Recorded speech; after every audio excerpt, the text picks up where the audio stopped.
This is it. You're holding the ankle for him. You got to slowly walk up on him, and then you're just going to get run out with the stinger. God. The thing is, I love the new skirmish changes. I think this is amazing. I just think we need to ban RB from it. I think RB's not allowed to play. I can't believe he's doing this. Like, this is... Is he around the side? Oh, okay. I thought he was getting around the side. Look how far Jemkin back was. He literally put his butt in the corner. He's what you gotta do. His opponent. This is counter-stratting in the skirmish. I like it. He's on the stinger again! Oh my god. Oh! The flick for the skirmish. Done, damn, that was a good flick. Well done, Jemkin. Put a stop to it. Look at him, he's smiling. He knows he's not going to take this. He's got the vandal out. I mean, Jemkin is just playing the op every single round here. I mean, that's good what shot I would from do RB. if I was him. You know, you want to back yourself into that's a corner. Good aim. Not get able to, you know, get run down. Oh, he's having to bring out the vandal. He's having to play straight up tactics now. Jemkin shut down the he trigger. got him. It's 4-2. Wow. This is 4-2. Wow. I feel like this is going to be a reflection of what's going to be happening in this best of 5 today. It's going to be a lot of back and forth. There's so much no shot. Oh, RB sat him down again. He is my least 5 versus 2. RB again has won, bro. Bro, this fucking guy in this skirmish. Why not? I feel like that's a little bit of the Nongshim style, you know, at times here. But as the map draft comes in, we had a lot of questions what they would end up picking. Yeah, I mean, you can see Nongshim has won the Go advantage to the, in the veto. this. They have opted to force RRQ to ban first. RRQ takes out Split. That is one of Nongshim's most played maps. They picked it a couple of times as well. You have Nongshim taking out Pearl. It's not a map that they've played yet. RRQ looked very good on that against Paper Rex. And then we roll out the rest of the picks. The ones that we haven't seen yet, I think Abyss Nongshim picks Corrode, we haven't seen yet from defense. either one of these teams. And it's interesting that they're kind of RRQ picks front-loading the maps defense, that they I'm actually have some fine, reps on okay. already, and then leaving some of the less played maps and the ones where you have less expectation of what the comps are going to be looking like towards the end of the series. Yeah, I mean, if we get towards map 4, map 5, I think this series is going to go crazy because we really don't know what way it's going to go. I think a big thing is that we're expecting to see Jemkin play that chamber in the 2 opening maps that we've seen from them, which could be very dangerous for Nongshim if he's starting to heat up early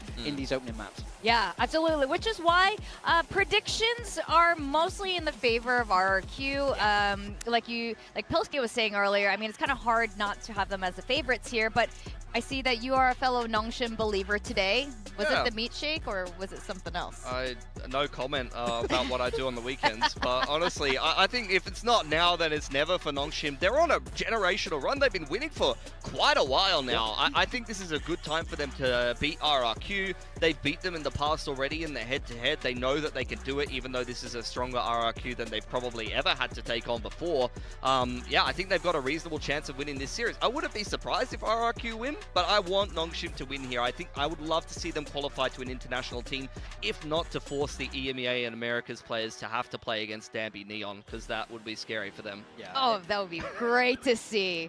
You've gone for RRQ, feeling really confident about that prediction today? I mean, I think they're just the clear favorites. I think so far they played the best Valorant that we've seen in kickoff. They're flawless in maps. It doesn't look any better than this. I think it's very hard to predict against them personally. All right, well, we're going to find out who's going to be the first team punching their ticket to Masters Santiago. Is it going to be RRQ or is it going to be our Ascension team, Nongshim, for the very first time being this close to qualifying to internationals?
Upper bracket finals.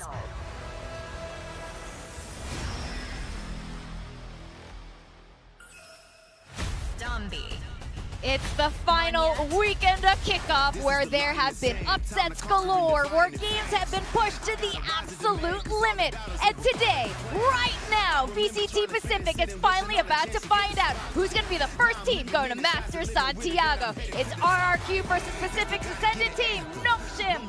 Now we have to acknowledge the resilience of Nongshim to qualify into Pacific, not once, but twice. And today marks the closest they've ever been fucking to do a this. final. Yeah, you're seeing Dan early hour stream, man. Out onto the stage. Fucking 9 AM. Both on the neon in this first Well, I round. plan to be on at 10 anyway decide today, as well. but I mean, those guys yeah, are the reality is the thing is the games for T1 were just a quick 2-0, so they just moved up the time. Head-to-head today, but first qualification day.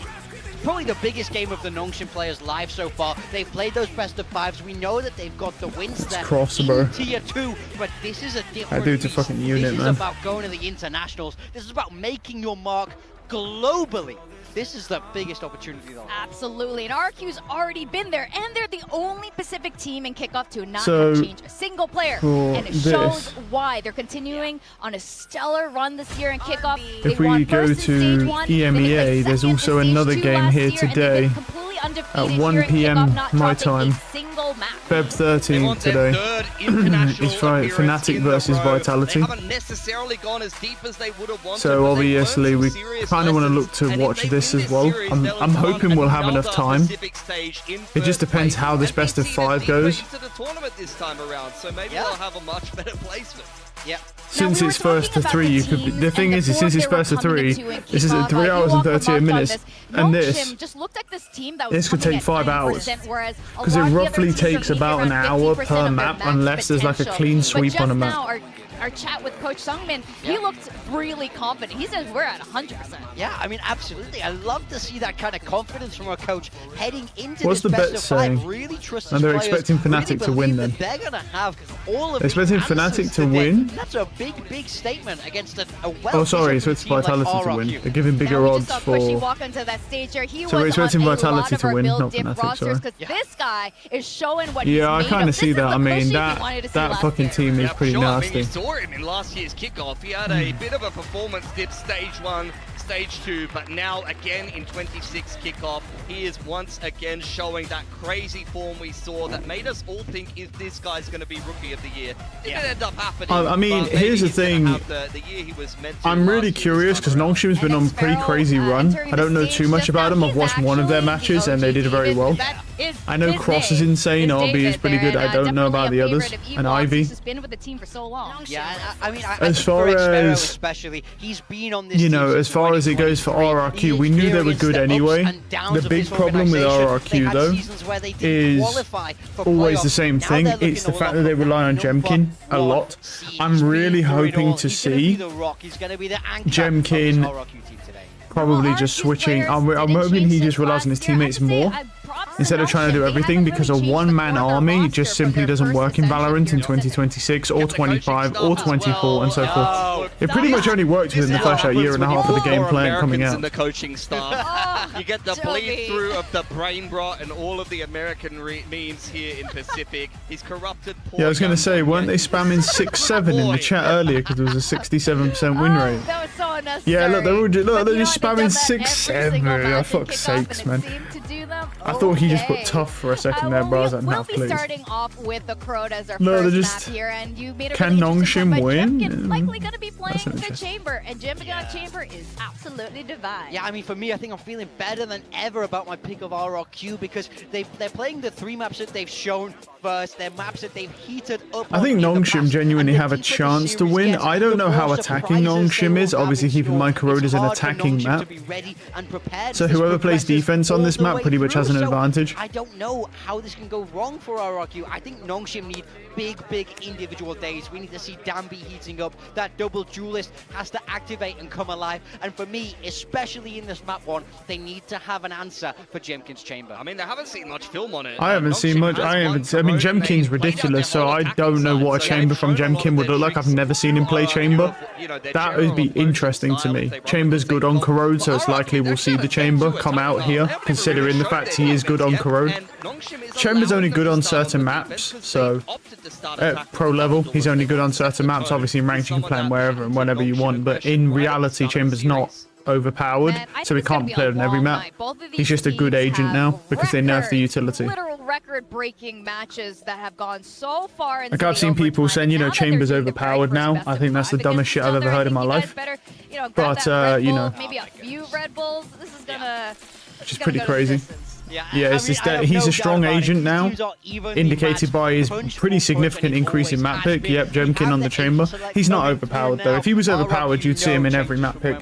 To be honest, and the only teams that really play Chamber are teams where they have an individual on the team who has really good aim or is really good with an operator. Other than that, that's the only reason they use Chamber.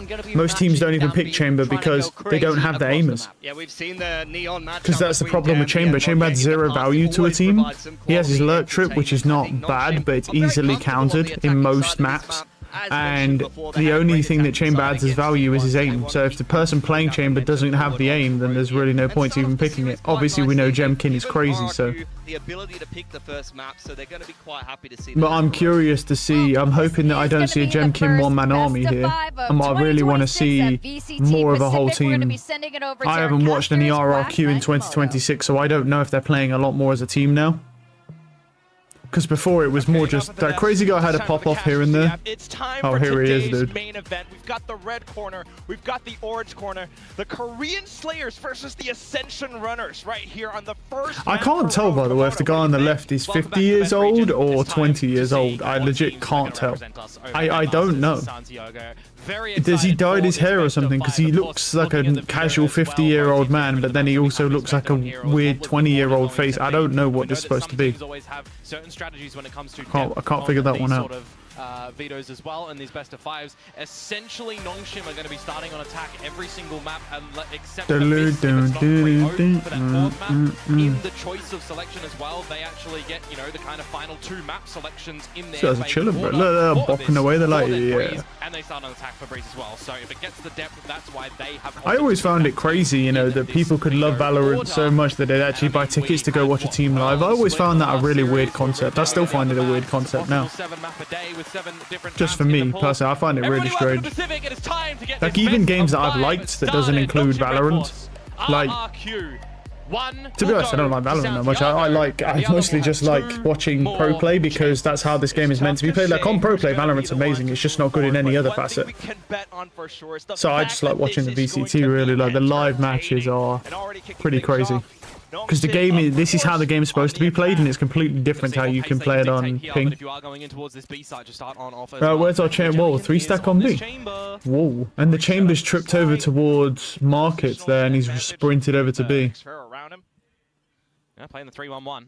Right idea for the very beginning on this pistol. Okay, so basically the Fade is going to try... The Fade can, in fact, because where that chamber trip is, it's quite good because you can't actually lurk on it. You can't put a smoke on it. You can't wall it because of where it is. Actually, you can wall that one because he's done it badly.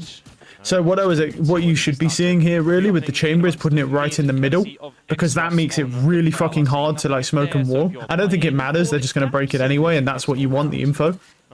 I don't think it's going to matter at all, but you could lurk it. Might slow them down, but they actually break it, so okay. Pretty much free entry. I mean, you're always going to break a chamber trip, but he's like shocked. He's like, they're going to break it. It's like, it's a chamber trip. It's useless. It doesn't do anything. He's going to get. It's just for finding out there's a guy there. Fake tap though. Are they going to go back to B here off this fake tap? It's going to be a little bit too. Ooh, this is a good bait, but they won't hear that M2P. Jemkin rolls up here, doesn't know. Good shot. He got two. Oh, he didn't get another. He got two off that. Oh my god, bro. Is this dude just like... My, nice shots. Oh, the timing. Nice shot from Ivy. Oh, yeah. Daddy's home. That was a great bait. A great bait with that fake TP. The fake plant. Can't do it now, crazy guy. Can he come up clutch? Has the paranoia to work off of. Okay, clears that right side. Dinks him. Nice try. Yeah. Nice try. Well, in the small sample size that we did see for this map of Corrode so far between both of these teams, it's RRQ's map pick. Keep that in mind. RRQ's map pick, we kind of expect to see them win here. I think, you know, you're going to see that was a nice shot. I mean, he got so lucky there with that shot. That is so lucky. He did not mean to kill that second guy. In fact, it didn't even look like he shot the second guy, to be honest. He shot the fade, and the Yoru wasn't even perfectly behind the guy. Like, the hitbox was there, which is crazy. Yeah, got a bit scanned. Actually, that might just be, to be fair, to do with a true stretched. Why it looked like that. Because it is land, so unless it's some weird hitbox thing, shouldn't be much there. Angling towards A side as well. So what do we see from the chamber? So the chamber's actually just holding a B-lurk. He does not have a trip this round, so the chamber's not really forced up here. No, he's just bought a couple of headhunter bullets. Actually, I don't think he bought anything. No, he does have a trip. He just hasn't used it. Several times, just off the top. He's buying for next round. Gotta wake up a bit, bro. 9 AM. Yep. Guys, I'm wondering, Nice shot. Not Francis. Oh, not Francis, bro. Which is fine in this sort of round as well. Francis, see what you can spot out. Excuse me, no shot. That's a nice one. If there's anyone that you want trying to farm up the eco frags, it is the Yoru with the Marshall, but only going to be good for 2. I mean, it's unlikely to be a problem, but you know. That's bad aim. Nice shot from Monyet. As I was about to say, the issue with the Marshall is you can get one-tap headshots. If you're crazy with it, does he expect Jemkin up here? Probably, right? Yeah, probably, right? He doesn't. He doesn't. Oh, no. Oh, no. He doesn't expect him up there. Really? Wow. I mean, it's a pretty deep box, but still. Oh, my goodness. RRQ. It's a 3v1. Cross does have a Guardian, and this guy's aim is kind of cracked. Paranoia if they do spot out where X-Ross is. It's not even planning for him, though, unfortunately, and now they've just he gets one. Is it X-Ross, bro? Oh, oh no, but he has a stinger. He can't win. He dinks him. No, so close. Wait, is his name not Cross, bro? That's what X is. It's a replaceable character, bro. Is his name not Cross? Is it X-Ross, bro? There's no way he's called X-Ross, dude. It's got to be Cross, surely. I mean, it could be anything, really, because X is a replacement. It's got to be Cross or something, surely. There's no way his name's X-Ross, bro. Nah. From that stinger, it's just about time surely. It's 5 versus 3 at the end of the day that they drop, right? These situations. That's actually crazy from Jemkin, though, that he didn't get spotted on that box. He won't be able to use that again for the rest of this game now. But still. Of this 2-week essential gap that these teams have had to prepare for this best of 5. The first best of 5 for Nongshim in Pacific. Okay, we're going to fast one. You can't really stop this push because attack side's overpowered. You really can't stop this. You have to just give it and just play retake. We want to see someone lurking through mid, maybe. Maybe Jemkin lurks through mid. He's got a trip on B, so he's secure. So that's good. Yeah, so Jemkin's nice shot from Francis. Danby gets one as well. Good trades. That's good trades. Plant down.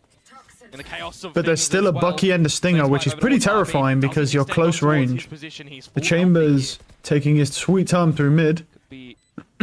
False sense of security as well. This off angle is pretty nasty as well, but Jemkin should read this. Jemkin, oh, does he get timing? Jemkin thinks it's all clear though. Nice shot from Jemkin, good pre-fire. They got him, yeah. Managed to pop on through, pressure on. I feel like, yeah, it's just about timing there. Now in the lead. That's really unfortunate. That was a good pre-fire from Jemkin as well. That guy was going to reswing. He puts himself in an awkward battle as soon as he misses the first couple of shots against Jemkin. Yeah, what he really should have done in that scenario is push up to the box, right? And then just sat and held the entry point towards fucking the site instead of swinging without any info. See here, literally you can see that the box lines up perfectly with the entry point of B. He should have just sat there. And if Jemkin reads that, then he reads it. But that's the thing. That would have been a better position to take rather than swinging because he had no info on where Jemkin was. Okay, the dog takes the AWP shot. Yeah, trip goes down. Okay, Yoru's going to try and do some fake stuff. Yeah. Really standard stuff. He gets the trip out. Yep, gets the trip out with the clone. It's just going to force them to think about things at the moment. So now they'll stay over towards that B site as well because they need to re-clear it now. Think about mass macro in this game. I feel like it's always going to be a little bit of a weaker Nongshim. You gotta play retake, brother. Don't fight this. You're just gonna die. He's dead. He's dead. That was stupid. That was so stupid. That's a great trade, though, on Francis. Great positioning, just in time. Bring the numbers back. I mean, the issue is now your smoker's dead for retake. We have no one being able to smoke anything off, so the attackers can just hold them as bullshit off angles going, and there's nothing you can do about it. You just gotta play for trades. Odin's not bad for retake if you can spam walls. They do try to slow things down with the C's, but that's pretty great shot. Great shot. Great shot. Oh my goodness, Jemkin gets one. And X marks the spot. RRQ has to recede. Yeah, I know. Or X-Ross, I guess they call him. Yeah, his aim is correct. Yeah, just knows it as well. Does he take up? Probably not. Don't he? Yeah, I'd just leave it out of the game, honestly. It's well played. The thing is, okay, so the Chamber has ult. The reality, though, is that it's really not a big deal if a Chamber doesn't have an operator because he has a headhunter. But this shit is stupid. This was the dumbest shit I've ever seen.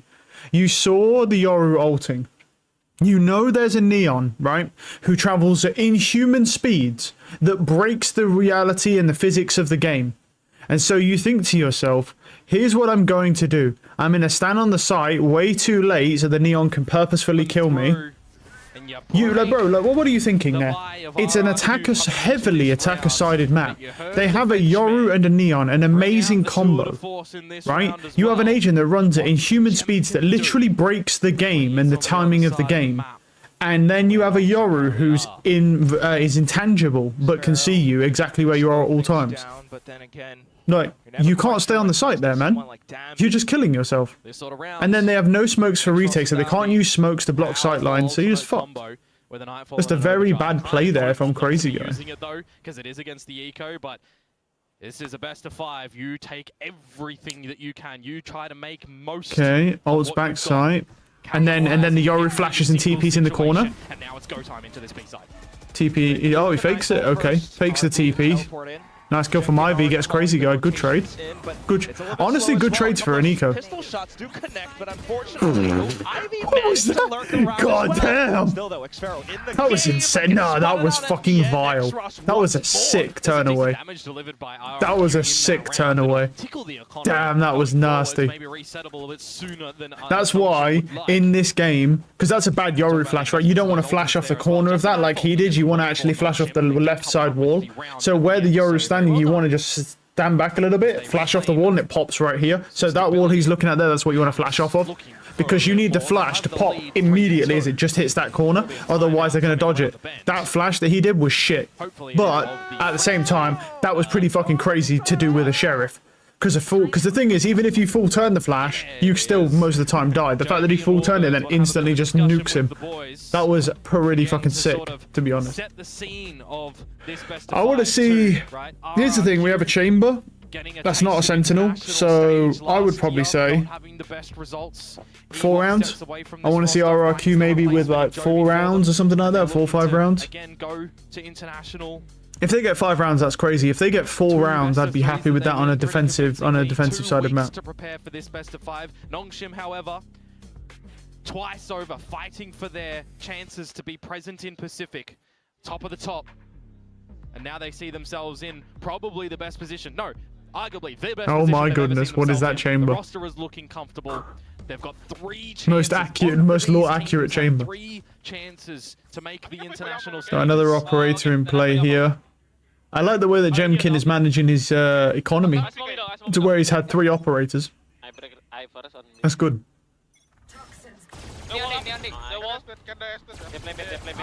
How much did he dink important? Oh, they got him. Wow. Good spam. Isn't it? Cushy finding Darby. No elevation angle is going to be able to find that return from RB, unfortunately. Okay, that's clone. They know Yoru has no clone now. Jemkin holds up here. Good flash. Does he re-peek? He does, he whiffs. Common mistake there that you really... I mean, it's a common mistake to try to swing with the operator. I would probably do it though, just because... Nice shots from Crazy Guy. He's got the read as well on the Viper. And there it is. Nice shots from Crazy Guy, wow. from the shoulders, a 4K. I kind of like that play where he pushes in with the ult. Because they have a Yoru, it's really common for Yorus to flash off that wall to the Yoru's left, his right. So, yeah, I think that's pretty good. It's a good spam, though. Definitely need to see. Man, it must be so BS playing with an Odin, you know, just like constantly buying Odins. Trying to get rid of this operator from Jemkin as well, because if he really is able to activate, hold his lines convincingly, hold his comfort angles. I don't think there's anything about holding his lines. I don't think that's got anything to do with it. It's got to do with how you position yourself relative to the flashes the Yoru throws out. Like, you need to understand, when you hold a line with an operator, with any agent, you are at the mercy of flash characters, no matter what line you hold. Right, the better line you hold, the less the character expects it, or wait, if you have a way to dodge the flash, yeah, that's the thing. That's always the sweet spot right there, man. You're at the mercy of any flash character, so you have to try and play around that. You don't get a choice in that. They're like, oh, if he just holds his lines. I don't think it's got nothing to do with that, and everything to do with what type of flashes does the Omen throw, what type of flashes does the Yoru throw. Because if those flashes are really good and they're expecting a chamber there and the chamber is there, he's going to find 0 value. Good spam. Puts damage on that as well. Does he expect him? He does. Oh, good flick. No, not another one. Oh, good shot from... Oh, no. Here we go. Oh, no. Oh, they got the Omen just in time. Wow, that timing. Yeah, does have a smoke to play with, though. Has a seize as well. The chamber's coming, but he did have an operator. He dropped it. Isolate the duels though, and with the way that oh no, has been positioned, he's found him. Goes down. No, he dodged it. No, he didn't dodge it. He didn't dodge it. Oh my god, bro. He looped him. Oh my god, he's the best. Oh my god, he's goated, bro. Bro, I thought he dodged it because I didn't hear the little ding. Oh my goodness. He dunked on him. Oh, this round might be lost. But no, Xros slides out from wow. Finds the multi-frag. This dude's aim is disgusting. That was a crazy flick as well from one yet. His team a distraction. Look at this, man. Xros. And Nongshim again take the lead in this close affair. That is gross. Oh, look at that, dude. My god. Hit now comes out from Xfero onto the B site. That is absolutely vile. What the fuck was that ace? Retaining this Odin and operator for RRQ. I mean, they all peaked one by one, so they kind of gave it to him, but still, man, that aim was crispy. Very holy shit. I knew this guy had good aim, man, but this is disgusting. This kind of reminds me of Freeing, bro, but like back in 2025 before he went international. Like how insane his aim looked, and then he went international and just did nothing. And if it is towards the A side, it is where majority of the RRQ members are currently. You got Jemkin, who's going to have his head on a swivel as well, ready to That's an interesting chamber trip there. Okay. They got the read onto A. It seems like Nongshim are not even bothering with mid. They haven't bothered with mid at all. They have a lurking Viper, but the Vipers are not even used mid once yet, which is interesting. I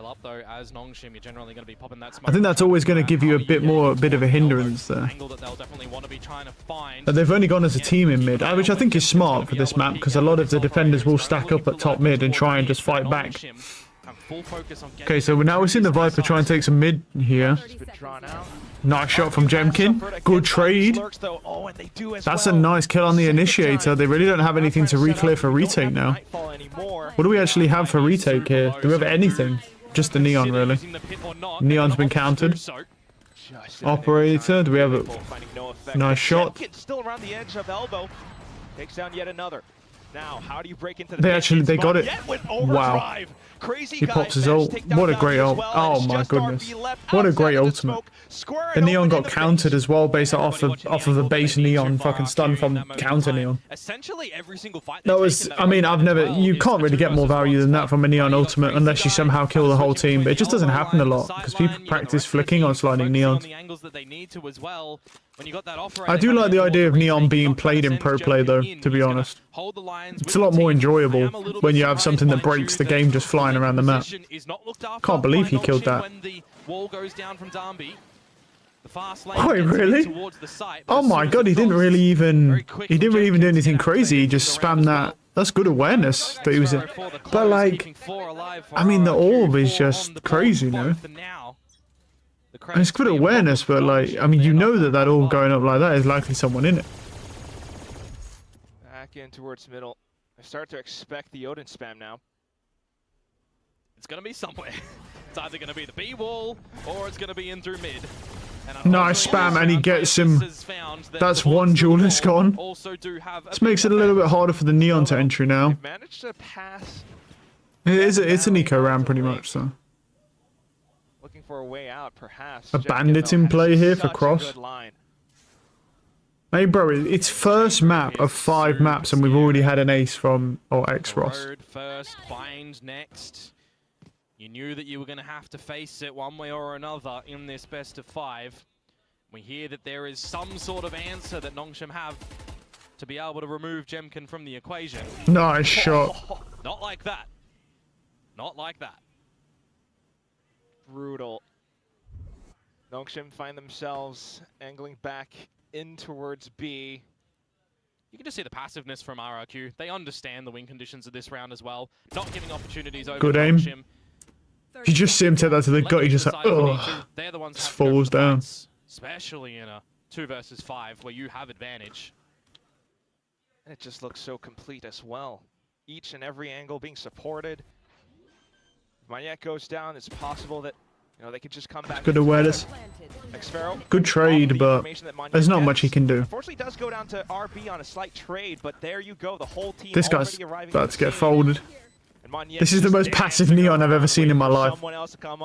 This is the most passive Neon I've ever seen, dude. Bro. He's just baiting him in. He doesn't need to overcommit to an angle. He plays it very, very well. I really do think he could have just slid and shot him with the shorty and it would have killed him, but I mean, true. I don't know, I just like the idea though more of not crazy guy farming kills because we don't need a fucking Omen ultimate really. Like I'd rather have my Neon kind of risk it and just get an orb off of it. Yeah, could he have died, but if he just fucking goes crazy in there, I doubt he's going to get killed by a Sheriff. It's very low odds. Another kill for Crazy Guy really isn't that helpful. When, your Neon could have that and actually be another orb towards ultimate. I mean, look at it. He's got 0 orbs. We really need him to start building an ultimate. It's just great for retakes, really. He won't have another ultimate likely now for the rest of this half. Okay, you gotta leave, man. Just leave. Just leave, dude. Because when he might be okay. Hold on. Oh no. Okay, no, they're playing safe. Well, thank goodness. That's so ballsy from the chamber, man. Like, nice shot. That's good read. He was going to push from B there. Bad aim. Oh, good seize though. It's that Odin spam, man. So disgusting. They're still in a good position over the spike though, which makes it really difficult for nice RRQ to get on top. And that's where Francis, alongside X, nice shot. Wow, that's a great snake bite as well. Not possible for RRQ. Yeah, that is a disgusting fucking plant. Nongshim there is with the ultimates. They bully RRQ out of the sight, and when the spike plant goes down, they just have to play Overlook on it. Not overcommit absolutely everybody. As soon as you get a that's good aim. not even being that spam, man. I mean, I think it's fine to have that spam in the game because it does stop the attackers. I think anything that helps stop attackers is good. Nicely by RB with the attempt of Jemkin trying to do that. So they are recognizing what they need to do in that post plant just there. But again, we just have another great buy round for both of these teams. Comes down to some great decision making and a different look from the get-go. Jemkin to push in towards a main. Will X-Ross decide to prowl up early? Or do they attempt to walk up and maybe offer up a body to Jemkin? It will be the prowler first. Now you see the reveal of Jemkin. And there's the spam, and he gets the Neon. Why? Where's the smokes, though, bro? Why is my Neon going in before the smoke's even going up? This is just bad timing. It just doesn't look rehearsed, doesn't look practiced at all. Like, Danby's going in before the smoke even goes down for the cross. There's a reason why you smoked that shit, dude. Some fragging action. Has found some space. Like, there's a genuine reason why you smoked that shit. Because it is so easy to kill the main players from that position. In this series, him activating super early on. A deficit position now. And now they lose the Neon, so they've lost that aggressive pressure. RRQ, extra if needed with the TP check towards elbow. Crazy Guy just confirms that they nice shot from Jemkin. Remove Francis. Unbelievable. The Odin's still here as well. Okay, I mean, both duelists are dead, but, you know, they've got sight. Duelists aren't needed now. It's Cushy's Odin as well. But at 3v5, you'd probably argue that it's likely an easy retake. Hopping over, we look to X. That's good aim, but there goes wow. RRQ. All right. The numbers prevailing makes it so tough. It's just RB as he looks to train his sights on top of the spike. RQ looks to dislodge with the snake bite.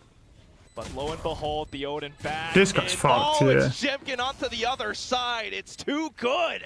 And again, that's why you have to have numbers to watch that spike spot, right? Previously, it was RB the one to look over towards Elbow, and he removed Jemkin. This time, a 1 versus 4, a little bit too beyond his reach. As RRQ again in this backwards and forwards affair will reclaim the lead. Will we see a tied scoreline though at the half? See, look at this. I mean, what is that neon wall? I mean, it protects one side but can't do the other side. Where's the fucking orb, dude? Still possible. Where, like, there's a Viper orb right there, dude. Put the fucking Viper orb up. Like, call for that orb to go up before you do anything. Like, what is happening? It will be a series of all time. For the players it doesn't make any sense to me. Doing that in their time, in their careers, they want to go to international. And there we go. Now there's an orb there to block the chamber off. But at the same time, it's like, what?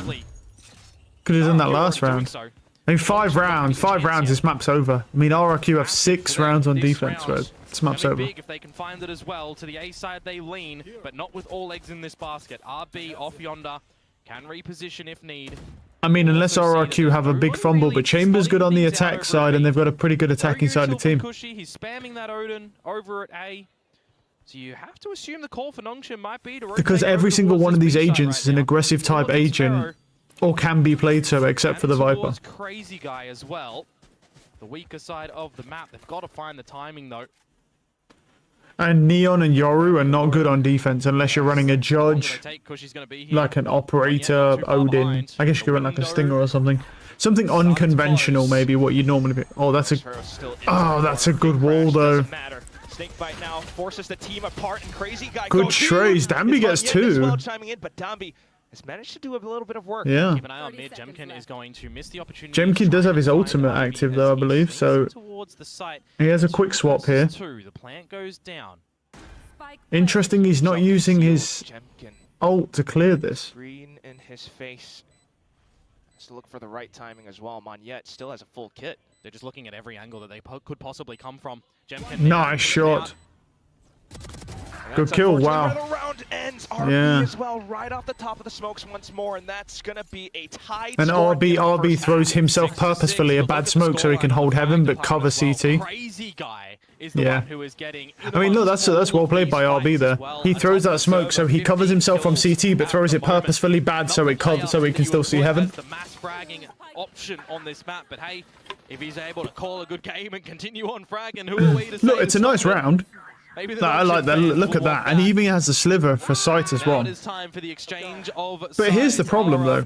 Right. It's all well and good, but 6-6 on an attack side, on a heavily attacking-sided map, and Jemkin isn't on Duelist, but you can play Chamber like a Duelist if you want to, by just sprinting into stuff. I mean, yeah, you don't have any utility, but if you've got teammates supporting you, you can run Chamber like a Duelist and just run it down onto a site. There's nothing wrong with doing that. Now, obviously, you know, with the Neon runs ahead, clears space, Chamber can sprint up, and then the Viper lurks. Nothing wrong with doing that. It'd be a really good way to play. At 6-6, RRQ really should have this map in the bag, considering it's a heavily attacker-sided map, but we'll see.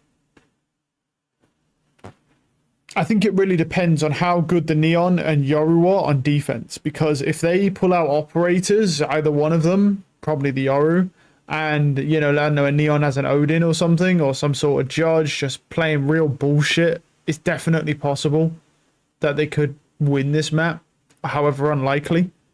I think as well, it does come down to if Jemkin can find value on attack side. He's been doing okay.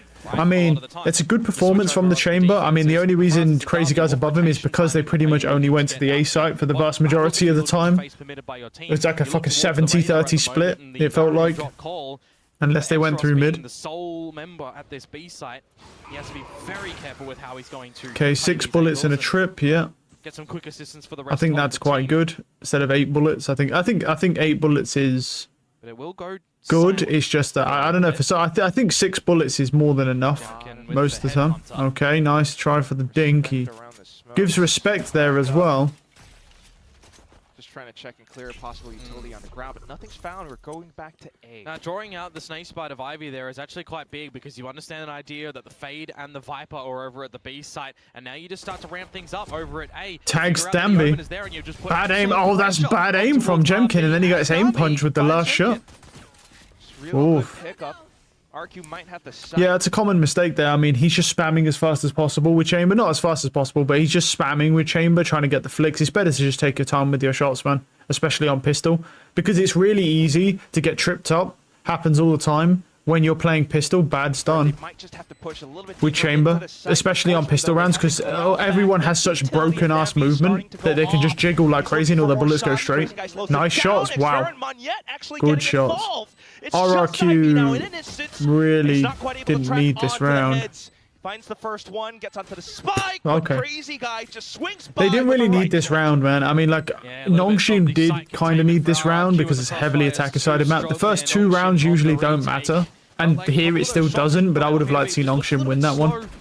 Francis on that flank was being kept at especially after the Chamber had such a poor performance. Look how broken that movement is, you know what I mean? It's like, spamming on pistol, it's a risky endeavor, man. Sometimes you'll spam and you'll insta-kill people on that pistol, and then there's other times where people can abuse the movement and every shot will whiff.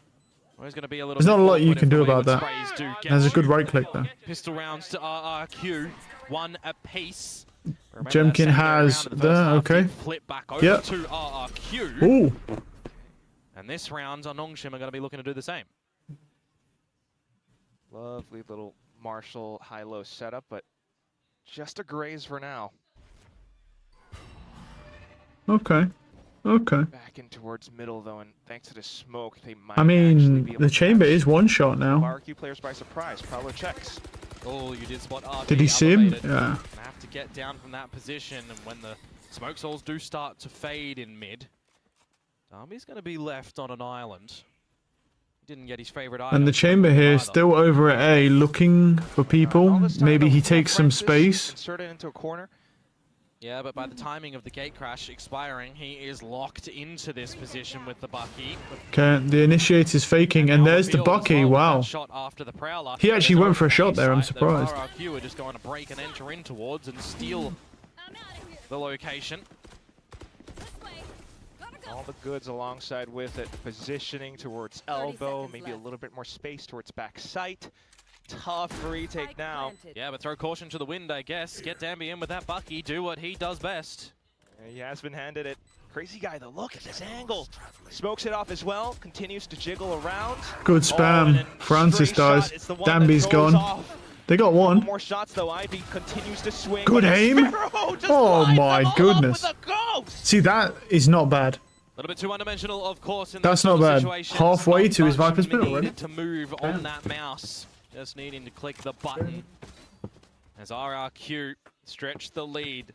How far forward will they bring it? Because I'm quite excited for FNATIC vs VIT. I just don't know if I can actually watch it. Good decisions from them in the very beginning on this defense. In time, anyway. We shall see. How much space and free territory are they giving over to RRQ around the map? How much utility are they being baited out with as well? Sending that gate crash over towards B with the immediate A-pop approach for Nongshim right now should catch X-Pharaoh off guard. Oh, and he finds one onto Darby. It's actually quite large here. Not too bad. At least it's a weapon pickup for Son of Nongshim though. Timing up through the guts of mid, by the way, for Crazy Guy. And he's just going to look they're not going to hear that TP in mid. I don't think they heard that. Has this idea, if the coordination and the comms is there for Nongshim to recognize and need to reposition themselves, because I'm looking at the radar right now. Xros he just checked the tower, so it feels like there's a bit of an idea that they know this is possible to come through from Crazy Guy. Yeah. They're actually going further up into B main, and that's... It's the right call. It's what they have to do at the moment. Gonna be unfortunate for RRQ. Oh, wow. Crouch though. Oh my goodness, he killed 2 from that. Wow. Yeah, they weren't ready for that timing for the peek out from RRQ. This round flips upside down, flips into the favor of RRQ with the plant going down. We're back into a retake scenario. RB, Francis, they do have flashes though. Well, we've seen many a clutch from them at the moment in Pacific. Can they come up with one where really required? Oh, wow. A crazy guy in the smoke realm, ill-advised in that position. That's good aim. Look at that, dirty as well with the clone going through. A little bit of footsteps, a little bit of noise, but the discipline from RRQ, they're not moving. Just positioned up by Heaven. And play around with a fast lane. You're gonna see his nice shot from Monyet as well. Monyet starts to make a move. He's sticking it. He's not getting off of the spike. Oh, Oh my God! Oh, Spike Diffuser killed. He didn't get it. That had to be a millisecond. Yeah, how close was that? It was so close. Left on that. That had Wow. to be 0-0 and sub 10 was for close. sure. But that the was overdrive so damn headshot close. tracked on Wow. all the way through. What a way to save the round by RRQ. I mean, the C's was in as well, right? He's low in HP. He's sticking it in the timing. No, that C's I think ran out by that Killing point. from Monyet on towards No, maybe not. No, it Francis, didn't. gets the No, overdrive. it's still there. I mean, oh, 0-0-6. Yeah. I knew it was less than 0.10. Oh Wow. my God. Yeah, no, the C's were still in. Of course, it's Wow. Nongshim. That was so close. Timeout now being called. I mean, That's the RRQ should bonus win round this as for well, free, yeah, basically, today, at this right? point. It's 6-6, yeah. Nongshim, a round that they should be expecting to gather. Slips by the finest of margins. As defensive side, we need some early answers. We need some advantages. I highlighted in the very beginning of that round as well. The fact that that kill was gathered by Xfero onto Darby was actually quite large. Removes rotatability, removes power in that initial play. Gives advantages to RRQ for gaps on a wider map. Certainly has been feeling like Dambi has I honestly don't think this map's going to take too much longer now. I think the congestion was just on that attack side, really. Nongshim trying to figure out how to get more rounds, but at this point, the Chamber actually hasn't had a kill yet in this half. He was 10-7 going in, he's 10-9 now. Don't want to see him fall off a cliff. You know, so actually Jemkin really has kind of just fell off on this attack side so far. I'm hoping to see a bit more from Jemkin. This is... it depends on what he wants to do. This is a bad TP. Let's see, is he going to go through the smoke? Yeah, it's a pretty good TP then. Yeah, and he wants to get in the corner. That's a good TP. What you've already showcased to be in the one installment. A bit of a powerhouse affair on attack. Kind of lovely to see them playing around the toxic screen on B side. Some information for Nongshim. Okay. But to what avail? They don't do anything with it at the moment. They just hold the bodies there. They wait and try to react on the back of what RRQ sends their way. Lucky revealed onto RB. Oh, he got him. And the trades are Ooh, good trades, but yeah, I mean, it's an eco, so no, I was surprised he actually killed him with the Bucky, because it's hard to move with that. Nice shot from Danby, wow. A lot of people are using this Aura 1, Aura by 1 or some whatever it's called. Kame getting in those dance, but will the groove work for Danby at the moment as well? Was it Aura 1 tap or something like that it's called? He saw him. He actually saw his gun barrel. Does he get the kill here? He does get the kill here. We're not taking the thing. Okay. So I'm guessing he's doing that because he doesn't. What is that? Oh my God, bro! What the fuck was that sheriff shot? Oh my! What's up with these guys in sheriffs, dude? What the fuck was that? Oh my God, bro! This guy's insane. Oh my God. Holy shit, dude. Rounds, they found the 4th from Thrifty. It's happened again I can't believe the 3rd time today. I was surprised he didn't take the you know, the outlaw, and I thought, oh, maybe he's leaving it in mid on purpose. This is disgusting. Look at that. That is ridiculous. Oh my fucking God, dude. Sheriffs happen sometimes. Holy shit. This beast in Darby wow. appears. Neon. Well, now it's the operator duel. Jemkin, Francis angling up in towards it. Oh, nice shot. He gets his jump. Oh, good trade. Get out of that enemy trade and superseded by Ivy, finding Monyet. Good trade from Ivy. So, Nongshim. Yeah. I mean, to be fair though, will hold. I mean, that's a great trade for Nongshim, I think, because at the end of the Yoru is right now he's 2 away from dimensional drift, so he's pretty useless on this defensive side. And the Chamber's also pretty useless on the attack side, unless he lurks, but they have a Viper for that. But they lose Monyet, and that is a huge loss. but it's patience. And even if the I don't think the Viper's going to peek this. I don't any reason. Oh, he got him still. The trades are there. Good shot from Danby. Yep, good shot. Very disciplined. Yep, throws the guns out the map. Nice. That up as well. Throw it off the map. Unfortunately, the spike is in enemy territory, so Crazy Guy. To be honest, this is really good disciplined trading from Nongshim. Really well played. Like that Yoru getting that pick really wasn't that consequential, but the subsequent trade onto the Neon, it shuts the entire round down, because the thing is, you've only got Monyet on the Neon. Once we lose that Neon, we can't enter his over easily now. Is he going for it? Oh, don't, bro. Towards the site, because if it's 4 seconds for a plan. Yeah. He waits, he finds the time, he swings, and he wins no matter what.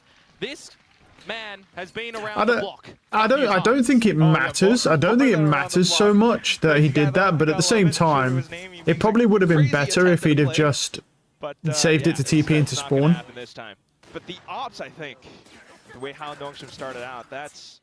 Yeah, I mean, getting Francis on the line, if he's hitting the shot, awesome, amazing. It's what you need. If Jemkin does there, things change up a little bit, and the round is definitely a bit of a different variety. So, well, 100%, but it really all comes down to the Neon dying there. With the Neon forced to trade the chamber, which was a great trade, he had to burn his slide, put himself in a bad position, and you now lose your entry duelist because of a good trade from Nongshim. At that point, the round is now over. Like, yes, can the Omen entry? Sure, but it's very unlikely. And there's RB's got the read. Good, not a trade. Monyet gets killed as well. Okay. Oh! What the fuck is going on, dude, in this series, dude? Everyone's got such good aim. Oh my god, that is pristine aim. That's even better than good aim. That's pro-level aim, dude. That is gorgeous. Ivy's got the read. Good aim-ish. 9 apiece, we tie. Yeah, I don't know what's going on with Danby. Danby is fucking popping off. Like, I don't know what's going on. Like, this dude is hitting some wild shots in this game. Great read on that. And then Monyet gets traded. This is Bucky. Nice try. Look at that. Oh my goodness. The Vandal could never, brother. The Vandal could never do this. It's a good shot. Oh my god. No, the Vandal could never, bro. Honestly. That is wild, man. Timeout for RRQ that we were talking about as well, though, right? Gotta have some decisions coming in towards this one, because you look holistically at the veto. RRQ chose to start off this series on Corrode. But I even look at the veto and I think to myself, from what we've seen from these teams, a series that can definitely go the distance. We've seen it go the distance between these two before. Mass rounds of OT, depths of series, entertaining series, big battles. 10 capable players on the stage. A couple of different ones from last time. Timeout fades away. What do RRQ have up their sleeve in this round? Same. Yep. Yeah. Look at the stack, by the way, from Nongshim over here, folks. I will solve the B for you. Okay. Alright. Hello? Viper all TP. Okay, they... Two B-man. He's helping the 5%. He's setting up the 5%. Okay, come middle then. Wait, stop, I'm dead. He goes, I'm dead. They're all in on this Oh, one. they don't know. He gets one. They don't know. But Danby gets him anyway. Good trades. Cross gets him. Into it again, and it's just Xparrow off to the races. That's unlucky. I mean, he did get one. They actually didn't know the chamber TP'd into that corner. He's trying to creep around the corner, perhaps to look for any stragglers, but exercising discipline. Nongshim not going to give it up. As soon as he turns his back, that timing. Started off against Francis, but it's still high-low around this spot. Tosses the snake bite. That's a good go. Trying to look for a couple wall bangs as well, but he's still susceptible. So tries to play it ever so tightly. Oh, around. man. Oh, he's found No. Ross. Low HP though. Oh, and it's he got him. He actually got him on the... A 1v3 Bro. clutch for Xfero. Bro, why do they keep peeking, dude? Just hold a tighter line, brother. You're not playing any massive high lows. You're not playing in the open around that smoke. Bro, hold a tighter line. They lost that round and they invested a fucking Viper's Pit and a Neon Ultimate. Look at this. I was a little bit surprised that it wasn't an immediate swing when that Snake Spike goes down as well from RB. That is insane. They fucked up bad. Dude, why are they swinging him though? Look at this. Like, dude, hold a tight line. He has to swing you. Wow. As soon as he got the first, that's why I said doable. I foresaw the probability on that one being welcomed by Xfero. And it changes things here, you would assume as well. Nongshim have credits, Nongshim have mid. Oh. Francis with the shots, TP's Nice. Best trade you can possibly get in the game. And he kills their smoker. Yes, the Viper's still there, but it's kind of hit and miss with the Viper stuff because it's already been planted. Around the kerfuffle of mid. You can see that the Viper wall wanted to go for mid here, so they wanted to do it. They want to go for a mid push. Is it going to be an angle that you want to use that to permit your team entry somewhere, or is it going to be on the back of Monyet trying to high gear it up? Does he go? Xross, though, on the line. Oh, he gets two. This guy's been playing so good this game as well. Possibly already done. Nice shot. It's Yeah. Stragglers, it's Xfero It alone, really it's feels like Jemkin X-Ross trying to has possibly got hold more on to the kills than off. what he actually has. Off flash Looks across. away, that nearly. Francis on the trampoline, jumps over the bullet. Throws the up away. Smart play. We're back into the headhunter. It's 2 rounds as well. He's hearing footsteps up from behind. Yeah, he's Oh, fucked. no, I mean, Jemkin, you're completely surrounded. There's nothing you can do. But let's take a look at this chamber here on the attack side. He has 12 kills. I want to point out to you, he was 10 and 7 on the half switch, right? At 6-6. It's now 10-10. Okay, it's fucking Ben 10, bro. And he is 12 and like 14. This chamber is doing absolutely nothing. There's no value. He's playing terribly on the attack side, which is the harder side to play chamber. This is just a bad pick from Jemkin. He looks horrible on this attack side chamber. There's no value. There's no lurk value coming in. He's not doing any late lurks. He's just sitting in the same spot over and over and over again. It just looks terrible. It looks like he has no idea how to play chamber. That's good aim. Finally, we see some chamber find a little bit of value here. But honestly, it's not enough because losing the Yoru means nothing on this attack side, really. Or from him on the defense. Do the calls look like? RB. Is he going to be here? Oh, no. He's looking. Hey, man. Presence if there's anything further at A to then start to shift the forces elsewhere. You gotta have somebody stick around the A site for sure. Yeah, I don't know about this play. I also don't know about the chamber having ultimate on an eco round. I mean, I know it's common to do that, but it's not really a good play when you're facing down 4 phantoms. I mean, it could work. He could kill everybody. But it's so rare for that to happen that the odds are not in his favor. But we'll see. We'll see.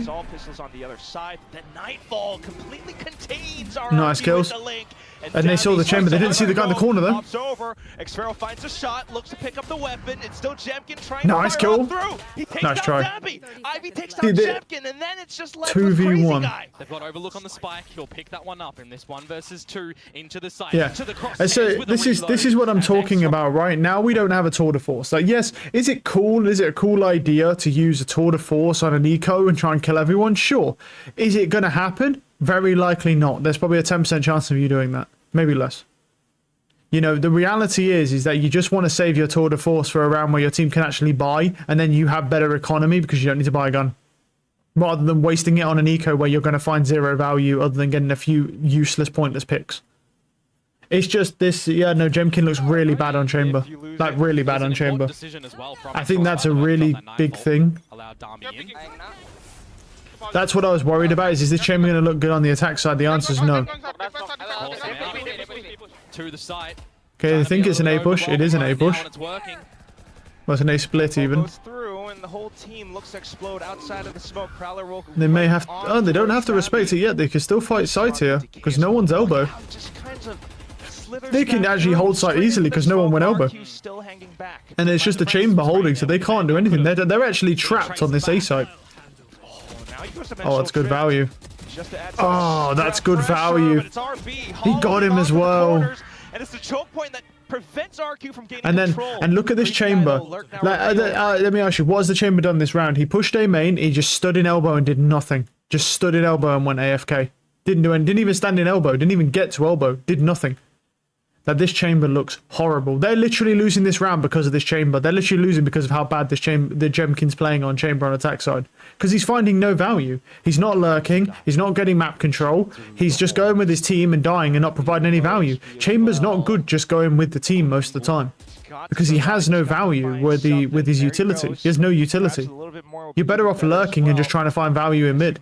If it doesn't work and you're getting shut down, then go with your team. Jemkin's dead again.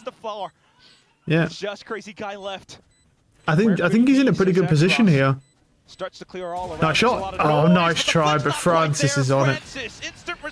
Yeah, I'm not gonna lie. The literal reason that they lost this game is because Jemkin had such a bad performance on Chamber on the attack side.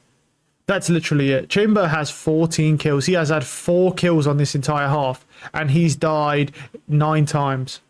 He's had 9 deaths and 4 kills in this entire half. And all he's done is gone with his team, died repeatedly, and literally found 0 value. He doesn't lurk. He doesn't find any value at all. He's just useless. I'd rather have the value. I'd rather have the Viper go with you, to be honest. Like, this, honestly, Jemkin looks like one of the worst chambers I've ever seen, to be honest. Like, compared to NA and some EU players, like, he's the worst chamber I've seen. By a landslide. He is awful. That is embarrassing how bad he's playing. Because it's not even just about whiffing or not whiffing, you know, getting warmed up, but it's just the decision making that he's got there. It's just terrible. He's got one. Finally, he's just running it in with his team. There we go. It's spotted at the end. Yeah, we've seen that before. An expected location from him. 2-player advantage now with plant down for RRQ. Also the smokes, the judge, all set up for it. RRQ could very well extend or angle towards an overtime. You can see with these numbers as well that Xfero doesn't want to deploy this pit. Okay. You want access to that in the next round. I do like it. Okay. Nongshim though, they've got the cash. Monyet's kind of ready. Back down. Francis has the read though. Hoping that someone peeks out. Nice kills from Xfero. Is Xfero right? Yeah. Double kill being found with a spray, and it's just Xross now with a spike ticking away. Yeah, there's not a lot he can do. Just save you. Even on the exit his money's not bad. He has enough to buy next, but because RB's relatively low in the credits. Nice shot. That's aim diff. That's good aim. Aim diff easy. He will be able to light work, baby. this Phantom in towards the next round. This dude's aim is absolutely nutty. The operator of Francis as well. To see that gifted over towards Jemkin, you would assume 11-12. We go. All right, here's what I want to see. Here's what I want to see on this map. I want to see if they're going A. I want to see a trip on B, and I want to see a fucking chamber in mid trying to find value. Right? Either that, or I want to see or the opposite. Right? Okay, so the team's lurking towards A, and the fucking chamber's on B, trying to do pointless shit again that has no value instead of going mid. What a fucking moron! Now. Oh my god. Just go, honestly, bro, if your Neon wants to go for it, just go with your Neon, honestly. Are we faking? Hopefully we're faking. Come on, do something, man. And he's still just standing in main. They did a fake TP. He's still standing in main. Like, I have no issue with you peeking B main, but it's just I want him to actually find more value, and he's going to do that by just cutting off mid-rotates. Like, if you look at the way that they've got their map set up, look at the way they've got the map set up, right? We have a wall here, and we have an offensive wall here. The offensive wall cuts this. That means that if he puts a TP here and stands here, he has cuts off all rotates through mid. It's not that hard, right? This shit is not that hard, bro. A gold player could do this. Like, put your trip on B, play the fucking this corner, and cut rotates off, so your team, they have to rotate through spawn. They're going through spawn mostly anyway, but he could have cut this fade off, he could have done it in earlier rounds. Like, you have no idea how much value you get as chamber if you cut rotates off or force their team to rotate through spawn. Do you know how long it takes them to get back to the fucking all the way around the map? You know, that's the good thing. It's the same with the BIS. It's good for chamber just to play mid. Because if your chamber's in mid and it cuts rotates off and makes it harder for them to get through, you're just stalling for time. This is all you're doing, and that's what you want to be doing. Hope for the best? No. Nice shot. Spots him out. Crazy towards the backside as well. It's a flawless to send us into overtime. The chamber was useless that round again. And all the chances that Nongshim did have to bring it into a victory condition now as well removed from the play. They've been having what? Question is, do we see an immediate called timeout? Because they both get an extra. They could both get one timeout in overtime. But once again, the chamber's useless. In that round, would he have been that useful in mid? Probably not. But had he have done that throughout the entire game, he would have been extremely useful in cutting off rotates.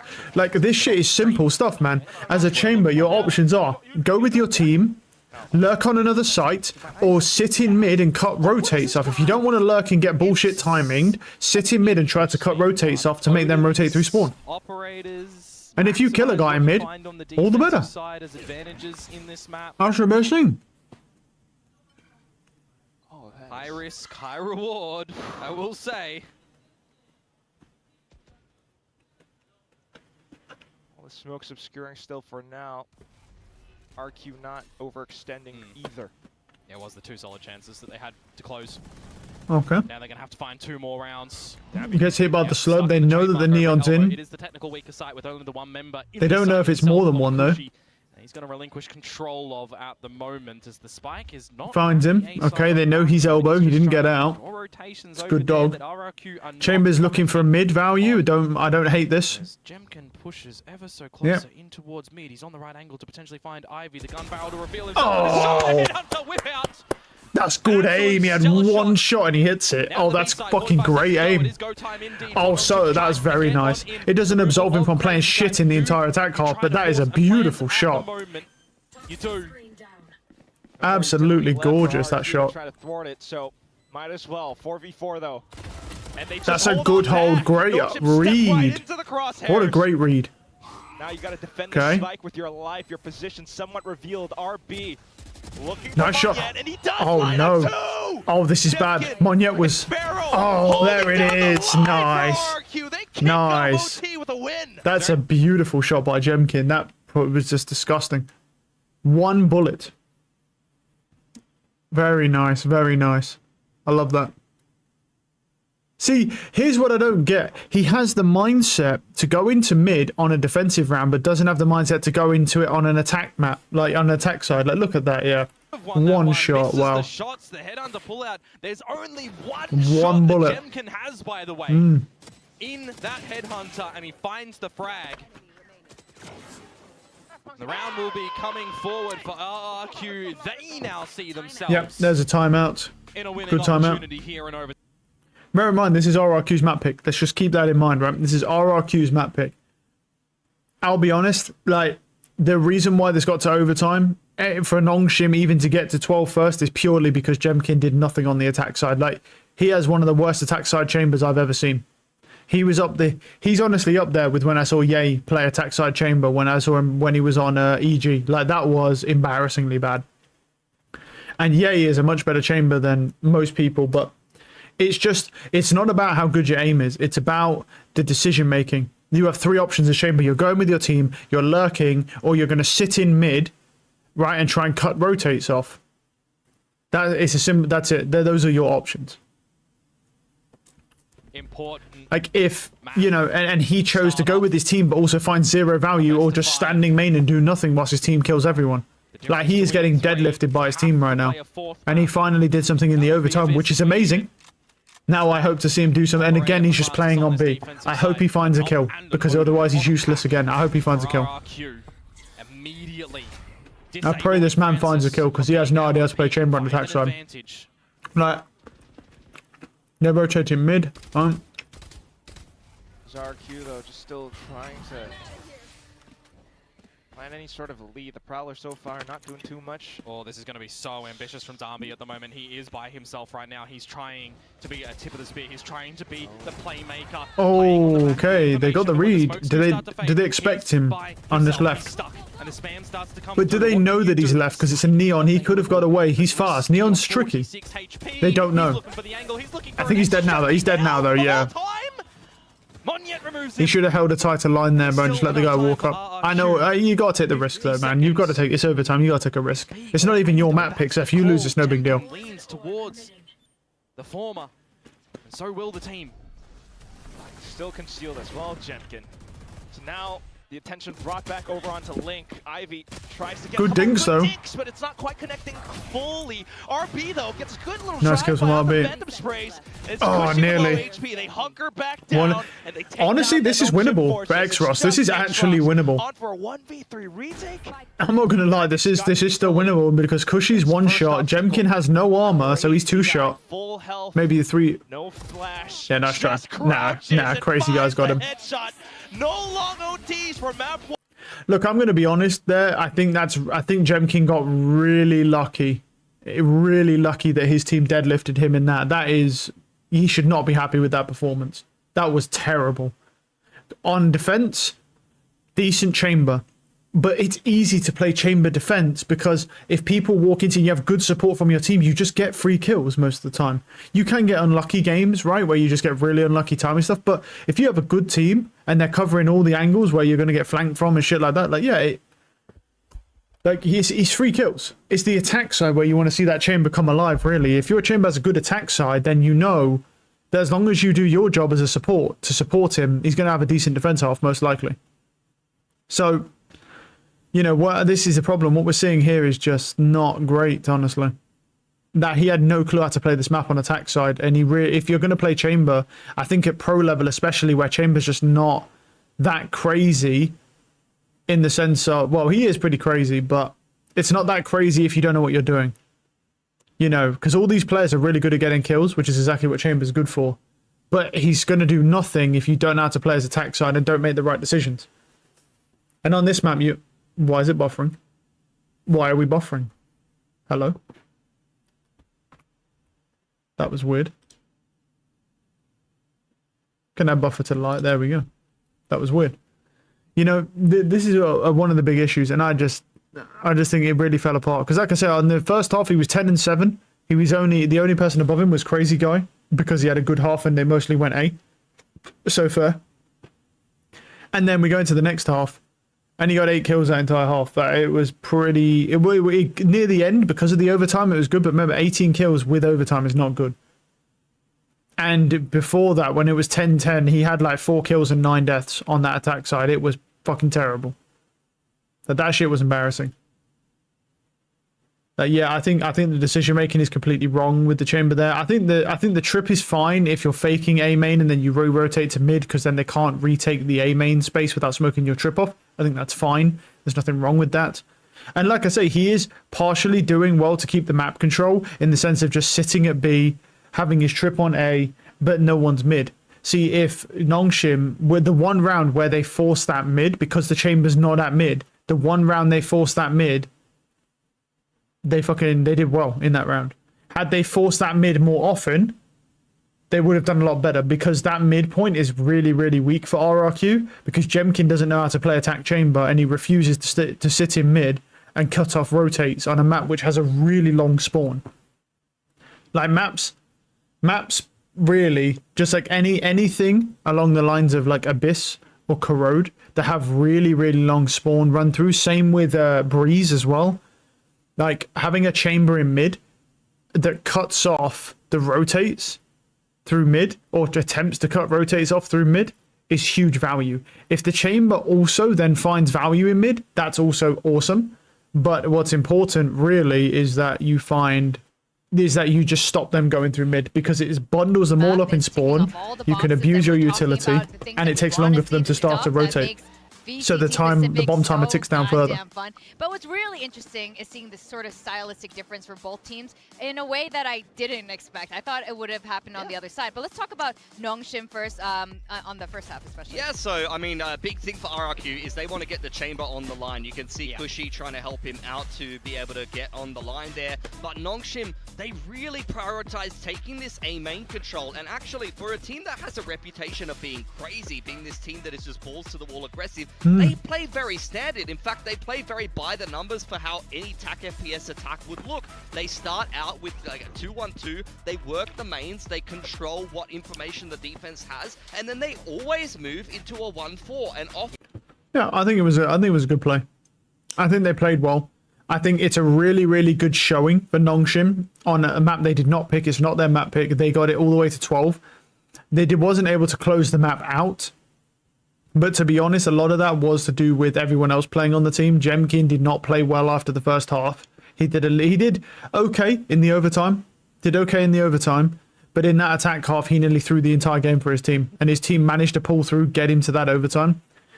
I want to really see Jemkin start heating up a little bit. No, I'm not talking about his aim, because his aim really wasn't that bad at all.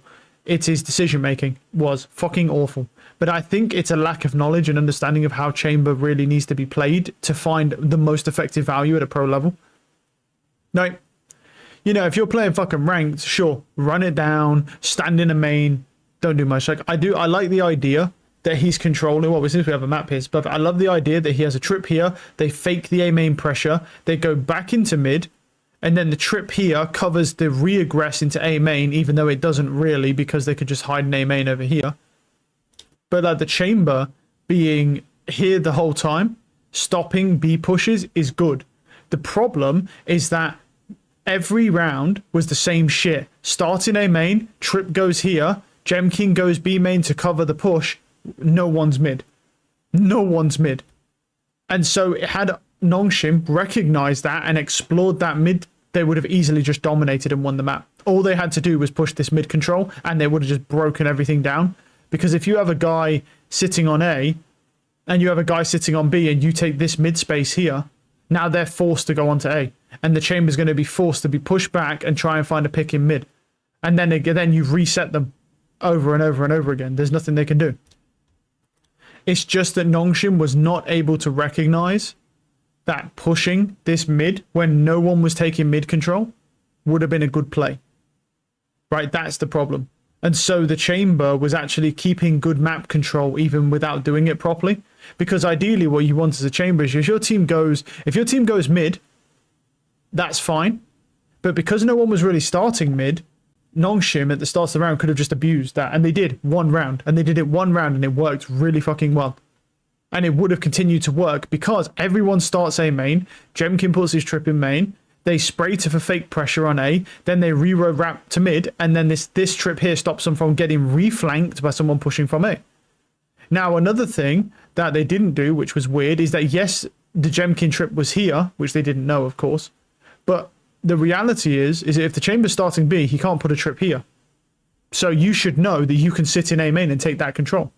You could have sat in A main, got better angles, lurked in that A main space, but they didn't do any of that. They were way too reserved, which I thought was weird because they say these crazy attacking team, but like they said, they were reserved on the attack side. They were very reserved on the defensive side. Like, it's a attacking sided map. There was a lot of room for error in that team. The main things you could have exploited was all of mid. They could have exploited A main because they put pressure A main, but no one then tried to re-clear A main. You only have to do it once or twice in a whole match just to see, oh, is there anyone actually still in A main? Because they all just re-wrapped through mid. And then you could have taken A main control and then cut them off as they came through elbow or cut off anyone re-wrapping through A main. And then Jemkin's useless, doing nothing on B. All he's doing is just keeping map control, which is good, but it's not good when you can do it much better. Because the thing is it's worse if they give the mid away because 3 people can split down that mid. Whereas if it's usually always going to be one guy lurking from a main position. So your whole team isn't going to get wiped if a guy lurks from main. Your whole team has a good chance of getting wiped if they push through mid, because they're not going to go through one guy in mid. There's going to be like 3 pushing mid. One guy will flash in, the other 2, one will look left, one will look right. That's the issue. And then you're going to have one on each side. They did it once, it worked amazingly. If they'd have done it more, it would have worked even better. And it would have forced them onto a site and in a position they were not comfortable with. And the site player might have actually found some value there, but it's what it is. It's a double-edged sword. Is this something that you're really going to need, especially going into bind? He's like probably going to be playing that Neon again. Is this going to end up stopping them in their tracks when they're about to cross that finishing line to map point. Well, I mean, the good news for me is he heated up in the second half. Yeah. He found a way into the game. We saw him hit a few incredible shots throughout the course of that game. So I think he'll be feeling a little bit better anyway. I don't think the macro approach is wrong from Nongshim. I think it's good. It's just about making sure Dambi has everything he needs to still be able to land those kills, to still get hot Jemkin on the plays going chamber. into Yep. Okay. Right, what do I want to see on a chamber on the attack side? Whatever he does on defense side, it's not hard to play chamber defensive side. What do I want to see on the attack side from Jemkin again? Because obviously Bind is a good chamber map. Nothing wrong with that. Obviously, we don't have a mid in this situation. So what do I want to see from him on the attack side? I want to see him probably taking showers control or late lurking in A main would be nice on the attack side. Maybe he lurks up B long. If his team's on the other side, maybe he try and holds for a push from Hookah. I would like to see Chamber sort of leaning towards that attacker side. Maybe, I mean, like lurking to a site. I want him to kind of late lurk to anchor for his team so that his team can fast TP onto a site. That's really what I want to be seeing. I want to be seeing him waiting, activating on a late lurk, trying to either find a kill or maybe his team fakes a rotate. And then we're seeing that Chamber anchoring for his attacker side of team so they can TP and all go straight to the B site or A site. That would be really what I'd be seeing as an optimal attack side of Chamber. We want him to see him do that. Do I think he's going to do that? No, I think he's going to be useless again, but we'll see. Everything that they've been through It didn't look good last time, so he looked useless last time, so we'll see. Essentially right now, map number 2 with RRQ leading 1-2-0, and it does sort of feel like with the way that this veto is starting at the moment that the teams have not opted to throw out the rule book and the strat book and go to completely new comps. We're just going and doing what we know and fine-tuning it, perhaps. Nongshim. Yep. I mean, it's a good comp. It's a great comp that they've got. We've got the double duelist coming in as well. They then smash them out of the water, 13-2. I don't like this hold from the chamber immediately because he's sitting on the left side. But if someone peeks on the right, he kills him, and his teammates can't trade that because they're all hiding behind a box. That's not the chamber's fault, but you know. Into this here pistol round where Nongshim start on the attack side, and RRQ are going for a 1-4 setup, just having Xfero at B. A better hold for the chamber, honestly, would to be on that right side and then holding the thin line at the wall. Because if the guy shifts up on his right where he can't see, his teammates are hiding on the box and they'll see him. That's a better hold. And now they're kind of doing that. They're doing that now, but now they've gone back to their position before. Like I say, it'll probably work out. I'm just being very nitpicky because this is a pro level, so I'm expecting you to do perfect peaks, have perfect positioning, try to do and attempt to do perfect lurks. Like, I'm being very, very judgmental because this is a pro level. And if this was ranked, I'd be like, yeah, man, just run it down. Just fucking try your thing. But this is bad from Jemkin because they can peek from either side here, as they've just done. And now the Jemkin's been useless. And there we go. That's unlucky. First off, that's unlucky because she did get a nice blind there. Great trades as well. Great trades from Crazy Guy there, saving them there. The Yoru's still alive. No util though. Okay, do they know? Do they have any idea he showers? They have a little idea. Yeah, Crazy Guy's got an idea. That's a great fucking shot. Jemkin didn't even get to play. That's a good shot by Francis though. He puts him one. Nice shot. And now he's half HP. 2v1 half HP. And he doesn't know about X-Ross, doesn't know where he is. A couple more shots to try to bait things out, but he has no earthly idea. He knows. No, he does. He knows. He should know. Turns back around, finds a shot. No, you should know that, especially with how Ivy's playing. You can tell he's baiting. Well, yeah, 3 left, nothing else to but he has no time. Running out of time. Oh, wow. the worst possible good read from Ivy. Wow. No, it's not really weird that he had that read. You saw by the Viper the fact he didn't take that gunfight when it's a fucking 2v1 and you see him just running back. You know that he's baiting for his teammate behind him. That much is obvious.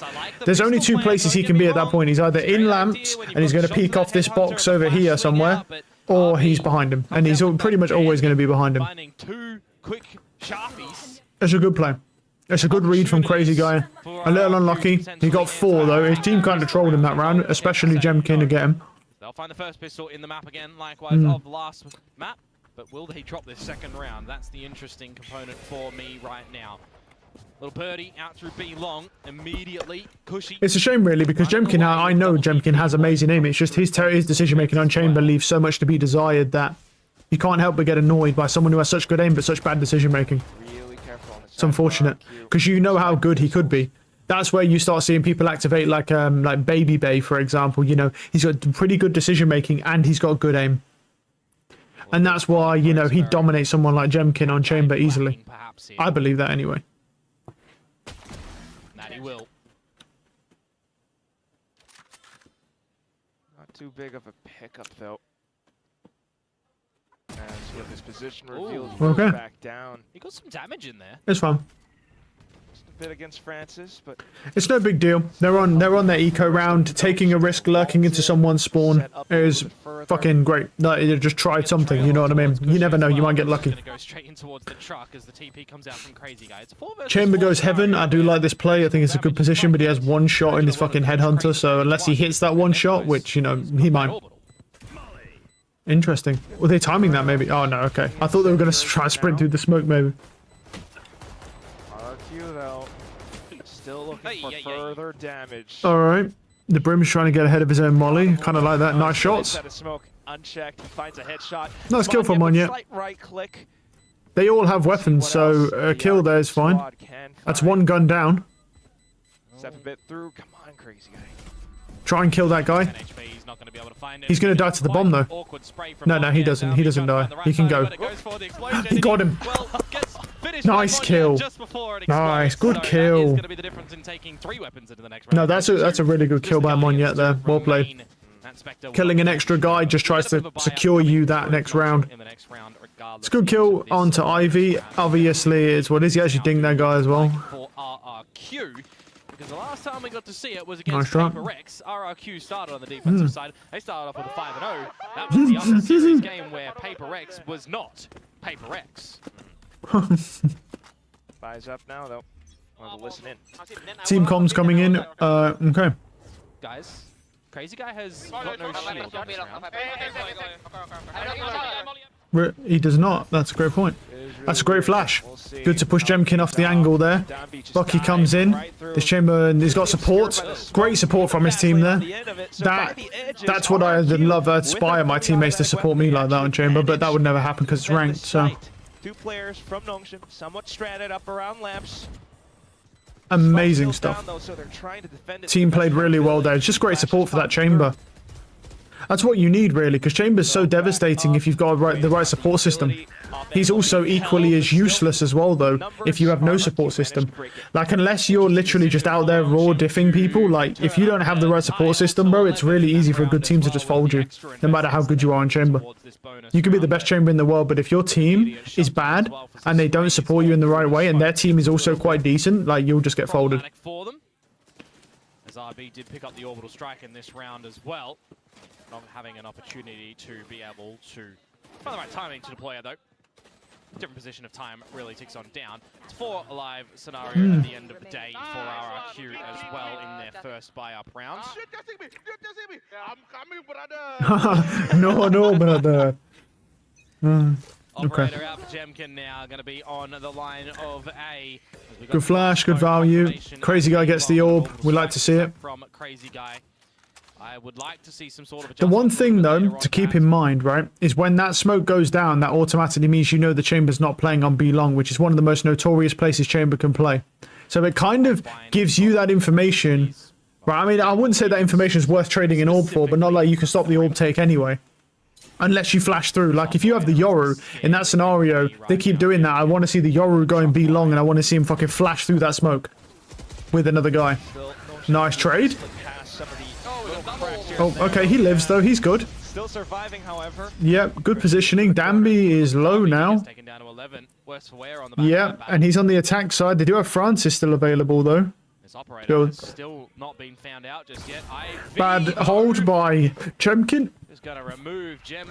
That is the worst way to hold. That is literally the worst way to hold. Dude, there are 5 different positions or so. Wait, there's top of truck. There's from lamps. There's on top of triple. You can hold from showers. And then you can hold from backside. and you can technically hold from heaven. There's 6 different positions Chamber can hold that are good, and he chose the worst one. That's the easiest one to kill someone on. Jesus, bro. I'm actually disappointed in this, because I know Jemkin is insane, but he's one of the worst Chambers I've ever seen on Pro League, at pro level. This is sad. No smokes.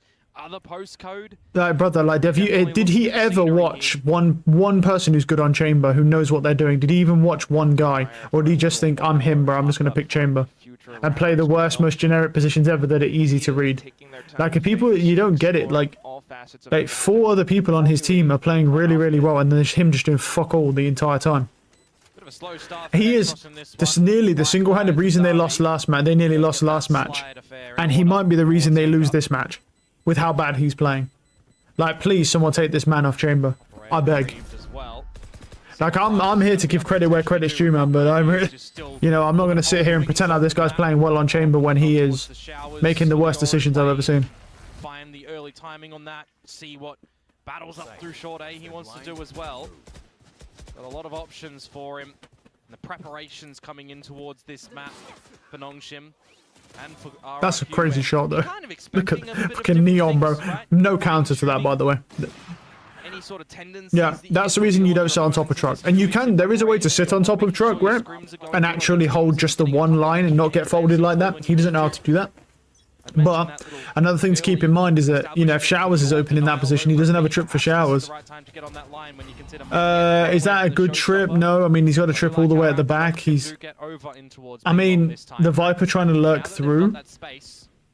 Yeah, I mean, for the Viper lurk, it's good, but I mean, if the Viper gets a late lurk and he just goes through onto main site, I mean, doesn't matter. That's a deep smoke, that is.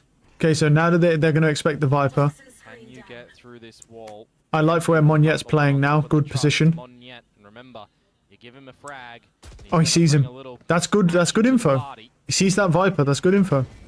Now they have to back off. Oh, I like this Showers push. Are they actually gonna? Yeah, and they're gonna use the Trailblazer to clear. Oh, I like this. Grab Showstopper. Oh, I do like that play. That is a very nice play. They're coming in. They're not over-aggressing. Rocket comes in. Okay. I mean, it's not a wasted rocket killing Danby, but the thing is, the Neon has done his job. They're on site now, so the Neon's useless anyway. This could be a tough retake here.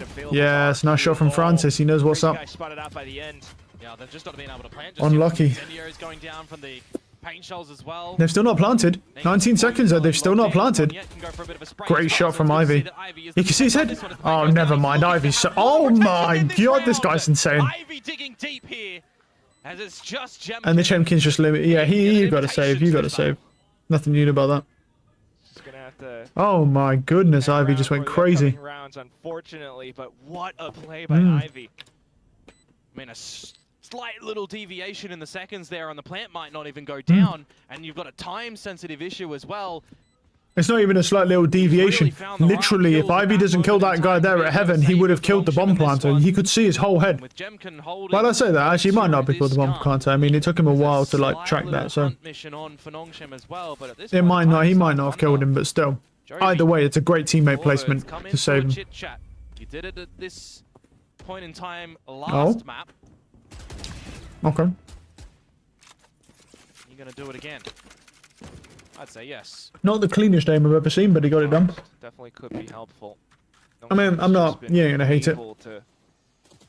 Play all around the map, and once again, I think that rocket was kind of wasted there, but I get why he did it, because if his teammate doesn't hit that shot, that Neon could have killed them both. I get it. Where might be the weaker site? Where can they exploit at the moment? Yeah. Finding the timing quite nicely. To be honest with you at the moment, really making RRQ question where things are going to end. And they've been playing what I would assume once upon a time into RRQ's hands as well, playing really slow instead of really pacey. All right, you know, I don't know. I don't want to keep talking about this Chamberman, but I mean, nothing happened that round that was any of his fault. For once, like in one, there's nothing that happened that round that's his fault. At the end of the day, like, they tried. I think, you know, you need somebody anchoring on B site because of the TPs. Like, could he have TP'd with the Skydog and then tripled up showers with his teammates, yes, but then that leaves the B site open, so it was a risk, right? And I think he made the right play anchoring on that B site. I think it's always the right play with Spine to have someone anchoring a site. So there's nothing wrong with what he did, to be honest. But it's a defender-sided map, and they're 4-1 down, and Nongshim are starting on attack side, so that means that they're you know, they're starting on the. I mean, let's see their team though. I mean, they have a Neon and Yoru, but that didn't seem to stop them last time because of how bad Jemkin was playing. Either overcomplicate things, give an opportunity to RRQ. Good snake bite to steal the round. So it is once again just going to be very aggressive smokes here to try and keep some map control. I mean, it's kind of working. They're respecting the smokes, but you know, it's a bonus, and Jemkin still has his Phantom, of course. I think in this scenario it would have been better to maybe give the Phantom to Crazy Guy, and then you just play Headhunter with 125. I really do. So you have two people with actual guns. We'll see. We'll see. Bit of false sense of security as Bad aim from Jemkin. Nice try. And now Crazy Guy, feeling like he might have the timing up through the B sands, finds the wrong side of that one. Okay, it's good spam.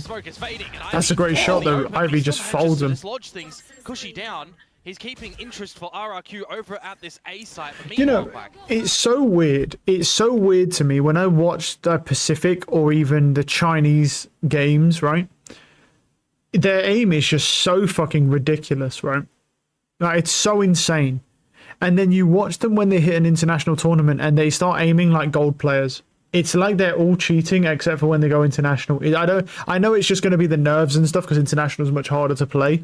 But it's literally like they're like god level aimers in their own regions, and then they get to fucking international and then they start aiming like small children with cerebral palsy. It's crazy. It's just round done, so. I just noticed it. It was all there last year, and it's the same. Like, I'm concerned it's going to be the same this year, man. They just look insanely broken.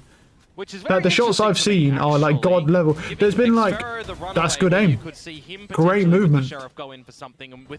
Like, it's rare that with the Phantom you're going to out movement to Sheriff, and he just out movemented to Sheriff. Wow. Again, 5-1 here. This is getting danger territory here. If Nongshim don't even get one more round, this is a good half on the attack for the team. But otherwise, once again, it's just Nongshim. Yeah. Being able to read around the map. I think if it finished 7-5 now, little plays, little positions. 5 rounds is good. You know, a slight great aim. Eco round from RRQ. They're so careful. We didn't get to see the attack too much from Nongshim as well against Full Sense in this kickoff as well, right? Because it was the pistol and the bonus, and it was job done. We had to see the force from Full Sense, and their mind was already shattered after the overtime that they lost. 13-2 was the bind scoreline. So this attack look pretty good. Shower neon. Non bilang guys. Shower neon. On me. Should be ace, let's see. Quickly calling out is what they see from the Nongshim side, but it's so nice kill from Danby, and the Chamber's dead again. Respond, Danby. So many shots. Yeah, coming from that showers. The Chamber should have left a long time ago. It's a retake scenario immediately, and they try to pop flash themselves. Bad aim from X-Ross. Fucking great aim from Danby. BS collateral. This is their buy round, by the way. Nice shots. He does manage to bring things back. Still though, no, I don't think so. I mean, X-Ross is low, but you've got to find Ivy and RB, and they're in the pits. No, there's no way. Actually, well, RB's got lineups. Sorry, RB has lineups. Even worse, RB's got lineups. Picks up the up. Ivy giving him an opportunity. Yeah. What can you do, man? What can you do? Nearly an ace opportunity for you know, I mean, you saw, look where the Viper put orb is. It's just blocking the Chamber. The Chamber doesn't even try to swing out of it to try and find value, and then he just gets crunched by Danby from showers. Yeah, I don't know, man. I mean, Chamber should have been playing showers, to be honest. In your face. Gets 2 kills. I have no issue. Like, I really do think they're using showers. Did they really use showers all that? They haven't really used showers that much, so maybe it's unfair to say the Chamber should have been playing there, but he gets one. He gets both there with that shorty. Quite significant and easy. Yep. Straight in the crotch. Shoots him straight in the crotch. Nothing left of that boy after his whole pelvis is gone. Exploiting some weaknesses of RRQ and space rotations around the map. Doing a good amount of work to get around this operator, get around Jemkin, and we know how impactful can be on this map. But now it needs to be the time to change things, right? Now needs to be the time that Jemkin appears on Bind. What do you mean? He didn't appear last game. Until he appeared on the defense, which was good, and then he disappeared and then reappeared on the overtime. Doesn't want to lose the gun. Like, this dude is the most inconsistent chamber I've seen in all of VCT this year. That's great aim, though. Good hold. The dry walk in towards that one, very ill-advised, Francis. You've got Prowlers, you've got Flashes and Clones to try and off-put lines and scale up. Yeah, but he has an operator. An opportunity for RRQ. I mean, he has an op, so I mean, he's going to go for that. I mean, like, not many Yoros you're ever going to see are going to flash and then try and swing with their op. Is it the right play? Yes, there are many people doing it. That's a crazy fucking pre-fire. Or the blind shot, even. There's good shots from Jemkin here. He's found good value because he's playing B long, as most chambers do. What a surprise as soon as he plays on B and B long. Yeah, he's finding value. They'll just stay tucked away for now, though. This Nongshim starts to set up one in hookah, one towards the back. Ivy. Okay, they're letting them get to the site here. What do they have to work with? They do have some guns as well. Razor's Bucky. That's a good pit. That's a great pit. What do we have? RB probably has a molly. Has RB got molly? No. RB as well. But RB, they get spam kills. And they're not. They're trying. Jemkin's won. No, they're not. They can't do it. But unfortunately, he might be running out of time. Xfero needs to save the round, but he can't quite locate his opponent. Wow. Nongshim once again. And that's with the pit. Player advantage and pit. Don't forget about the pit, brother. Like, pit's a really crazy tool. They have the player advantage, but Nongshim get in. When that plant goes down, they know the focal point that they need. That's a crazy spam on crazy guy. An issue. Darby will be the tank to send himself in Nilla. to confirm the information. The time is on Nongshim's favor, on their side at that point in time. Confirm they're off the spike, and if they're not, get them off it. 7-1, this is destruction so far on this attacking side for Nongshim. They are destroyed dead, now. The operator didn't seal the deal. Bad aim, good trade, but it's traded. Good shot from Jemkin. Do not go for another one. Going for it. Tour de Force still online. Nice. He's got a couple more shots to go. Nongshim, though. Should have 3 shots to go, no? Should have a few more shots to go, no? Did he shoot 1? Yeah, he's got 3. I'm gonna say. That's my math is wrong. You know, 5 minus 2 is 3, not a couple. That's important. Good shot from Jemkin. Oh, that's good aim. Oh my goodness, he got the headshot. Beautiful shot. Possibly to save if he runs off towards I mean, great shots from Jemkin. Problem is, it's 7-1. Like, you're hoping for a 7-5 half, which is unlikely because once this tour de force is gone, he's got an op for next round. And that's it. And then he probably just gets shut down again. He's played B 2 rounds and he's found, what, 5 kills? In 2 rounds, which is really good. And the only round he's not done well on B was the one where they didn't go there. And they just all went A and his teammates got fucking flattened and boxed up. Buy some good time with his utility in the next round. Cushy has Seekers if it starts to go down low or they don't have an idea on where Nongshim are looking to put numbers, where they want to finish. Also, let's keep in mind, Crazy Guy can ult lamps as well. They love to crunch lamps because they have a Yoru and a Neon and a Viper who lurks. Like, I'd just give lamps control and then just try and crunch them with the ultimate to force them out into the open and then fight from showers. That would also be a really good thing to do. More shots like that. Anything like that would be good. But I'm going to be honest, at 7-2 on a defensive-sided map. I don't actually think they need to make many adjustments because this is a round where the operator, in the style of the tour de force, is finding the right lines, the right damage, right? Yep, and that's a fucking sick flick. That is a sick fucking flick, man. There wasn't an the fact he gets the headshot there as well, that is a beautiful flick, but still. You're diving into your pockets to be able to purchase this one up, which they do so easily enough. So there'll be, some slight adjustments that Nongshim need to throw in towards this next round, but they know that. And again, you're looking for this orb for Xros, perhaps. Now, use that utility to push him off this line. Okay, good flash, good dog. We're going B again against Jemkin, even though he's been finding good value. Interesting. The chamber's repositioned onto site. I like this. He's got a triple hookah, like that. So you know hookah's clear. So they're looking an anchor, so they're looking for the Viper. And Viper's got to activate here. The Viper has to activate, bro. You can't sit in the fucking spot. that might be a little bit more fortunate. They're either going B or this Viper needs to get active. They like start working the site. Because we need fucking space. Like right now, Brim's in showers. You could overwhelm the Brim, no problem. If the Viper's in a good position, they TP, overwhelm the Brim. He sprints the site. Viper gets the pickup. Like, then maybe gets traded, but then there's 4 on site. Okay, we're going B. Okay, bops that. That's a good Sky ult. Great kill.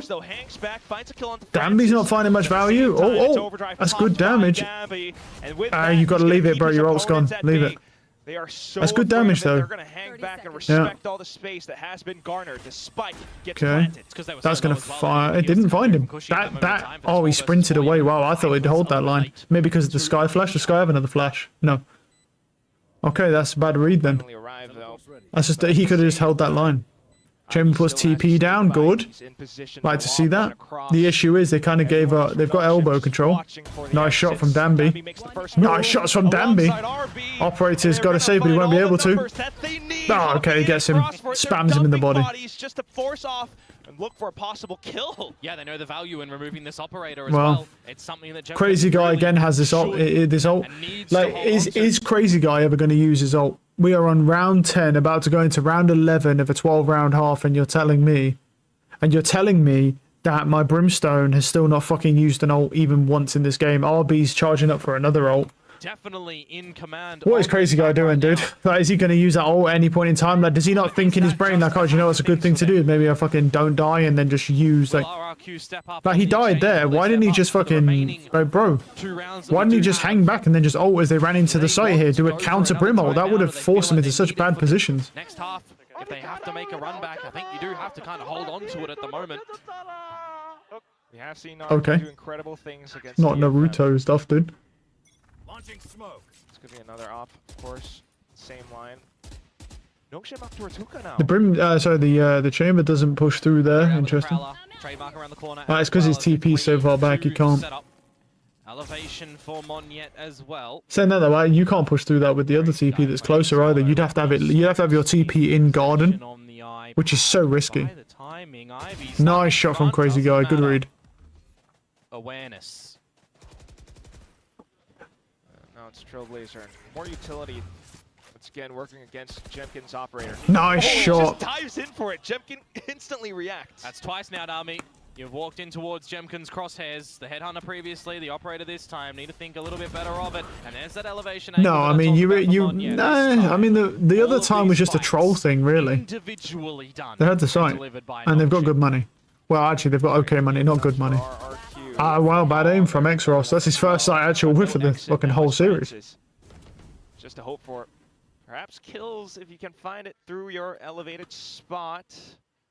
But by positioning from RRQ, I think he's got to be a little bit more worried about Jemkin. Can he see Cushy from there? It looks like he could, but I don't think he can. Will be seen by Cushy if he waltzes out a little bit further? Probably, right? Well, they look the other way this time. Or is he just going to stay here for the whole remaining? He doesn't really have a way out, though, so he has to stay here. That's amazing if you actually... Well, you don't... He's dead, yeah. I mean, you don't know where the Viper is. If the Viper's pushed all the way up to Hookah, which is probably what he's expecting, instead of in spawn, yeah. 8-4 for them. They do have access to a couple of these 8-4 is a bad half, very bad half, because, you know, it's defensive side of map, so. I want to see another world for Nongshim where they are trying to peek a lot of these angles individually. Good shot. They work better as a unit in the trade game that we've seen a lot of the times. It's good aim. On the last map as well. Good aim. RRQ, I mean, they're going to peek individually. Sure. Go for it. Give us it. Couldn't agree more. Wow. Well, the Odin's going to be brought out now again, of course, by Cushy. Jemkin now off the okay, gets forced out of showers. I like that. He sees the sock. He knows he's there. Bad aim. Okay. Francis gets Crazy Guy as well. Oh, the clone gets a nice bait there. Wow. Overwhelming forces onto this A site will draw out a retake. Unbelievable. Just quickly picking up the pace. And this could be a 9-3 half here. Monyet does have a rocket though. Possibly to deploy, never mind, he's just dead. He's dead. Wow. Unfortunate now. That's around. Yeah, this is it. This is over. It's 9-3. This is 9-3 now. Dimensional Drift is just going to reveal where both of the players are, and you know the way that you hold this now as Nongshim. A little bit of flash, a little bit of an attempt, but still, unfortunately, you're Nice pretty try. much all pinned down. Flawless pickup at the end of the first half for Nongshim. It's that showers push, man. Alright, he used superstitious folk out there. 9-3, 3-9, whichever way you want it. The curse. See if that is going to activate here. RRQ definitely need to find the pistol in the exchange of the halves. If Nongshim are able to find it, they could find themselves in a very good good aim result for map number 2 of this qualification series to Master Santiago. Darby has not let the slow start of last map get to him either. He is fragging up, he is finding the space, he is getting dirty in these duels. And the team as well as What really are we seeing here? Let's take a for look that here. one. Wait, You live look chat. towards X-Ross, for example, as well in this one. He's not really Last round, so not a waste of kills ult, come yeah. through, but he's doing his job. All the Prowlers scoping out. Curse is Being a part of the activated. Oh, team. when, bro? When it comes to a map of Bayern, we saw it in the past. His GG role is by not shooting, RRQ. Probably not. so he can't feel the pressure. Support from His Malaysia. role is shooting though. On the other Keep side. whiffing with op. Jemkin, Monyet. I mean, to be fair, whiffing on a sliding neon with an op is not really like a... It's technically a whiff, but it's not really like a whiff where it's like... Yeah. Who's the youngest member of NS? Wow, we just got Shakespeare in here. You're absolutely right, though. I mean, those rounds that RQ did win on their first half are rounds where Jemkin and Monyet found, you know, big moments, but far and few between because Nongshim has consistently been able to throw Flawless. No, it's not flawless. Flawless is when every member of the team gets a kill, I'm pretty sure. The third time, and this time Oh no, is that a team ace or whatever? No, that might be a team ace actually. Oh, the flawless is, yeah. On this very map in Bayern was the fact that Jemkin Can't remember anymore. Can't remember anymore, to be honest. It's not really relevant, so I don't... In that one. They're one of them. We're not seeing a lot of first kills, a lot of early impact. We heard from Sungmin that they've figured out a way to not care about Jemkin, right? That's true. So far, so damn good.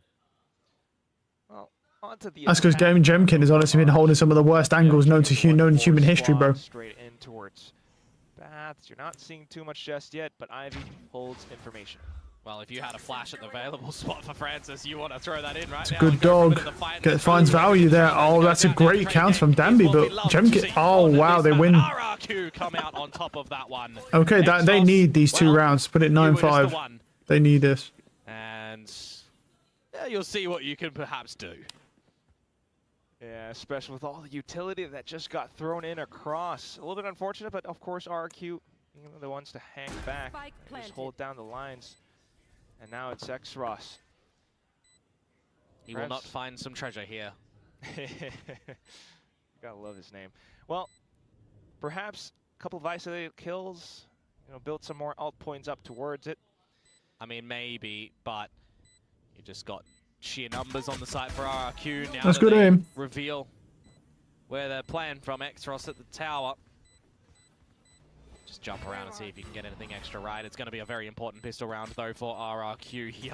Oh, it's good aim. Hey, crazy guy has let his boy die.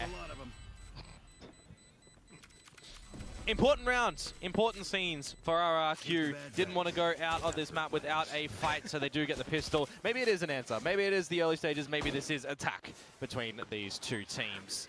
We'll have to wait to see the depth and breadth that RRQ do show us on this attacking side right now. Good shots, man.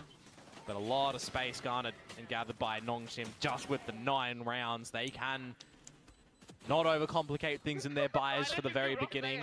Is this so? Oh my! Love it. They're still having fun. It's a game after all, but still. Next round up, and now it's the buys. You get the initial utility dealt with, and now you know there's a shorty as well.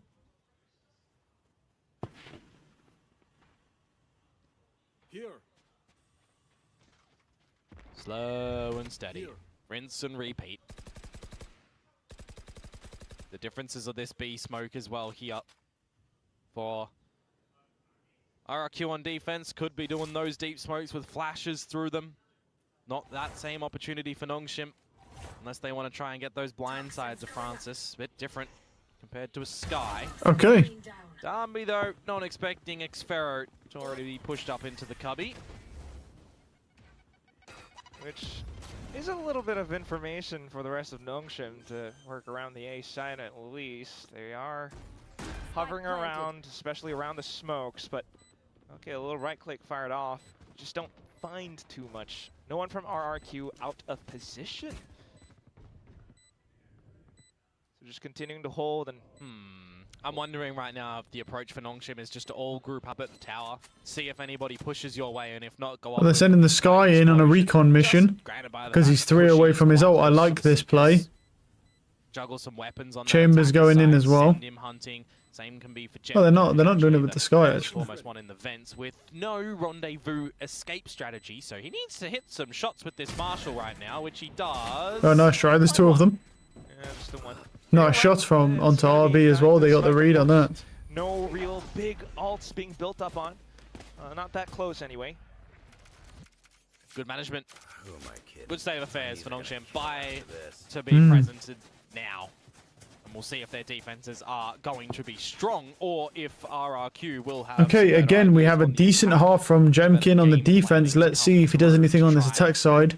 And run this one back. Okay, he's going towards showers, maybe? Yeah, okay, that's perfectly fine. Because he might be fine on the attack side of Chamber, it's just on Corrode he looks lost as fuck. There's no idea what he's doing. But that's just one map. Okay, you That is correct, they didn't be long in this round. Interesting, the Chamber's playing very passive here. Okay, okay. Instead of jumping up onto the stairs at the back, yeah, he's taking his time. Does that mean the team in A main is going to go slowly? I think so, right? No, they're not. They're flashed in. Good flash. They're not actually. Chamber needs to ramp up a little bit here. Yeah, no anti-flash protocol there, unfortunately. Good aim on the Chamber. Good aim. Great fucking showers position. Oh no. As opposed to being... Oh no. They had such a good half. Are they trolling now, dude? Individual dominoes falling like that certainly kind of creates an effect, doesn't it? Especially when you know there's a Sky. That's like pressing up right next to a Phoenix wall and expecting the Phoenix not to flash through his wall. That has happened before to me, but you know, that's just ranked players, bro. They're not going to do that in pro play. They're saving as well. Wow. Crazy guy as well. Over towards that B start of the map, when the Brimstone smoke doesn't go down immediately and there isn't any sort of play like there, you do your adjustments, you look to different locations, because it's either you're staying in the spawn and rotating your Brimstone around the map, or they're setting up over towards A in a different little look that you're generally not seeing from RB. It's the bonus picked up as well, which is similar to what we saw from the previous map. Indeed, and that's where Nongshim then did call for the timeout and answered back with a thrifty. So the fact that they have a couple of weapons up their sleeve for the next round are better equipped. But these are the opportunities right now for RRQ to start to climb the mountain, gather some gear along the way, make it a little bit easier. 6 to 9. Some shield investments for the other boys on Nongshim, the ones that lost their lives.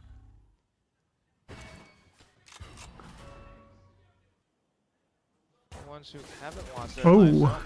Okay. Looking for some kind of assertion, but nothing too much. Well, you get the picture that Darby's over towards this A site. Spraying out on that Phantom. He's got Ivy with him as well. Gets blinded up as RRQ do start to stampede into the site. Similar execute.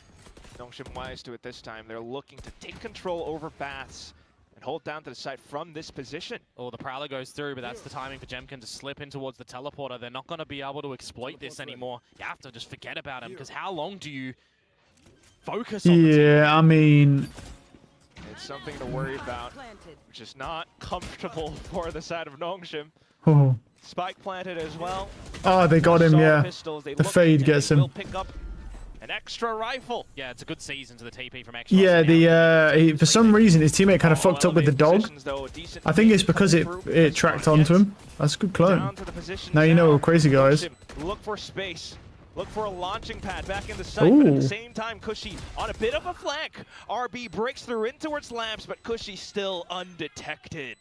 Waits sticking on the defuse, he's spamming in the wrong spot. He does get him though. It's half though. It's half so. And it crumbles apart. Nongshim managed to get the defuse at the end. Wow. Yeah, not the thrifty variety like last time. No timeout needed as well. Very nice.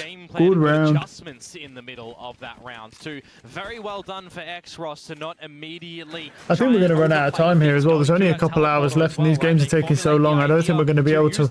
I don't know how I'm going to work with 2 different games on at the same time. time. That's the thing. Because this started at like 9 something. It's 11 now. We're not even finished with the second game yet. It's 1-1. Oh, we might have to switch over to FNATIC versus like Vitality, because that's my region. So whilst I do enjoy this, I definitely would rather watch FNATIC versus Vitality. Operator here over towards the showers, and you know that Jemkin would love someone to overpeak this line to give him the chance for a value with this op. So far, none though. A trade of initiator utility. Ooh. Yeah, elsewhere. Darby sliding in towards long. Keeps that B long control. As well with Yoru's over there and going for some flashes over the top and peaks. Oh. Now you hear the echo of that op. You know that Jemkin's over towards this A site. And Xross is going to confirm that the boombot went through hookah. So the rotations start to come out from Nongshim. They're feeling like this one's going to be more towards a bit of a B ender. Yeah, and that's a good read as well. Right now, does Yoru have any TPs left? From Cushy to A. He does. No, he has flashes. No, he has flashes. Back. Yeah, Francis has got a good read here. He has an op as well. Is looking interesting, isn't it? The smoke's no longer available from RB. Bad aim. No, the shot. It doesn't connect. Still, though, that's because he shot the floor. The shot, bro, he literally shot the floor because he moved after the first guy and he shot and he hit the floor. Not an AWPer. Nice shot from Crazy Guy. And then they TP back to A, but this is still a good read. There's still 2 here, but they're giving him sight. Nice shots. 11 seconds. 11 seconds. Oh my goodness! They've managed to stop it. He has to stick it. He has to stick it. Cushy tries to stick onto the spike, but at the cost of his health. Low HP and RB sneaks on through. Yeah, I mean, this dude's fucked, right? But does he have the shot? Brings out close range. Unfortunately, point blank does him. Monyet. It's down to just Monyet. He gets the grenade on it. He knows he can't be on it. Paint shells and tries to hang back. Oh, great round. He sees him, great round. RRQ hangs in the balance. Oh, I thought that they'd overcooked it in that moment in time. Oof, that was so close. But that snakebite was really good as well. Shots rain out from Nongshim. It gets what a great fucking round. 5 seconds to go for that plan. I'm really surprised that they don't try to just that dude shot the floor. Decide to also deny it, but on the patience line, Nongshim try to get all the kills over on that A site where they can. Ivy tries to do it, RB tries to do it, and when push comes to shove, the clutch comes 20th clutch in Pacific. For his 20th in Pacific, and we go straight. Is that in total? There's no way that's in total. That must be this year or something. RRQ chomping at the bit to get closer to this scoreline into a weakened B site now. Good read from Zephyro, but Cross got a collateral. Oh, Xross. He's managed to find 2, but still the showstopper breaks into sight. A chance perhaps for the spike to get planted, but Xross thinks otherwise. Gotta have a big round. He should go through the smoke into that corner. He shouldn't sit there. He should right now be huge. If he went from here and sat in that corner, like, it's too late now. Well, it wouldn't have mattered anyway, to be honest, because the way they played, but you don't know really at the time. Someone will take that backside. Close range. Good shot. Yeah. It's quicker to the draw. Should be impossible right now for Xross. Yeah, actually, I think the Brim actually spammed that at the end as well as he went there, so he'd have died, but could have been kind of a cool no shot.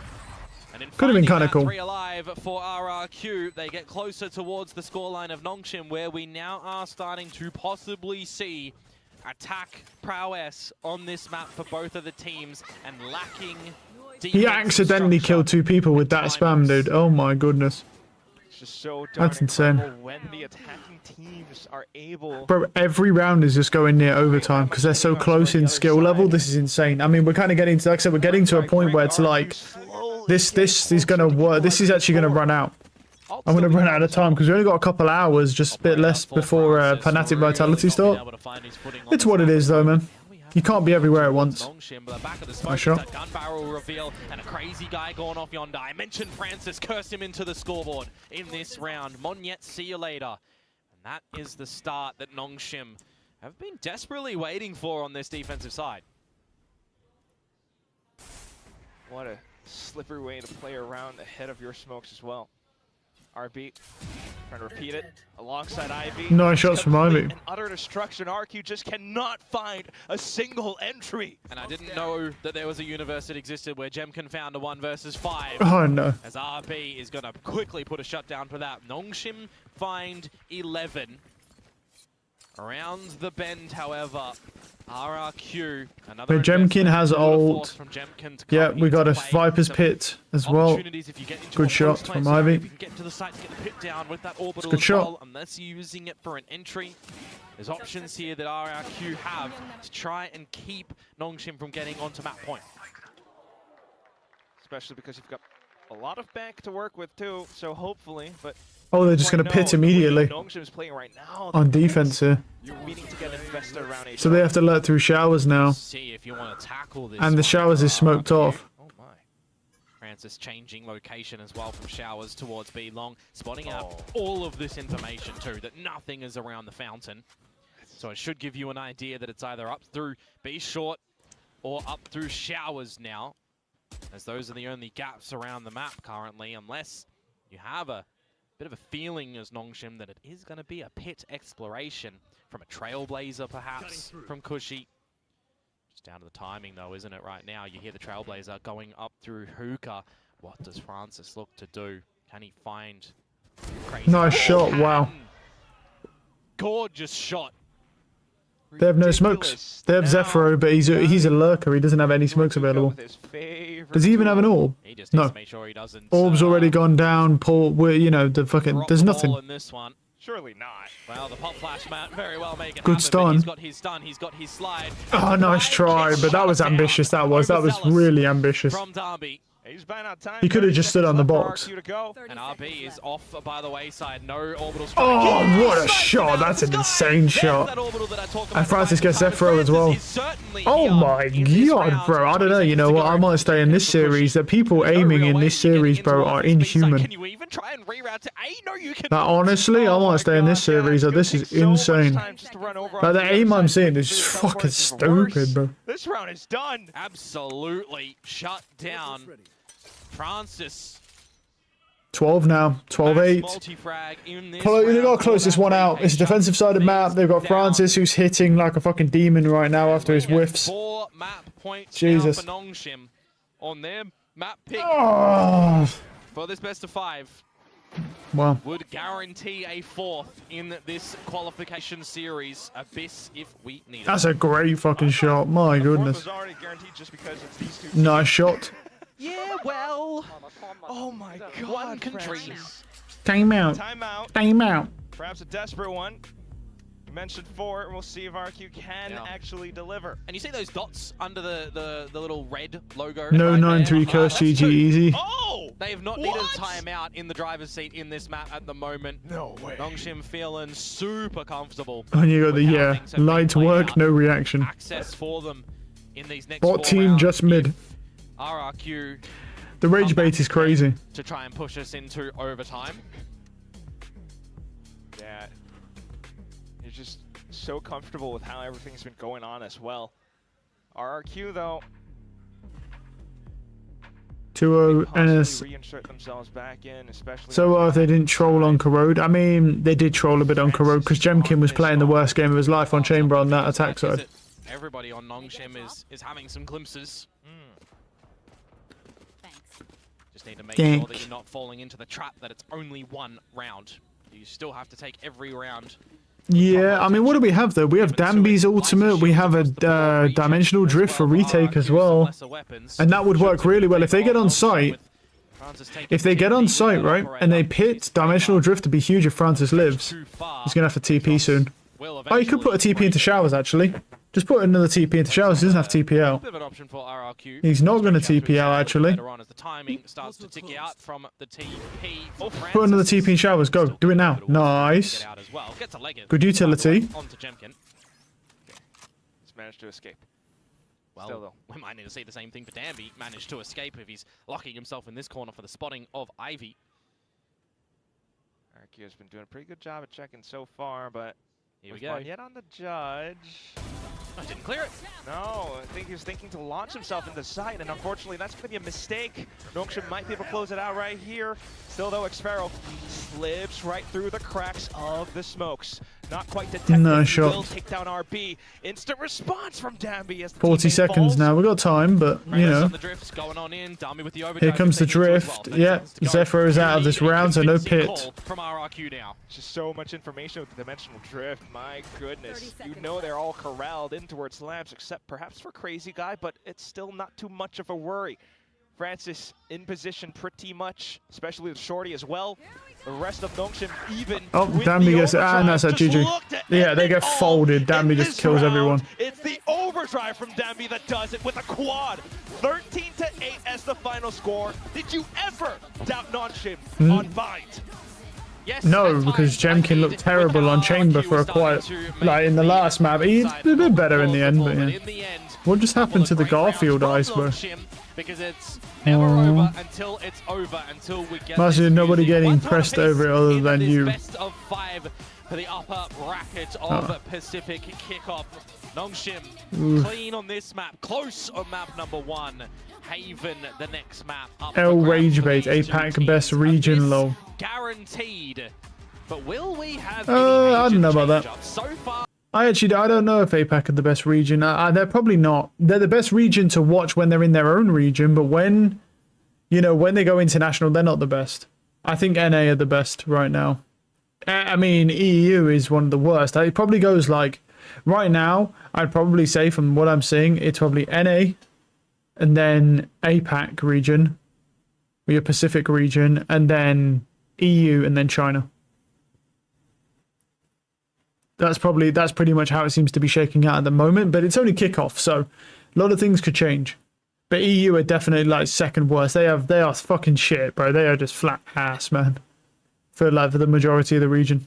It's disgusting how bad they are.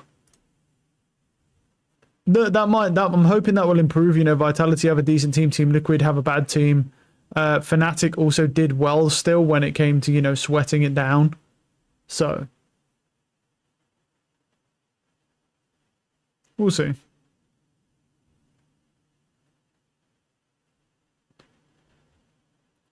Yo, chill with the glazing, bro.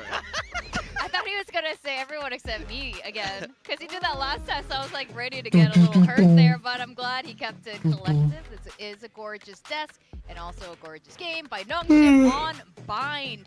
And I really love that we got to talk to Coach earlier, and he was saying we got some answers, especially for players like Jemkin, and it really showed here on this map. Yeah, I mean, very clear for me to see why they picked this map. Great ideas coming into it. Everyone looking really well-rounded across this map. You can see it in that first half there, 9 for 10. You know, 10 plants with 9 of them exploding is a very serious amount of work to get done there. RRQ slow start into the game, really could not find their footing. They were down, what, 6-1 before they managed to get 7-1, I think. 7-1, yeah, before they managed to get that second round on the board. So RRQ kind of behind from the start. I felt like they had moments in the second half where they came alive, but really this was Nongshim through and through. Yeah, I think they had a great game plan on the attacking side, and if you look at the scoreline here, I think Nongshim needed that extra space to be able to adapt in the second half, actually. They were having some problems with the pop plays through the wall and some of the punchier plays that RRQ were throwing at them, but once you saw Nongshim adapt, they started to get Francis on some of those op lines. They started to play a little bit more disruptive towards short A and give RRQ less of a launching pad to get their executes off, and then they started having a lot more success. Yeah, so this has, I think this is really promising and definitely going to lead into our prediction that this is going to be a long night and, you know, a full 5-mapper for sure. And the next map will be, again, a test of what both of these teams have ended up preparing for each other here. First up, let's go back to what we were saying about Jemkin and the answers that they have for the Jemkin chamber. Yeah, so we know the chamber. Sorry, my bad. Good chamber. So we knew he was going to pick chamber coming into this. It's because sort of RRQ's signature, but I feel like Nongshim found the answers again and again. If they saw Jemkin, they're dumping util at him consistently. They're challenging him with 2 people, or Ivy just forcing him to manage to move away. I think they had answers ready all the time. You see the wall here to disrupt, so he has to pick a side. As he moves back, that smoke pops, and now they see him on long. Look at all this util. Yeah, I mean, this is what you want. Nongshim has so many answers. You've got the Fade, you've got the Yoru, you've got the Neon. These are all agents that can make an Oppa's life very difficult. I mean, this one is my personal favorite. Like, the C's catching them as they're trying to exit. This is a hard scripted punish. This is built with Jemkin in mind. So props to the coaching staff of Nongshim because they took him out in the game plan. That's all perfect execution in the server of things that will have been dry run, well practiced throughout the week. And yeah, again, you can see why the Nongshim coaches were so confident coming into this. Like, we have prepared for this. You know, both teams had 2 weeks, and you could see that work coming into play today from both sides. So this is very promising. But as we go into map 3, I'm very excited for that. But you know, first let's look at Monyet. Monyet's always a joy to watch. So for me, Monyet is such a key player to RRQ. In years past, we've seen him light up the server. So far in kickoff, he's been a little bit slow. In this second half, he started to come alive. You felt that old Monyet playstyle start to shine through, and he's winning these kind of big 1v1s. But the problem that I have now is he's just got warmed up on this race. He's just managing to start figuring things out. And as we move across to Haven, unless they change composition, he's going to be back on that Viper. A very, very different role. Much slower, you have to be much more safe, and he didn't look great on it when we saw them last. I think he had 6 kills. It was a dominant win, but ultimately he wasn't really in the server that much. So Monyet is a player that I want to see this coaching staff get the most out of. If they want to go to internationals, I think he needs to start frying like we've seen in the past. Do you want to see him back on the Neon on Haven? I wouldn't say no. Have Jemkin. Yeah, so I think it's sort of criminal to me that they're not playing double duelist when they have Jemkin and Monyet, but you know, they don't need to. They have their own style. I understand why they're doing what they're doing it, but they're sort of depriving the viewers of something beautiful that could potentially happen here. Do it for us, Jovi. Come on, give us something here. I could see them pivot. I mean, they've only had the one game, right? And one of the halves was pretty lackluster against EFM, their attacking half, which maybe that'll be shored up a little bit more by having the Neon. Monyet was always so good at making space for them. It's a comp that they've had a lot of reps on, you know. Initially, you had T1 that implemented the double duelist on Haven, playing the ISO Yoru, and then you saw RRQ that made actually the more popular style as time went on, playing the Neon as well as the Yoru with Monyet and Jemkin. So I really wouldn't be surprised if they went back to something like that. And I think given that, you know, they've only had the one rep on Haven and one of their halves wasn't that promising, although their defense was fantastic against DFM, I could see them go back to it rather than playing something that's very standard and maybe doesn't fit their personnel as well. But they've always been a team to kind of flip-flop back and forth. Even on Icebox, they used to play Monyet, Viper, and a little bit more like single duelist, so we'll see what they want to go for. Yeah, he has been able to pull off this transition in the past. He has been able to swap between roles and be fluid, but I don't think he's quite in the same form as he was back then. And also, for me, for RRQ, they've had a lot of time to prep for this game. They've only played 2 series. They've had a 2-week break heading into this. Give me a curveball, man. Give me something. Let's mess this up for Nongshim, because clearly they're very well prepped. You know, I think there's a strong argument that they should have won Corrode, and then they look dominant in Bind because they've game planned against you. So give me a mix-up, give me a comp change, give me something that's going to disrupt the preparation that Nongshim have clearly worked so hard towards. Yes, I mean, both teams did have 2 weeks to prepare for today. And it's almost like now we're in a best of 3 because the first 2 are little warm-ups. You know, both teams show what they got.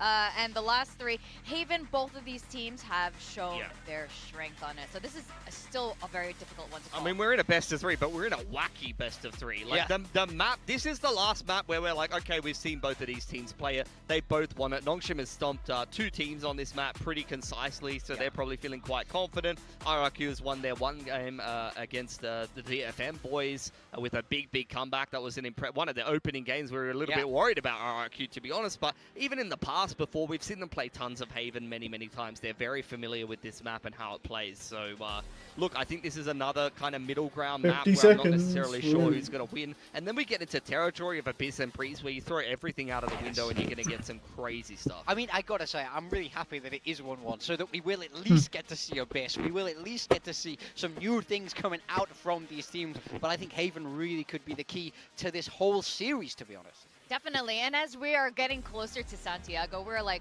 1-2 maps away from finding out possibly who's going to Santiago here.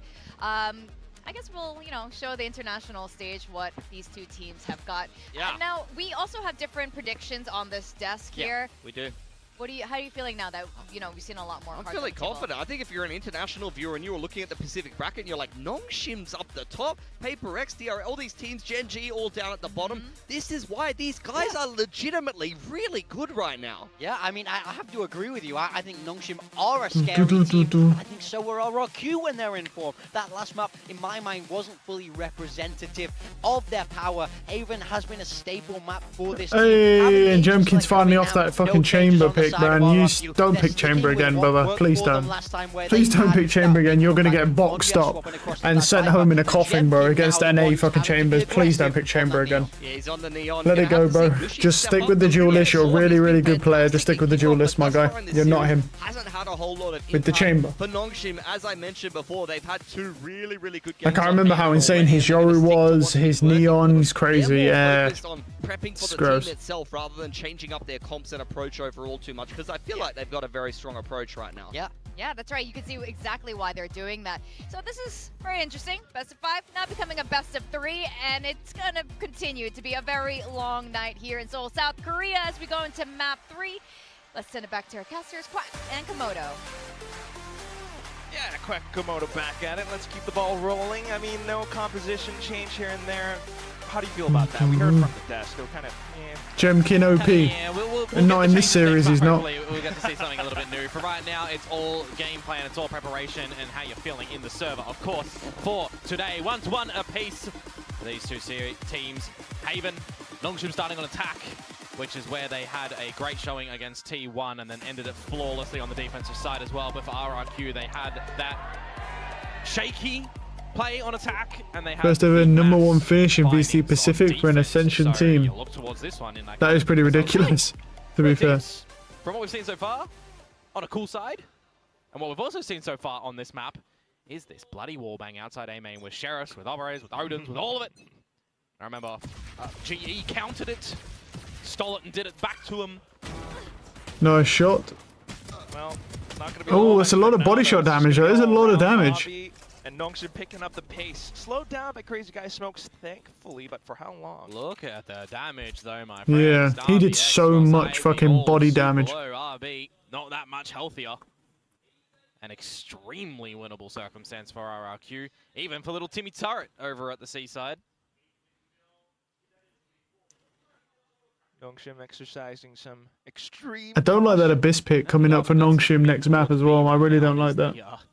Best position to kind of go towards. See what the turret's going to be able to do and maybe what Xfero can do, because this is a very real opportunity for even a 1 versus 4. Oh, Xfero. Turret dealt with. All scanned. Quickly spotted.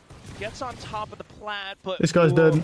He got one. At least you got one. Until now. Flash so he got a bullet left and he's dead. Not quite landing onto anything else much. Down below HP still finds Xfero. Yep, got to get that plant situated though. RB, no smokes available anymore. Same can be said for Crazy Guy. Oh. Good kill. Good trade. 30 HP is 1 body shot for Crazy Guy. Oh, and he just runs in like a goose, bro, for no reason. Once again, Nongshim with pistols picked up. A lot of these pistols have been super close. I don't know why Crazy Guy's just sprinting in like that. I guess that's the script writers, bro. Nongshim this time. It's back over towards Nongshim. So wow, they're getting close between these two teams in this little A-lobby affair. That's so much damage as well on that body shot. Xfero like has an opportunity really to be able to win that. Look how broken that pistol is, man. Like he's just sprinting basically. Does not work in your favor, unfortunately. Sharpie from Ivy needed at the end for the pistol to... You can see why people don't use the Bandit when you can use such a low skill weapon like the classical Ghost. You really just don't need the Bandit, even though it's better. As well, Ivy this time just peeks out mid into a firefight. Run away! Was technically looking to do the same to a degree. That's lovely though, and you do get some information off of it, but it's going to be a while if you want to pick up the weapon or not. So, unfortunately, back in towards the link, and you're just looking for Nongshim to get the plant down. Swinging numbers for RRQ potentially here. How far back do you even want to play as Nongshim? Because you got to have bodies on the site. Can't rely on one-way smokes, shock dart lineups. Yeah, definitely not too much. Use a relay in the fast lane to get yourself in a nice shot. That's such a good... Cushy's getting some crazy fucking shots with his classic. Pretty good on the classic shots. He's dead now, but yeah, he did well. Right outside of the smoke, it's RB back flat. Gets a kill at the end. Sometimes the free weapon, it can do some good things in this game. It'll impact a couple of the weapons going into the next round for Nongshim right now, as we are back to the norm for Crazy Guy, bringing out the Odin. It's a good aim, bro. Good classic aim. Wallbang spots available on the map. Yeah, I mean, if you're looking towards the very beginning through the A lobby spam, if you're, you know, contemplating the mid window as well, it's now reinforced, but we do see him try to go for it here and there, and then see retakes. Well, wall spam, big. Quick in towards the B site right now, though, for Nongshim. They want to. Oh, this guy's fucking dead. He got him. He actually killed Danby with that. I mean, 1-for-1 really isn't that good. I still can't believe he actually got Danby with that. I thought he could shoot again, really. Go back and possibly pick it up, or not. Just hold on to whatever they've got for now. Nongshim, though, setting themselves outside of the site. One player closer towards Garage. This could be an instant flash 4 now from the side of RB. RRQ still looking to try to displace them with utility. Good But aim. unfortunately, the Garage position blocked off makes things a little bit more difficult.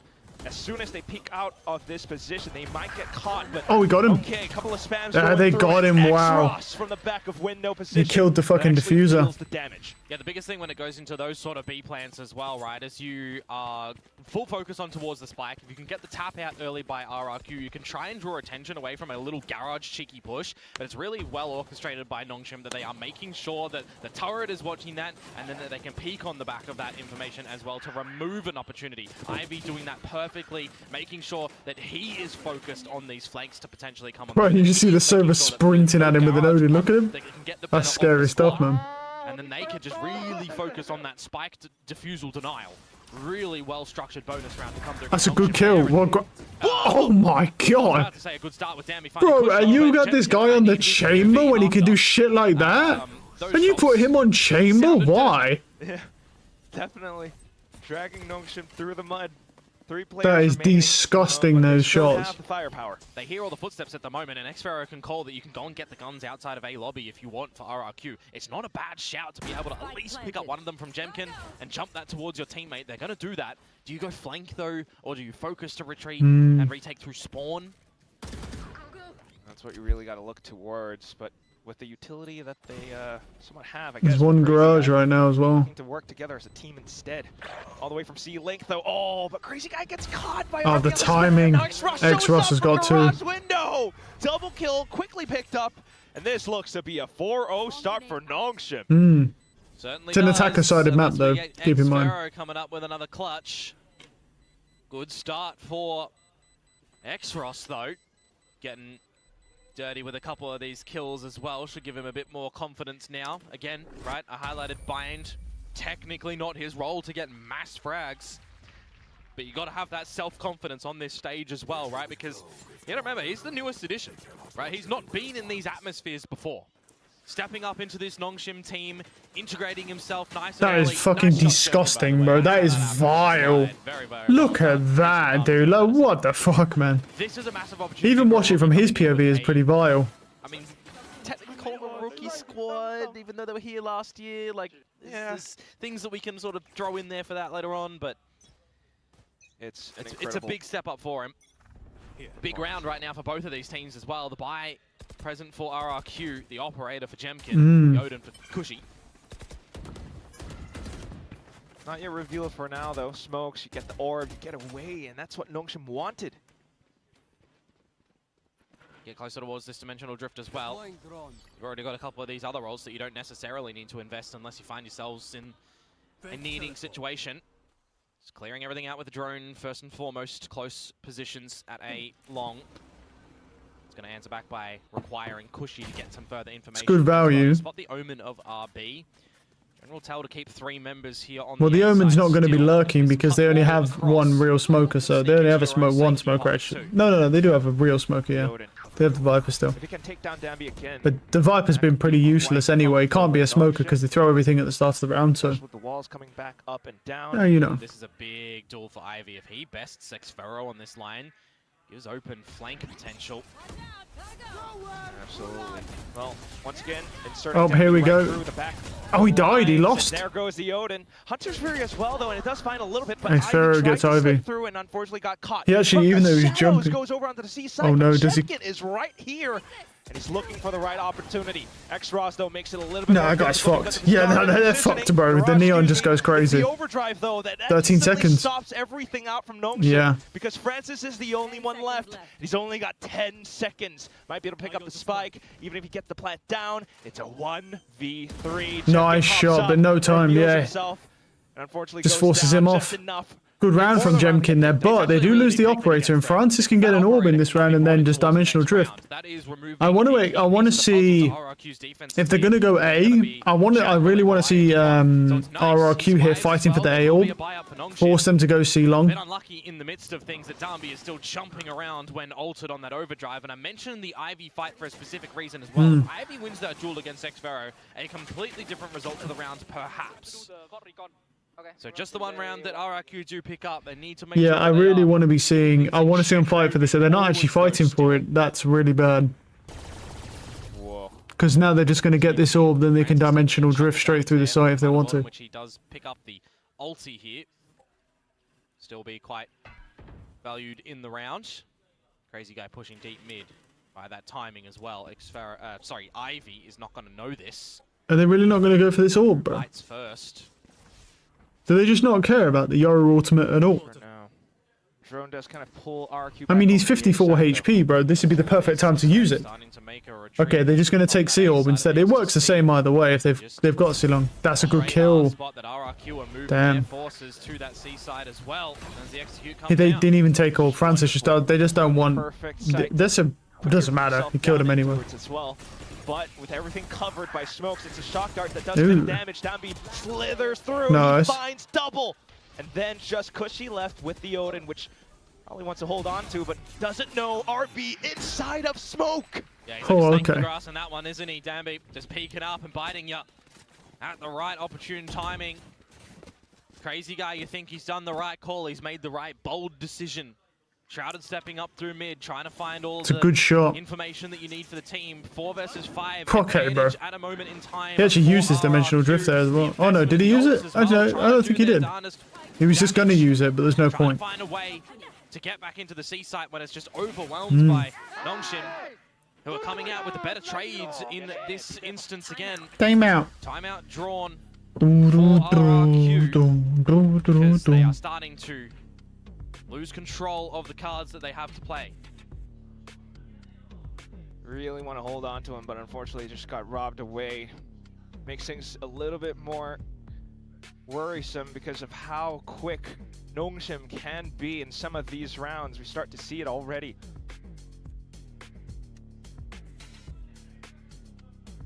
Some of the lurks that have been coming online from Ivy as well. And we do need Jemkin on an op. The stronger side for Nongshim though, remember, right?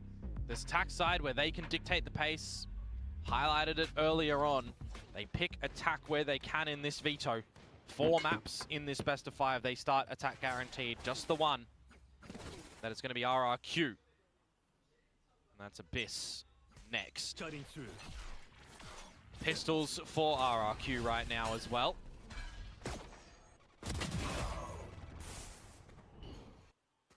That's not going to be able to do too much. Getting caught out on all the forward expeditions. Yep, just one by one they start to fall. Gonna have to see the weight that timeout comes through within the next buy. Okay. So far, it's so I mean, good it's an eco for round. Nongshim, just It's fine. up, No problem. you know, all these kills where they need to. Careful drone, smoke, all the safe and careful utility as well. Oh yeah, he's fucked. Not possible for Monyet to do anything. And Jemkin just hope for exits or die to the spike. Yep. RRQ right now, 6-1 down unless there's some ungodly affair in which Jemkin gets back in towards this round. But this is the opportunity for Nongshim again to have a very sensational attacking side. and start to showcase perhaps Get spammed, they unlucky. are not going to fall prey to the Korean Slayers. We'll see. I mean, look, it's an attacking map, so compared to a couple of the other Titans in this region. you know, I'm not really surprised by this. But we have a Killjoy in play for both teams, so we'll see. Killjoy is good on this map though, because you can cover 2 different lanes. You need her, really. I mean, this is the expectation from that first Ascension where they step up into Pacific that a lot of people, me included, were expecting them to come into Pacific and really struggle. We didn't see that. We expected the same. Seems like they're having a good time though. This year, didn't see it. Maybe it's just a year delayed. Okay. They smoke. Hey, FNATIC smoke and recon shot. FNATIC take. They one going. David go. Go. Go. Big flash and kills coming out from Nongshim though. You heard it. 2v4. They actually just nuked him. Working out for RRQ now. I wish we could hear the comms a bit longer though. 4 versus 2. Like maybe the whole round is played with the comms, to be honest, would be nice. Just so you can get like a full picture of how a whole round plays out. It's gonna have to be that save call for RRQ. No opportunities to get back in towards this one. Maybe not even a world in which you're holding a couple of these guns. It depends on the timing.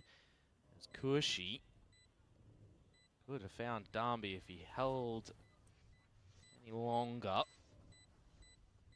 7-1. I'm out of here. Can they even hold on to their weapons though?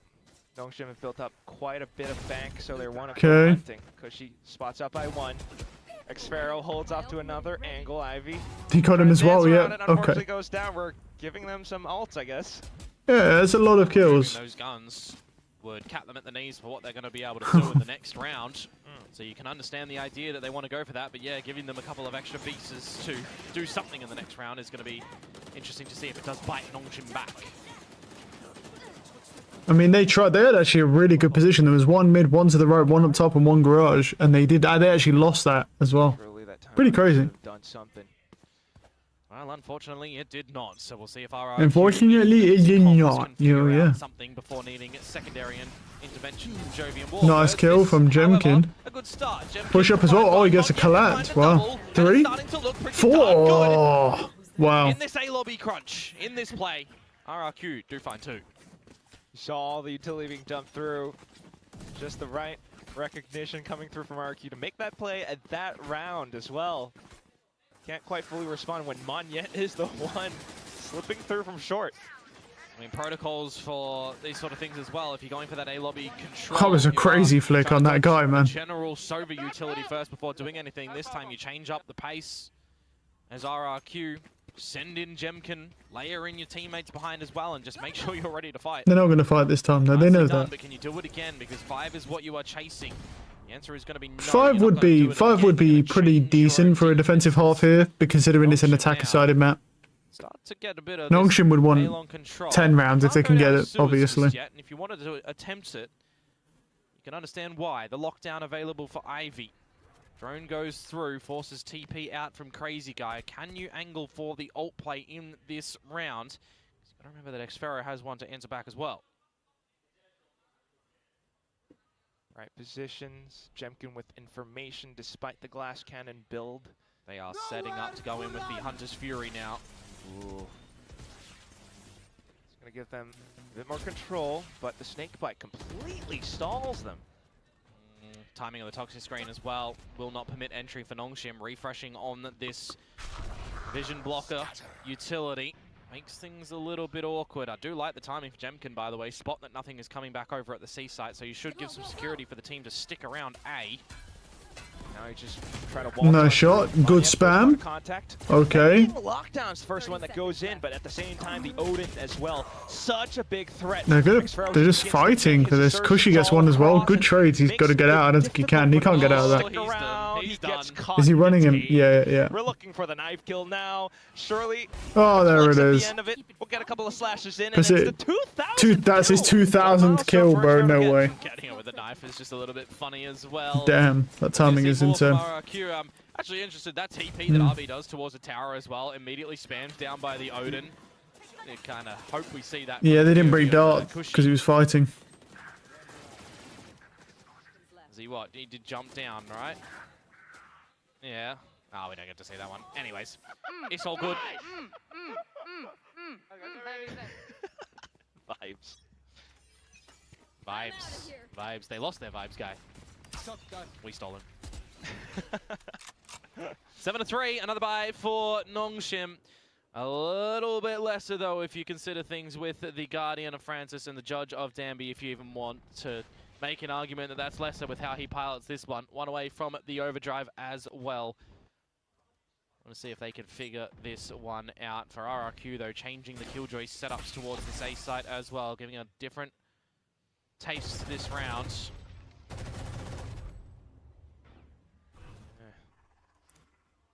Just announcing their presence for now.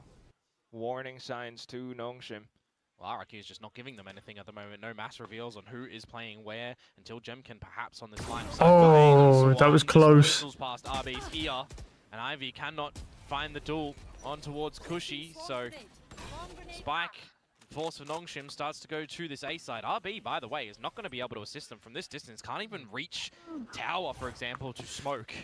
So the team is just going to be yeah, that's interesting. I mean, luckily the server's not actually in heaven. No one is. But oh, that's a good spam by Crazy Guy, though. This guy on site here.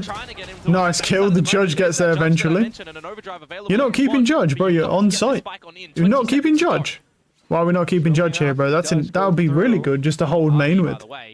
He really should just go pick that Judge up. Super late flank. Still could come into huge effect. What a shot. Oh my goodness. Francis goes crazy. Judge still back to the Phantom, actually. All the way through into Link. It prevents RQ from reinserting themselves through. I was thinking it was going to cut them by their legs. It does somewhat. Blinds him. He's out of there. RB revealed at the very end. Cushy has to run off. Yeah, nicely done from RB, just recognizing he's so far. Yeah, I mean, that is insane. That flank from the Omen. Okay, no. They got lucky, though, the server wasn't playing heaven. No retrieval mission on the Spike, so very well done, at least, for Danby and Co. in there to get the kills, to claim the space, and buy a bunch of time for RB to seal the deal on this round. Cushy, he's going to be able to escape with the gun. Hold that for RRQ into the next round. 8-4 half would still be a decent half for an attack side. That's a crazy spam though. That Viper's pit would assume to be I was surprised. Oh, fucking hell, that Neon got folded. That was a sick shot. That was actually nasty. You're right, Viper's pit. You got 4 ults to work off of. Half-Fire or not should give it a good go, otherwise very similar scoreline to what we saw from the end of the previous half back then. This is super pacey from Nongshim though, already in towards the guts of B. This is where you draw out a Hunter's Fury from Cushy, and he's gonna do it. He's gonna be able to find anyone though. Oh, good kill from Danby. He's ripping the ult now as well. Danby, he's just not gonna stop. He's overheating like crazy right now. He just lets his ult burn off. Well, drone coming through. Stall as well. Now they've got to wait. Nice kill from RB. Jemkin gets one. Jemkin, he wants to go with the he has to. Nice kill from Danby. He knows, bro. Absolutely lays down the law. Oh no, he was gonna get him. Jesus. Yeah, I mean you can't stop that Neon, bro. On the diffuser. What he does best. If this is looking to go to the international stage, you all better be prepared for Danby when he's looking like this. Full confidence. The beast and that is wild, ripping that ult there. On the prize with this team in this round as well. It's another 9-3 half in favor of Nongshim Red Force. That attacking side. The previous map of Bind, now over here on Haven as well. You can see that this team is trying to dictate the pace of this series by starting on this side. They gotta be super happy with how things have worked out here. But on the flip side, RRQ not at all. I mean, yeah, 9-3 is kind of crazy. Let's see what the comments say, bro. They desperately are going to need the pistol here, likewise of the last map, but they have to make sure that it continues from... What did that guy to say? Judge, jury, oh, lawyer, judge, and executioner, bro. I mean, this is what the desk was kind of worried about as well. Big time mentioning the composition. We're not seeing players getting activated. Damn, be spicy. Not that much anyway.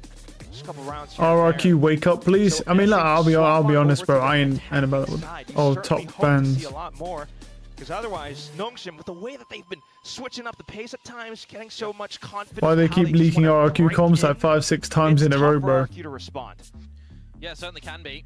Again, I mean, we kind of want to see what the well, no, they've also done Nongshim as well. Very difficult for them to get back in towards this. Because RRQ have they not done Nongshim, bro? And try to get victory in the 5th. I thought they did Nongshim once as well. That's a good point. Yeah, I mean, I think it's also kind of interesting to hear the comms of a team that's down bad, and it's like, well, how do they sound? You know, is the morale gone? What's their strategy going into this round? You know what I mean? Oh, that's a lot of aggression, but they're not really gaining much. Francis gets a trade. Yeah, but the damage again. Yeah, look at that damage. Delivered over towards Nongshim, right? Ivy came out with the clutch back then. Jemkin, 14 HP to the body. Sending Francis first through. Good trade though. That's actually a pretty damn good trade. Oh, Monyet gets one there though. Jemkin's low. Fully healthy Ivy, now down in the ground. Nice shot from Zephyro, yeah. A lot more space, and now possibly positioned Going A. to take the entire pistol all the way through into the A site. I mean, they saw Dami over at the garage doors, right? So they knew that they had to just retreat in towards a spot of safety. Find the right positions as well. Ding this. Spike down. Got to worry about Graffiti. Tough fight for Dambi ahead of him. Makes a step across. He's dead. It's gonna be no, sure. Reaction, but can't quite land the shot. It's Jemkin at the end of it all. Needed pistol for RRQ. They're doing a copy pasta from the previous map here, but are they going to be able to change the tail end of this one? That's kind of what we are waiting for at the moment. That's 2 teams now. Both of them have tried to push this window, and it's just not really worked out for them. That better favor RRQ. 3 versus 3 situation where Ivy gets caught in the reload makes it a little bit more awkward for Nongshim's chances to get back in towards that pistol round as well. So it's all good for them. They still, again, have that safety net of the 9-3 halftime scoreline. A little Marshall as well. Look at this triple position. Toxin screen down. RQ pretty much avoiding it though. 3 big rifles, but no information thus far. Now we see this triple stack played a little bit here and there. Take flight. That is the smoke that you want to be throwing to make sure that it's not possible to find some damage. But around the corner, do you know what creeps on up to Monyet? Okay, guy got folded, unlucky. And that instantly sends you over to the C site. Turret destroyed. Francis already here. He would need some sharpies with the bandit right now. There is a single flash. It's possible, but... okay, but Francis gets folded. Oh wow, good spam. Start to fall. Cushy and Xfero need to pick up the slack here. There's 2 players. It's still completely possible for Nongshim. 2 marshals, a sheriff, Dambi with the relays as well. He makes his move. Sends it across and completely. That's bad aim. Oh, he still finds a headshot, but RB to respond. Damn, he gets the bad aim. Spike continuing to tick. Can't hit every shot, man. And never mind, this is map 3 as well, so they've played quite a bit already. For RB. Tries to bait him out. The smoke comes up. Does Xfero find the right spot? He does. He gets the first. Xross though fires off again. It's Xfero down to low HP. Xross tries to take it to at least half. No, he's going all the way full. No, he's got he it. got it. He takes he it got it. Oh my goodness, he actually got it. Up to 10. No way. That is such it's because he's 24 HP, man, because of the fucking Marshall. But these no things way. Happen in Valorant. The walk up through A long. See you later, Monyet. Didn't know what hit him. I said Francis had to be good for one. Ivy as well. And then as soon as I saw that smoke come online for RB, I'm thinking to myself, are you putting that at long? Are you putting that on the spike? The shot. He actually got it as well. I can't believe he got it, bro. The trade came out. Xross does not falter in that one. And Nongshim steal round number 14 away from RRQ to find double digits. There's a force in here. Yeah, and they also, I mean, they've got money, but still. They're also trying to pick up the pace. Nano storms and alarm bots. Though. Uh-oh. It's gonna hurt Jemkin. Okay. Not too much. 150 on Monyet. He's 10 HP now. Still has to watch out. Might have a bit of control, but nice shots from Ivy. Nice kills. Kill, a third. Oh, there we go. On to the fourth as well. And the spike just unfortunately goes away. Yeah, a couple of these differences as well, right? In the Asian Nice. comps, if this was the flip side and Nongshim were on the attack, they would have access to the blind side of Francis to throw into the back of sight to be able to stretch further into it. The fact that Monyetta's on the Viper, you can't really have any back of sight players come in from RRQ. That's a nice You're kill. Stuck at the front side of the site. This is why Oof. I was kind of thinking and agreeing with the desk. I really also would like to see a switch up come through from RRQ's comp. Move away from the Viper and bring in the Yoru, for example. I think it would have a lot more access to scalability on this side. Can't argue with this guy's logic, man. I mean, that Viper's been played in every map so far, and it's not really been very good, to be honest. Timeout invested for RRQ here. This one is looking Cool. a bit more destructive. Still stuck with that Gen G than the comp, last bro. map. Yeah, quite. The fact that that was... The RRQ might fully disband after they lose this series. RRQ's not going to be able to It's afford cooked, too man. much. And now this is such a big deficit that you kind of just want to look towards the next map. You can't do that just yet, though. It's never over until it's over. Timeout here to try and wrangle things It's back. first to three. Take one Yeah, round it's first to at a three, time best for of 5. RRQ. What are you going to be able to refigure out on the attacking side? The big thing, though, is going to be so many rifle rounds that you do have to contend with. Because even if you do find the world in which you're, getting a couple away from Nongshim, So it's cool. rounds, there's going to be a couple of ult opportunities. Got very low poly, but very it's difficult outside of the position to map, play so safe. you know. And it's not like we haven't seen massive comebacks before from these scorelines. That's true. We have seen them. But the Definitely. aura surrounding this one, when you look to that timeout, the RRQ boys there, they looked a bit flat. Well, we've had a knife kill here or there. Gonna cheer them up perhaps, but right now just the smokes. All up towards A.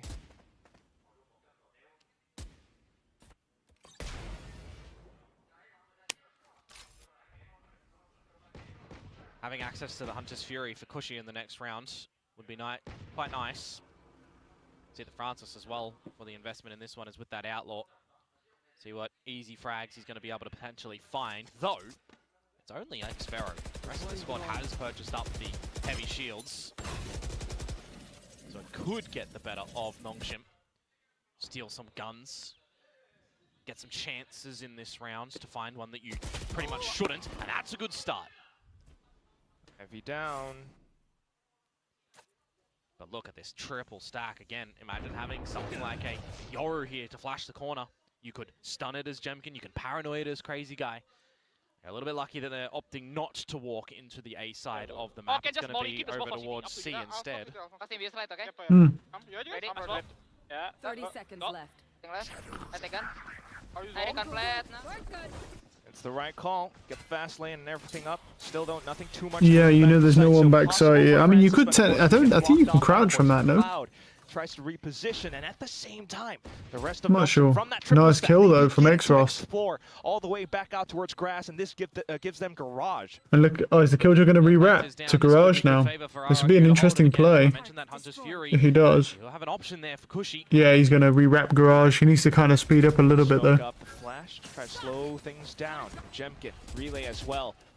Look at the Killjoy. Just yet though, and he's in position. They're coming on the retake, but that Killjoy, man. As well. At the same time, X-Pharaoh looks for the right angle. That's a good kill. Takes down Yeah, Xross, draws that's a the nice attention kill. From Danby away from the spike where No it time, continues though. to tick away. No Back time. He into can't do it. We're looking for all points now. Danby though removes another Nice. player. Cushy He kills 3. Not bad. And RRQ continues to hang on. Yeah, that was the really big round that RRQ. I mean, it's not about hanging on. I mean, they still, you know, they're not even at match points It's not yet, even so. like it was massively misplayed by Nongshim at all, right? Just Ivy falling in the garage, and RRQ don't waltz in towards that A stack that you're kind of putting a lot of prize on towards, perhaps there. You get the plant down, and not able to facilitate a way back in towards the retake convincingly and early enough. Time, a very pressure-sensitive issue for Nongshim there. So RRQ will not be conceding the map point to the Korean side just yet. Or if at all, as they are making this run back, if they can, to the best of their ability. Missing out on the first shot, Francis. For RRQ not to want to contend with an op, so look to some other parts of the map, and it's going to cost you a bit of utility to re-clear. Smoke up, the drone goes in.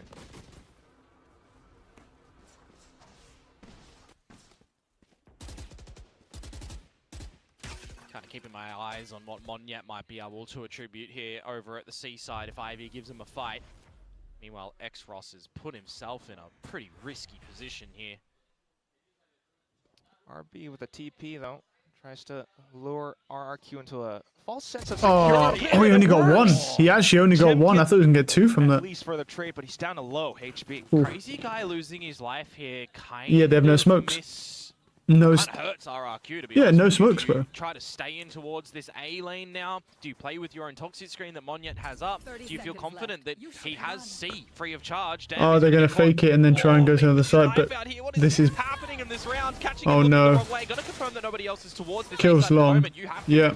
Translate your forces to this seaside now because there's a bit of time. And then he activates Monyet now, who was sitting on long the whole time. Weird state of affairs. They won't hear him on long, but they'll expect someone long. But still a good pickup actually for Nongshim nonetheless. An upgrade weapon for Dambi. And now he's got a weird position to work off of. He's waited for his team as well. It's the right decision at the moment before trying to go into the site. They know there's a couple long. Jemkin has to surely hold off angle. He swings the trade. He gets one. With numbers even, you find even trades, and now Cushy. Nice shot from Cushy though. Continuing to push on up. 1v2 here. Fine Ivy, which is a good shout, but he needs a little bit more. Thinks to toss out utility, but can't quite do it because Tabby is he's just spamming. Yeah, he just gets him as well. He tried to go for the duel, unfortunately nice lost, try. which puts Nongshim up to map point. And it's not even close. It's 12-5 right now. It's 12-08. I'm not gonna lie, man. I'm kind of down for Nongshim to take this 3-1, dude, so we can actually fucking go and watch FNATIC versus Vitality. One on the defuse, toy with your opponent. They do that very nicely indeed there. Imagine a world in which Darby was in 51 minutes. Through the mid window. Those kills still set for 1 p.m. Been a very different result though. Like I'm kind of down, bro. Wait, is my fucking oh my editor's still open? Mass amount of numbers. Wait, did I fucking render that shit out or did I forget? I think I forgot. Might have to do it. Yeah, I did. I forgot. Alright, just leave it there. This round though is ill-equipped for RRQ. Bulldog, Phantom, Spectre Stinger, and Sheriff. A TP thrown in from Crazy Guy for the protocol to draw Nongshim away from the site. Okay, yeah, I mean, free C site here. Gone to. And it's going to be the C site that they will gain as their territories, but no real safe ultimates to drop in. No lockdown of I'd do it, yeah, post. No hit for Monyet. In fact, it's going to be the lockdown possibly for I. Nice kill onto Jemkin. Now they ult. Now ult, yeah. That's huge. Nongshim just don't look worried whatsoever. Good flash, yeah. All the guns from RQ dumped into garage and they try to fend it off, but nice. The lockdown still going in. Yep, and here he comes. Yeah, and Francis killed through. 3 kills to his belt, and it's just I mean, yeah. to try to they know he's rapping, like, yeah. That's a good shot though. It doesn't matter though. He's killing people, but it doesn't matter. Go! Nongshim take it home, 13-5. They will not be stopped. The one more map. Come on, man. One more map. Dial in, dude. We might actually be able to watch this, bro. Because FNATIC versus Vitality, they're probably already live though, right? Let me find YouTube. Comfortable in the lead. Imagine a world in which that comeback, that OT didn't happen map 1, by the way. This would be done 3-0. That's what could have They're not actually. Right now, we're scheduled at 1:10. That's when the stream starts, so it's scheduled for 1:10, yeah. Look at the aura that Boast is trying to command there. Come on, I actually want you to just finish this, man, because I want to watch FNATIC versus Vitality. Just finish this shit, man. And it's been a pretty good series. Here's some crazy shots, but RRQ are getting fucking dominated. It's a bit more of a known quantity. Just where you really think of the preparation that has been seen so far. Nongshim, so many performances, so many of these players, even X-Ross again continuing up to be quite consistent. It's a little bit tough for RRQ, especially walking into their opponent's map pick. So Nongshim trying to remove RRQ from their throne. This could be quite precarious territory. And the interesting thing for me as well going into this next map is it's not really one that we've seen from these teams at all, right? For Nongshim, nada. Throw it back towards a very old style. For the side of RRQ, an off-season event that they lose 6-13. Crazy, crazy, crazy. For right now though, it's time, because it's the 3rd map, to have a short break before we come back.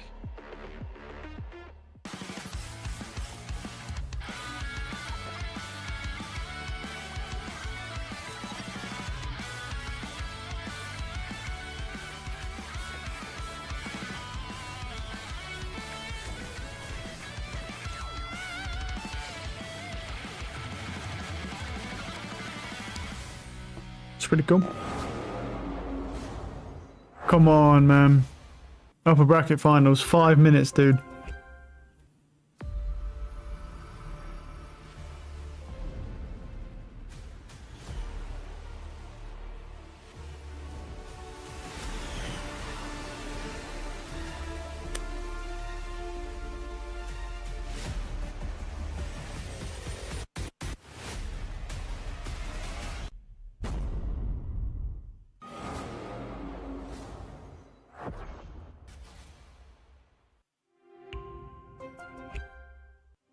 We've got two esports endemic brands coming together to create a series of products for esports for the biggest stages. 퍼포먼스랑 컴페티션이 주요 키워드다 보니까 레이싱이라는 테마를 잡고 거기서 이제 영감받은 그래픽 요소들이나 다이내믹하고 날렵한 그런 실루엣 같은 것들을 저희 FS1 마우스에 적용을 해봤고요. 我们希望可以协助 POSA 成为电竞圈的顶尖品牌，而 VOXI 是其中一个助力。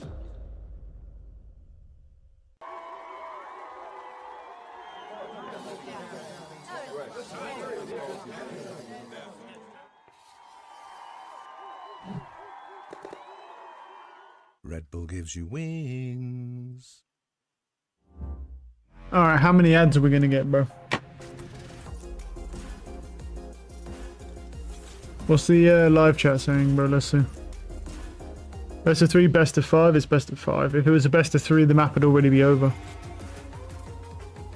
Because it's just first to 2 then, bro.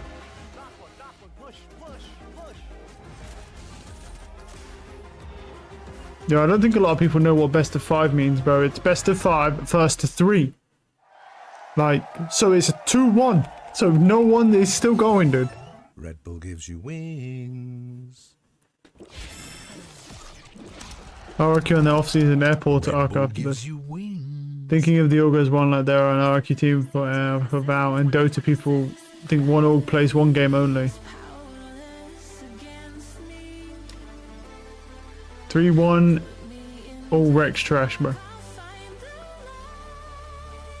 I'm not gonna lie, I would be kind of down for a 3-1 Nongshim. Because I'm fucking, this timer, bro, is just going down and there's 45 minutes now till the stream starts for Valorant. Well, it hasn't actually gone live yet, but I don't know when the actual game goes live. I don't know if it'll go live right after we start up or what.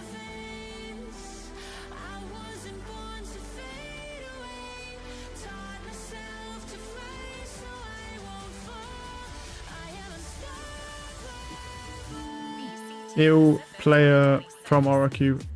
Okay. Nongshim versus PRX. Can that even happen? Where are they, bro? They went to... Yeah, because PRX got 2-1 on that. They'd have to... No, I mean, they're in the lower final, so they have to beat Detonation, which they should be 2-0 or 2-1.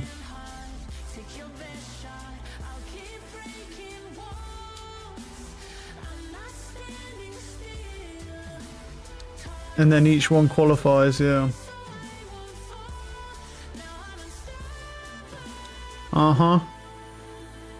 So whoever wins this qualifies, obviously. And then whichever team, potentially RRQ, just gets knocked down to middle final. And then obviously whoever wins that one just gets knocked down to the lower final, and that's your last chance to qualify. That's on Feb 15th at 7 AM. Are you fucking high, dude? I'm not watching that. I barely just wake up at 7, dude. What's forward map? Obvious.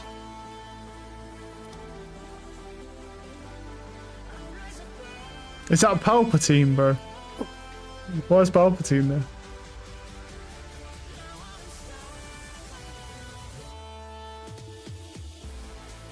Gotta pop it out as well. Or we can.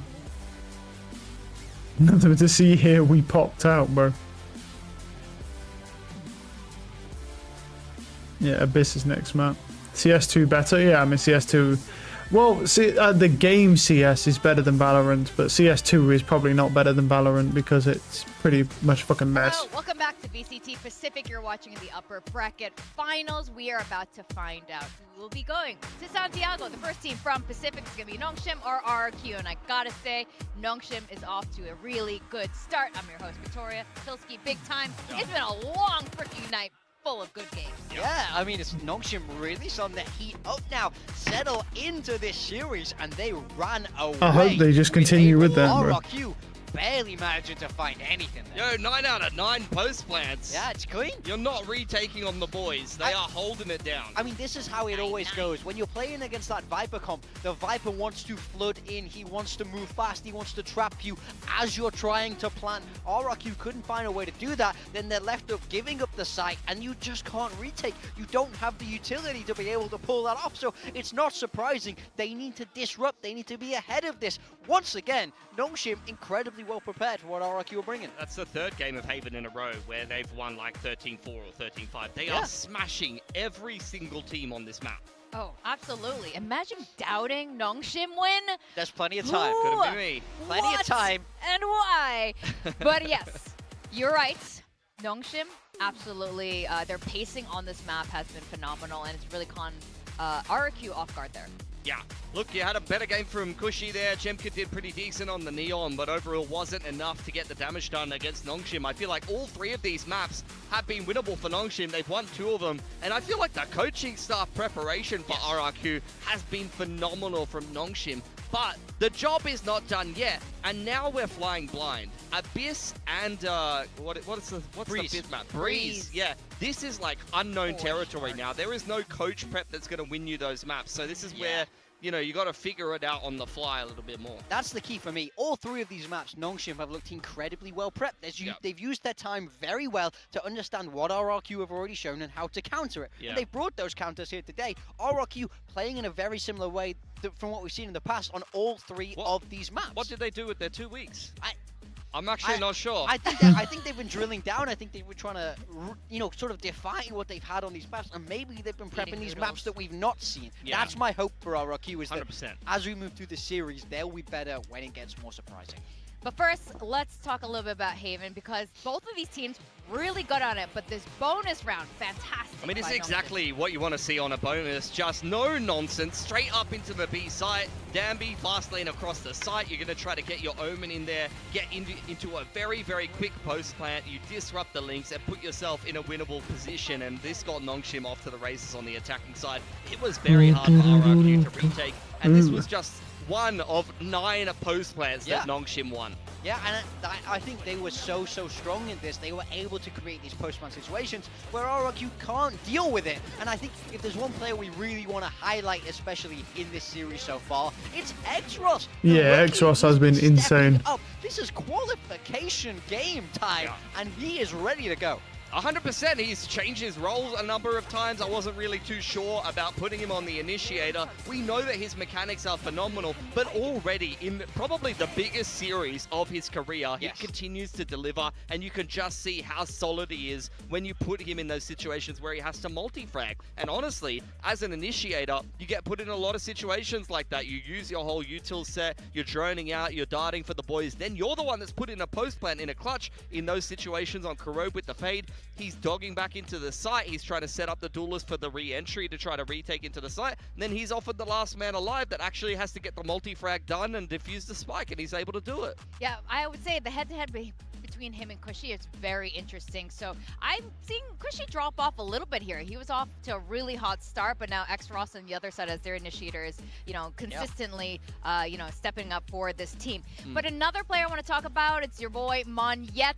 And we were talking about this. We kind of missed seeing him on the Neon on this map. So you can see the differences in the numbers from in Stage 2 playing Haven when he's on that Neon compared to now in Kickoff. Well, he's I mean, that is pretty disgusting, that KD, but even still, it's like it's a Viper, that's the thing. What I was worried about, where he was heating up in towards the end of Bind, he was starting to look comfortable. He's playing like his old self. Then bang, you swap the roles. He's back on the Viper, and he didn't look comfortable there. So I'm not sure how much I'm digging this change on Haven so far for this team. Monyet is a player that we need to see activate in these last 2 maps for RRQ to qualify. He's so amazing when when he's on his game, but he hasn't found that yet. Yeah, I want Monyet to go, hey guys, I'm walling up and diving into the site through my own wall. I don't want Monyet going, okay, wall up, guys. All right, wall down. All right, wall up, guys. All right, wall down. The problem is, though, right, is their whole team has a problem. This is what that fucking Potter person did with NA, where they fucked up because they tried to build a whole team around Ye, and you can't do that in 2025, 2026 now. You can't do that. You have to literally build everything around a whole solid team. So it's like, you can't, then that's the problem. They give priority to Jemkin because Jemkin's like their superstar. But it's the same with, like, if you take Durka from EU. Durka's shit if you take his team away. If you give him a bad team, he's literally useless. But if you give him a good, supportive team, well, the dude's eating food, bro. Mid-match, he's like, okay, no, bro, they're all eating food and stuff, dude. Yeah, but this is the thing, right? It's like, if you give him... Is he good, bro? You just see him in the back just chomping on food, bro. It's like, that's the thing. But then you take a good supportive team and you take Durka and then you throw him into that. Durka can go crazy as long as you've got a good supporting team. They were down 0-2 and they ground it all the way back to be able to win in 5. So we know they've got it in them. They just have to be able to feel their way out on the next couple of maps. And as we mentioned, at least there's not as much film on them, so there's not going to be as strong of an anti-strat from Nongshim this time. That is the biggest point moving into map 4 and map 5. I feel like Nongshim have won those 2 maps and really should have won Corrode through excellent prep from the coaching staff, through understanding what RRQ have already showed, but now they don't have that tape. So we know that RRQ are not playing in the same way as all these other teams. They're not running as much double duelist. They're going away from the meta. So now the pressure is on those players in the server to find the answers. The coaches can only talk for 2 minutes. It's going to be much more difficult. Yeah, that's right. And the fact that we saw them fueling up just now just tells you how long this series is going. This is a long night for this team right now. But if there's anyone, especially Monyet, fueling up, I think this is going to be very dangerous as they step onto Abyss. Now, the last time we saw these teams play was last year on Abyss. It was Champs for RRQ, and it was Ascension for Nongshim. So you're right, there isn't really much tape on either one, but all I know is that Monyet's eating right now, and if he plays something on Abyss, he could be, you know, pretty dastardly. Yeah, I think we saw Nongshim in off-season as well play it a little bit, but I don't know if I've necessarily ever been super convinced by their Abyss, particularly in Ascension. It was quite shaky, and they'd still kind of shifting around some of the roles. That might have even been a Danby Astra map, lest we forget. Could I, you know, a little theory here. With Jovi being on Talon was not too bad on Abyss. I wonder if he's going to be bringing some of those ideas and transfer it over to RRQ. I mean, he very well could be. Coaches always have maps in which they understand the most, where they feel confident, and it's those kind of maps where you want to really try and impart your vision, really bring that to life here. I think on the side of Nongshim, I think in my mind at this point, I would expect them to stick with Yoru Neon. I think it makes the most sense. Abyss and Breeze are not really Yoru Neon maps. Yeah, like, we're getting into maps that are not necessarily suited to Nongshim's patented style and more kind of favorable to how RRQ likes to play usually. I mean, I do have to agree with you, but I think if you're Nongshim, Francis and Danby are so great on those agents, I don't know if you move away from that, because you're having so much success with it. I'm pretty sure they played Waylay Yoru in the off-season, if I remember correctly, and then we had that really wacky kind of role swappy comp on Ascension, so I'm not sure. 40 seconds, come on man, I need you to speed up a little bit, my guy, it's half 12. Just do something that works for them, just fit their style to the map. Kind of reminds me of what they used to do on Breeze, when no one was playing Neon on Breeze very much, but they were just like, look, Breeze, sorry, on Split rather, they were just like, look, we'll play Neon KO that no one else is playing because that's what fits us.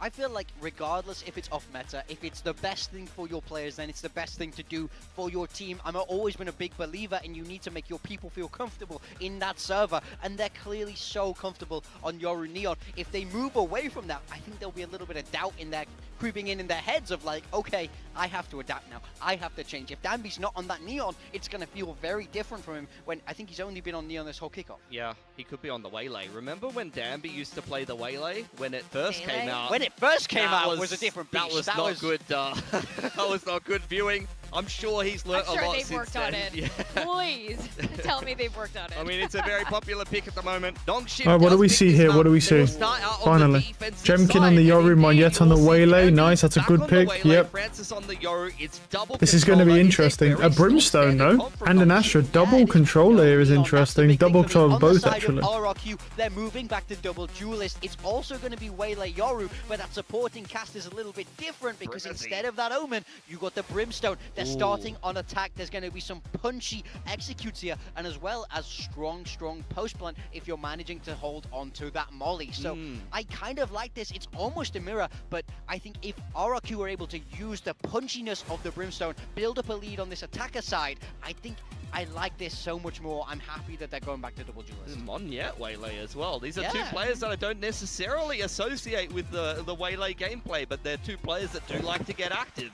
Well, one thing's for sure, we're going to get new things, and Nongshim is one map away from qualifying to their very first internationals, their very first Masters over in Santiago, as we send it over to our casters, Quack and Komodo. Right on the cusp of it. You can take a look. The trophy, a little trophy right on the stage, up for grabs for Nongshim if they actually close it out right here. But at the same time, I do hear what Big Time is saying, and I do like a good little punch. Well, 2 weeks lead to this moment right now, the map we haven't seen for these two teams, and the choice of agents as well for them is interesting. For Nongshim Red Force, Just lost a match this season. Match win 100% on Abyss. Wow. Had some pretty decent runs with that as well. Just Oh, losing oh yeah, is that match win? Yeah. Zeta Division locally ran this comp here as well. But let's see here. RRQ's choice. We've seen this played by Gentlemate. 70% pistol win rate on Abyss. What are they picking from there? What have they potentially liked over there? And then also from Crew when they did manage to beat Envy for it as well in a close affair. So we'll see what happens in this mid-soiree. Oh, okay, and everyone's dead. Just removing yeah, that is literally a prep. That is just pure prep. Did you share shots, Francis? Yeah. Ross again? Oh my. That's pure prep, that is, man. It's a flawless. Keep on going. Don't stop believing is what we've got for people out there for Nongshim. Nongshim. Are they sending the ship? Are they going to the stars? Maybe. They're on a midnight train. No, we've already got a train team. That's true. Yeah. We also have a ship team. Yeah, you're not wrong, but theirs is in the water, and now they might be sinking. The one that we're... Oh! Well, either way, though, up for this round at least. Just all the pistols going the right way for RRQ. I mean, for Nongshim, excuse me. Well, the pistol round does go Nongshim's way. They have been pretty good with those. We'll put it there. Now we got to see. Okay, they know where he is. Does it matter? Yes, it does. Those shots still look too convincing from Darby, but they do switch on over, and he will good kill. Make it work. Same for Ivy. Good kill. As well. Look at that. Did they know about the guy up close sight? It probably doesn't matter. He gets one and dies at best. It doesn't. Yep, no one. Nice shot from X-Ross as well. It's simple kills. Yeah, it will indeed be a second flawless. Yeah, well, I mean, it looked awkward at the very beginning for Darby, don't get me wrong, but hey, it's fine. Let's throw it up to adjusting on the Waylay, even though it's just shooting bullets at the end of the day. 2-0 for Nongshim to start off. I mean, at least he didn't die. I mean, living, keeping that Bulldog is always good. The last map and the map previously as well. I didn't look to see what that split was. I don't know if they even had one. No, they did. They had a sheriff. Was it a 4-1 split, maybe? Floated by Nongshim in all the series. Every single time, their opponents second-banded it. So they've been happy to play this map, but haven't just yet. Having a flawless on your bonus is pretty bad for the enemy team, though, because obviously what you're really looking for is to knock some of those guns out, or else it's a good chance they can also convert your buy round. We'll see though. Okay, the Waylay's in. Waylay dies before he can pull back. They're not good spam. Good trade. RB is very low though. On the off angle, it's set up with RB as well. Low HP surely, but RQ just cannot find entry past this choke. I don't like this off angle he's holding because you can actually peek this off angle and get a pick and then still leave. And the Yoru or the Sova can't trade it. But it doesn't really matter. Although, to a degree, it kind of does. In those scenarios, I'd really want him to be in the corner so it pulls the player all the way out and then the Sova can actually do a quick swing around the spammable box and trade. But it's what it is. They're playing well, so nitpicking really, if anything, because remember this is their bonus. So, I mean, look at the money. comes down to Like, yeah, I mean, you lose this, you have a bye for next round, you're good. You might even have a bye for the round after as well, unless you don't get any kills. tucked away neatly. The big thing for Ivy is to find one, to find two, to play with the time, depending on how low RRQ. What does he have as a weapon? He has a Spectre. It's possible he could spam a guy close range and then just get insta one-tap by a Vandal, though. He doesn't. He gets one. Run and gun. Oh, the run and gun. Three. Oh, nearly. Good trade. Francis as a fucking operator, bro. Jesus, dude. They are coming away with pistols and bonuses or close third rounds time and time. Damn, man, that's crazy. Right time to do it as well with the investment of the operator. Francis puts a close down to it. As Monyet cannot open up onto that A site, the trades start to come through, but again, I mentioned Ivy for that specific reason. Time goes down with the Spectre, the drive-by action, just making sure that you are a problem for RRQ's chances in this round. It's a little bit hungry for the crazy guy kill, don't get me wrong, but his teammates are there. He's drawing the time on down. He does it well. Now it very well needs to be high noon for RRQ. These sheriffs in possession. Okay. Really seen it too Does sound pretty cool, I'm not gonna lie. Okay. For Nongshim to Okay. have their own control over majority of the territory. Well, if you can slide out here and find that advantage, it would be nice. The Willer's gonna jump in. Inside dead for it. Pulls back for safety. Even with the clone also, it's just not going to be able to do too They don't know he's in that smoke. Oh, they know now. Good kill. Alright. 4 rounds. Okay. Okay. The earliest Okay. we've seen RRQ go for these timeouts is at the end of round 5, beginning of round 6. Map number 1, map number 2. Are we going to need it a little bit earlier or not? A buy presence in this round now. And different looks that the teams really need to adjust. What have they liked from their scrims? What have they seen so far in this map for the chances of getting on the board for RRQ? Where are you thinking this operator might be repositioned for Francis, for example? If you don't exactly know... Two playing mid here. We just got the Astra on his old Todd Lonesome. They must be expecting mid then. Good flash. Good shot from Francis. Just take your one, brother. Take your one. He barely lived that, but that's a great pick. And that's Monyet down. They do have another entry, though. Doesn't see the Astra there. Doesn't see that Astra. Is he... Oh. Does he know? I don't know if he knows. Maybe he heard a sound or something. The team slowly comes on over. Francis does have the right line as well, though. Does he flash? He sees him. Spots out the foot. Ah, he's running. Dude, stop running. Let him run into you. Nice shot from Xros. Nice spam. They don't know. Oh my god, he didn't kill him. What? Ivy didn't kill him? I still thought he dinked him. Yeah. Yeah, he didn't know the Astra was there. He's just guessing because they didn't clear it. Finds the sharp kill. I wasn't sure if he knew this was going to be a timeout, surely. That's a nice kill. I think the big problem there was that, you know, with Francis, he saw the first guy and he's like, right, and he starts sprinting. Like, don't swing in with the op there, bro. You're putting yourself at a disadvantage. Let him run up to you, because you can just ignore the drone. He's probably going to pre-fire you, but you're 30 HP. You've got your pick. Game's a game. And all you can do is laugh that one off. Like, in this entire series, it's not... It's this over-forcing this push with the op has not worked once in this entire series for either team, so... Because the aim is just too good on these players, man. They're not whiffing.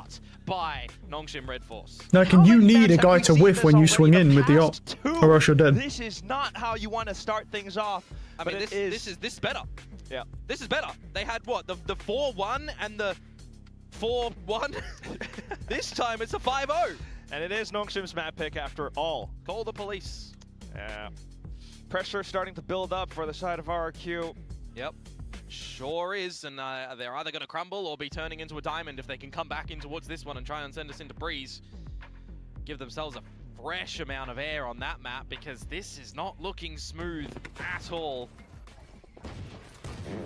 Monyet, Cushy, Donuts.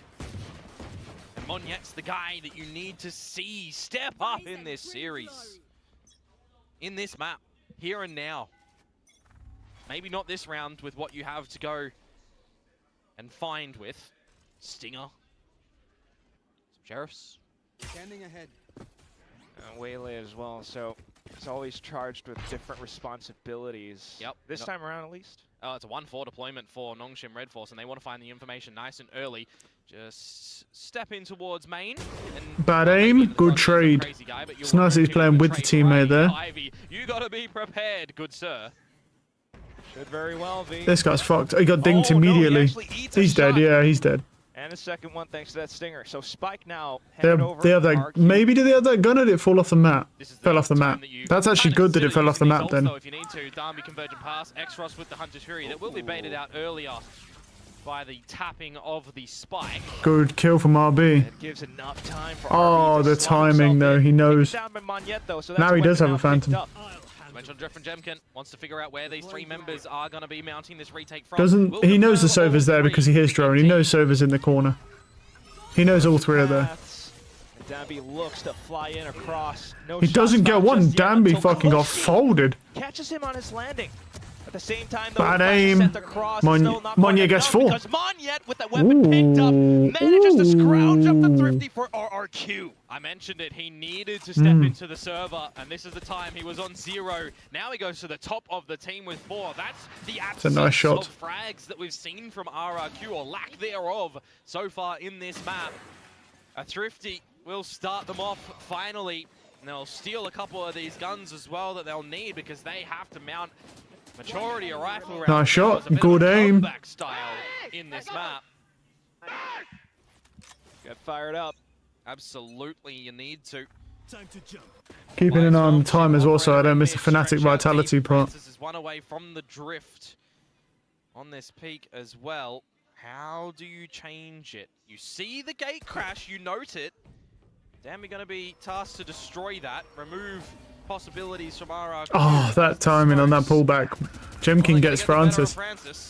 Wow. Just by the edge of it as it's well. that timing because of that pullback star. Look for an A split. Trying to go in quick. Got the smoke set up to continue to block off vision from Nongshim, but Nongshim hovering right around as well. Gives okay. A slight chance. Dabby tries to step across, but at the same time, it's Monyet's turn to deploy convergent paths. Does slow down his opponents. Gives his team safe enough space to possibly. Nice kill. RB lives up, really? How? Nice shots from X-Ross. Oh my god. He just taps them square in the skull. No chance of recovery. Oh, hang on. X-Pharaoh, though, he's not backing down. Low HP. Yeah, he knows. He's got it. Get too much. Ivy punishes him for his greed. X-Ross, man, but this is nasty aim. Man, oh man, you're talking about the greed from that one. How greedy was that from X-Ross, planting his feet, eating up the opponents? That is absolutely disgusting to come through from him. That's a gross stun. So clean. Oh my god. Almost felt like Darby was going to fly off the map anyways. But just look at this, the taps, the angles that he holds. It is amazing the way that he is just stepping up in his biggest series so far. That guy got his legs crossed under the desk. RRQ. Damn. They're going to go back to that whiteboard. They need to start drawing a pretty picture on it with those markers, as it's not the weaponry you want going in towards this round. Up through the ledge, though, in towards Francis gets cushy as well. Oh, okay. Ivy got folded. Oh, okay. Sheriffs are going crazy. Is this going to be another Thrifty? A bit more spacing to push on through. A couple weapons picked up as well. Spike planted, but here comes Danby. Good kill. Spotted by the edge. No spike planted. Only get one. Oh, he gets out though. Jemkin does get out. To step through, gain control. They have Spike. Down on the floor, though. This is a 2v3, but they have Spike. Look at Crazy Guy. He only has a shorty. He only has a shorty. There's some damage done onto RB, however, and the remaining 2 members now, Monyet, Jemkin. Are they not fighting for Spike? I guess not. They're just going to let him take it. These are 2 that you would generally put up there. Oof. Only utility here. Dior is one shot. You still need to get the plant in though. And I like this wraparound though. Is great. Really good awareness. Right all the way through. Danby tries to pull the attention across. RRQ thinks oh, Jemkin gets in there. Suddenly spins around. It's a headshot on towards Danby. Yeah. Move, now revealed, and RRQ. I think he should have gone for the fight. Another one on a lesser buy. He was trying to bait as hard as possible, and it did kind of work, but he should have probably gone for the kills. From the Nongshim members, straight into the crosshairs of the pistols. Some great shots to come through from RRQ in these situations of dire straits and dire consequences should they lose them as well, especially these next couple of rounds. If this half gets away from them, it could be very, very worrisome for the exchange of the halves. So getting that round, definitely needed, but not chipping away too hard at the economy. There will be a buy immediately next. There could have even been a bit more investment in this round from Nongshim, but they're going to play on the safer stage. Get the operator out as well into the hands of Francis next. That's very true. 4-1 split for now, though. So you're just going to bank on what you can find TP'd in Francis. With all the smokes and stars set up by RRQ. Xros just do something here. Get the Hunter's Fury online. No angle just yet. Right here. It's even more utility. They're trying to set things up in with light speed, but look at how Manya just spins around, sets up the shorty. Oh, RB! He's rubbed it away. He hops up at the end of the TP. Now back onto the spike, he taps. It draws more attention. RQ not crumbling though, because X-Pharaoh is here and he's stable. Down to Ivy, onto the Classic, and there's a slight chance. More utility spent in, but at this point, surely you don't have time. X-Pharaoh thought the round was done. He's got to spray the floor, but there's still an opponent alive. Got to be careful in these little overheat moments as well. That TP from RB at the top of the site. Monyet, you've been given that he's using scroll wheel to change weapons as he brings out the knife before the shorty. Investments for the ult as well for the Hunter's Fury. I mean, you could consider it maybe a little bit costly. You draw that out as Nongshim, you'll take that as a bit of a positive. But this is where you start to see a little bit of stability for the econ of RRQ. 6 is what they chase. Okay, go John. Go Alti. Ready? Yeah, I'm marking. Who's next? Up here. Here. I'm Join him. Turning him. Gonna join him, see if they can put the pressure on Francis, get out of the drift perhaps and isolate him in a bit of a duel as Darby's gonna get caught. Hunter's Fury deployed as well. No drift just yet. He does gate crash away though, but at the same time, this gives RQ a bit more initiative. Well, they're into the site. Can they establish the plant? Can they hold it as well? We saw the success from Nongshim on the last map in post-plant style. RB attempt at a flank again though, and this time Cushy wise to it. Drone out, spotted out. And this might be a call to save. Potentially so. This operator is going to be a pretty premium to hold on towards as well. There it is. Get out, hold the weapons to the next round, right. Go at it again. Let's have a phone call real quick. RRQ, string 3 in a row. Might actually draw out 6-3 here. Okay, so they got a couple rounds on the board here. About to be 6-4. This next round if they look to go in for a early call. Nice shot. Figure things out to try and establish a lead at the half instead of a potential tied scoreline.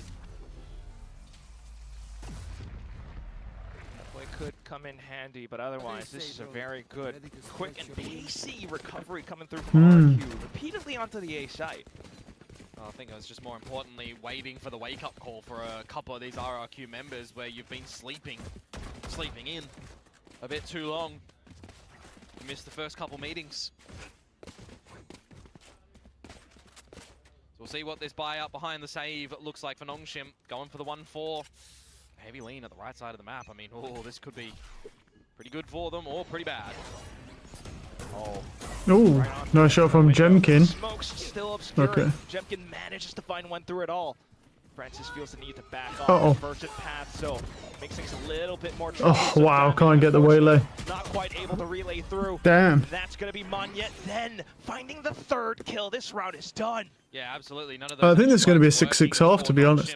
Just blinded up. Shots come out from RRQ. The second layer coming from the convergent pass of Monyet as well, just slowing things for Xros. Not able to shoot with that Guardian, and well, that's job done. Too powerful to get in towards that B site. As Francis and Ivy going to hold on to these guns because they need it for the last round of this half. Same with pennies otherwise. Can see a world in which Danby gets the convergent pass available. Maybe likewise for RB on from the shadows too. I mean, I'm not worried about from the shadows unless he... But the thing with RB is he never really goes for these lurk picks with the Omen very often. He literally lurks all the way around the map on Haven rather than using an ultimate to go into spawn or Heaven or anything like that, so... He never uses it in like an offensive manner. He pretty much always just uses it to clear. Good shot. Not caught lacking.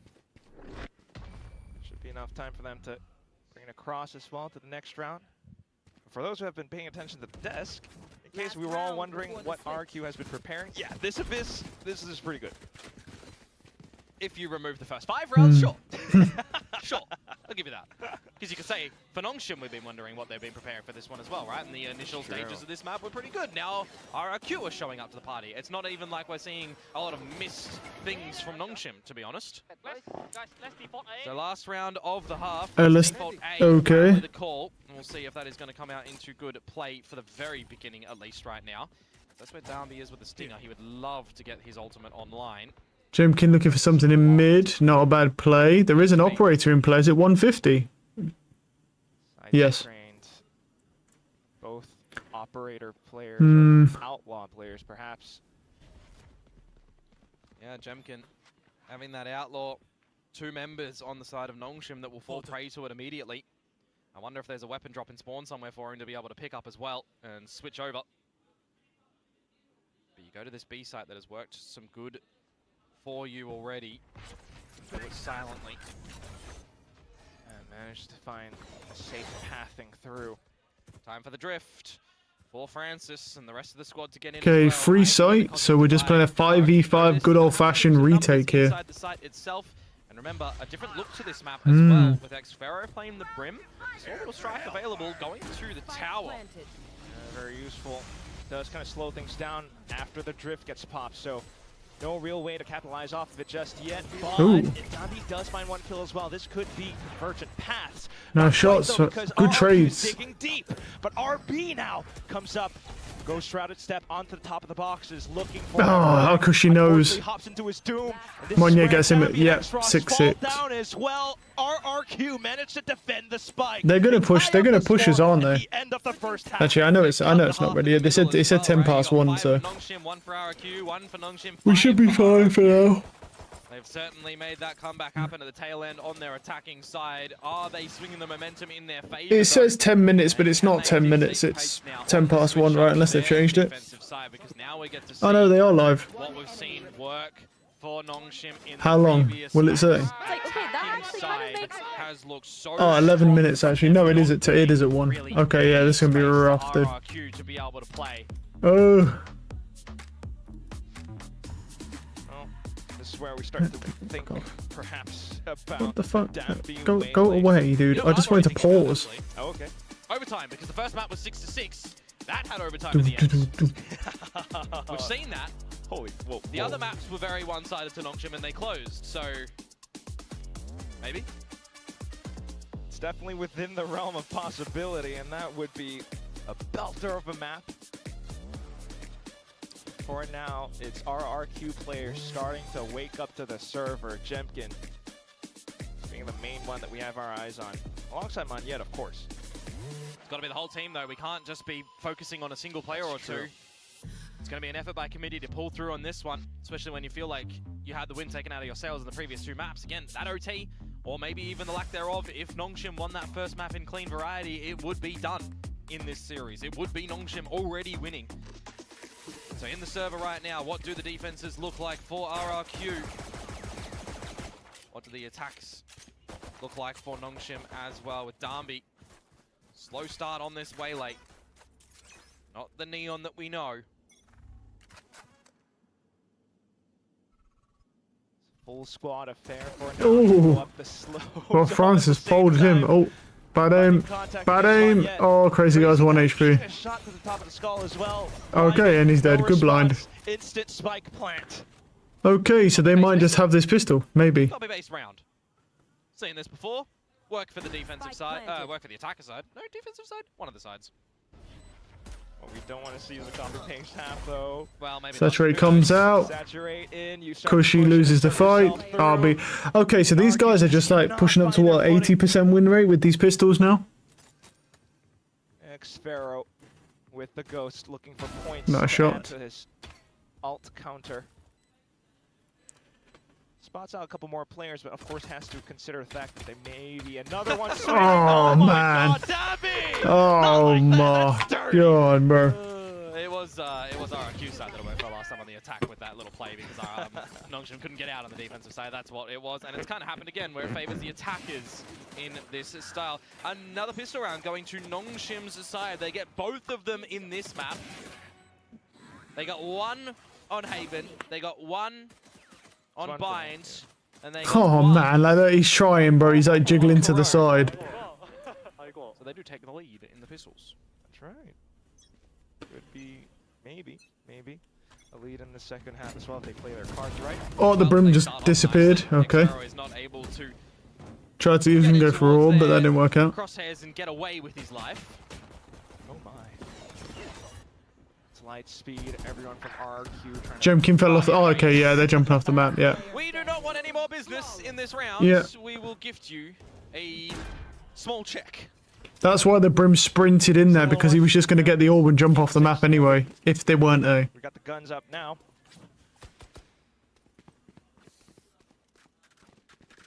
The guns indeed for RRQ. Or will there be another bonus round converted by Nongshim Red Force? It's what they got to start off this map. And they've got some pretty decent weaponry here from what they juggle in the previous, right? You've got your Vandal, your Phantom, some Guardian, and 2 Bulldogs. So you can certainly make some magic happen in this round. It's their attack as well, of course. Couple of players, slight 2-3, and back into a full 5 on towards the B site. Yeah, if you wanted to see Xros come to the team over here, you're assuming that he's going to be droning first before anybody. Nobody's in mid. They're just leaving mid. They're going 5-man sites here. Gate crash is still available. And he's just going to go down to the bottom Waylay's in. He's going to hang around for a little bit and maybe get caught trying. Okay, Jemkin's in an interesting position in this smoke. That's a pretty good spot. Yeah, not expected. It is a good spot. Waits for the right opportunity. Has blindside. Oh. Spams and the gate crashes back. Okay. Dambi finds a shot against Crazy. I thought he was going to wait to try and find one. Good saturate though. Good trade. Not quite opening the gates just yet. Because Nongshim are still around and still playing. RB, slippery. Shrouded steps around the smoke and draws some attention away. Xros, Ivy. Nice shot from Munya. No. They know he's here. They know he's there. They're just staring at him. He should have hid in the smoke when he heard that guy running up. Straight onto the smoke. Good suck. Nice try. Yeah, I don't understand what RB was doing there when he could have just hid in the smoke because he knew that they were spamming that corner. All he had to do was wait till they run past hide in the smoke and then try and walk out for timing. Would it work? Probably not, but maybe he had a better chance than that. But also, when you get in towards the site, the extensions for Nongshim just being answered immediately by trades of RRQ. 3 versus 3, and Monyet really providing the goods. Oof. So there's no bonus round gathered by Nongshim this time. Standard procedures to go forwards. 87, this is very close. But again, another buy for Nongshim, getting a little bit closer to the dimensional drift, and on this attacking side as well, could be quite large and in charge for them. Mid-exploration at the moment. How much stock do RRQ put into trying to hold cool animation of the map to stop some sort of extra opportunities for Nongshim to split in towards one of these sites? Drone out in towards A main is of a nice timing to see that no one is home. But that's exactly when Nongshim are going to adjust and start to put some bodies in towards this spot. Just a couple of players from RRQ for now. They still have enough to basically reinforce the A site. Smokes off. Well, you just expect it's going to be a bit of a standard execute, right? Either when this smoke falls or before it. Dambi light speed in. You can even drone first. You can do them in combination. They're going to be sending it with the rest of this utility as well into the smoke. Where's the flash? Good shot, and he comes out of it. Yeah, it really hurts Nongshim, unfortunately. Still, though, RB managed nice shots as well. Oh, Xferrer hears it all. Yeah. Finds a quick double. Sees that the spike is on the ground as well. They know they have this round in the bag. Yeah, they locked that A site down convincingly, didn't they? 30 seconds left. You got a dart that goes in. You've got, you know, what you can. You got the Omen flash going towards the left side of the site. But once you start to get in, Francis just gets felled immediately. You're looking for an extra little bit of a pop play for the likes of Dambi to get out of that smoke, and it just never comes. Very convincing hold for RRQ. 10 seconds left. We'll tie up the scoreline. We're not going to see too much of an investment for Nongshim in the next round either. Very big opportunity for RRQ to take the lead here. Only by the fact that they finished the first half with those 5 needed rounds. That didn't happen. And we saw something like the last map or the previous map before that as well. Nongshim would still have a lot of padding right now, and, well, they just don't. Not too much, because it was 6-6. Either way, score tied up. Still feels like it's anyone's game, but for RRQ, the pressure to need to take this map. Another timeout, bro. Who's timing out? It's Nongshim now, because it's even. Nongshim Red Force. It's been a little bit since we've seen one for them. Quite a while. 3 minutes. Wanting to take back that lead as well, of course, but I mean, this is where in the server itself right now, you got to figure things out as the players, as the coaches, because you've not seen your opponents play this map. You've not played this yourself. Really. Wait, 2-0. Is it a? Is it a best of? In towards this best of 5 being Oh, it's a best of 3. Right now, show what you've got. Ah. Everything if you need. Oh yeah, I was thinking that maybe we can't watch this because it'd be too late. No, it's a best of 3. We could watch this. If you lose this one, you gotta play another best of 5 tomorrow. If you somehow lose that one as well, the third one on the Sunday, Pilski said that if you lose the first and the second, you're losing the third. But it starts in 3 minutes, dude. Like I don't. I'm kind of hoping the Nongshim win this so that we can watch, you know, most of the FNATIC Vitality best of 3 series, but might be a little bit of a thing. Now it's on to the half buy for Nongshim. Take flight. Changing it up towards this B side as well, but can they find advantages and hold them? Can they get the plant and a safe post or not? The Bucky he didn't go for it. He's stupid. But RB does get one. Good trade. Good trade from RB. Is continuing to go. RRQ just not gonna. Oh, that fucking shock dart. He sets a deeper one as well. Forces out the drone from Cushy. Buys a little bit more time, and RB just continuing to be another menace. Convergent pass now, continuing just to stall. And stall. This guy's dead. RRQ. He got one. He got Cushy as well. RB's killed 3 this round with that Bucky. What's X-Ross got? A sheriff, and he's back there. Ooh. Is he playing ult? No, he doesn't have ult. X-Ross though. A little bit far away, but he could get in close enough onto that sheriff. No, wow, that's a nice kill. However, oh, Nongshim just has a full control. Yeah, that guy's very nice. He dinks him as well. Coming through, Ivy with the final swing puts Nongshim back up on top. I mean, the thing doesn't say thrifty, but wow. It kind of essentially much, was. Yeah, I mean, he killed 3 with the Bucky. Made the magic happen in that round for sure. I can't believe he got a 3rd one. After that dart, I can't believe he got that 3rd one. Look at that. Wow. Look how much damage he did. He even hit the brim as well. Very rapid to get. That is insane and Bucky value. This is shit's crazy. RRQ not gonna be happy with the way that round ended. I will clear faster bit. Asan Evan, guys. He came early. I got window, Maxim. Let's play double backside a bit. On the top mid. You're TP here. B3, I think. B3, I think. On me. Thinking that it's going to be B, he would be right in saying that at the moment with the pressure starting to build over towards this site as well, but you've got some assistance of your teamemates and we're just oh, in the smoke as well. Francis gets killed by Monya and he's out. Huge Jemkin gets RB. Forces on RQ on the site itself. Wow.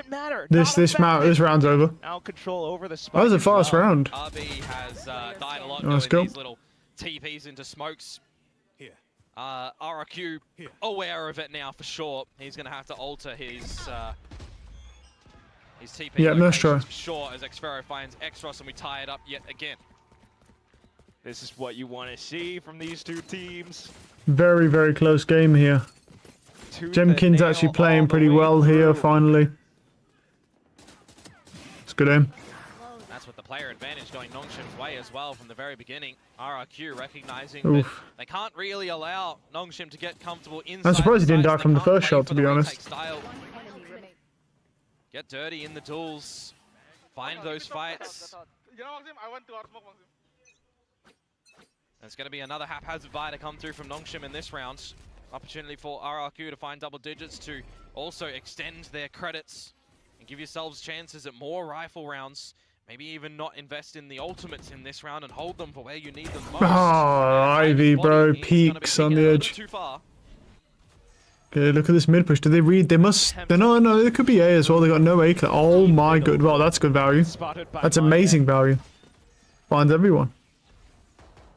Everyone from RRQ on high alert now, and at the same time. And just imagine, right, on his screen, he dashes in, he's just spamming to pull back. He's like, pull back, pull back, pull back, pull back. He just sees 4 people. He has to be very careful with how he is going to angle this duel. But he's got Nice shot. Starmy. Francis has also found his death. Good aim. Yeah, he's pretty much fine and clean for now. A little death from Crazy Guy, but nothing too big to worry about. RB wants to retrieve a weapon. Unfortunately, Nice shot. Quite reach it. So it's just Monyet now, and Cushy. To mark down RB's position. He gets spotted at the end. Now RRQ in the lead.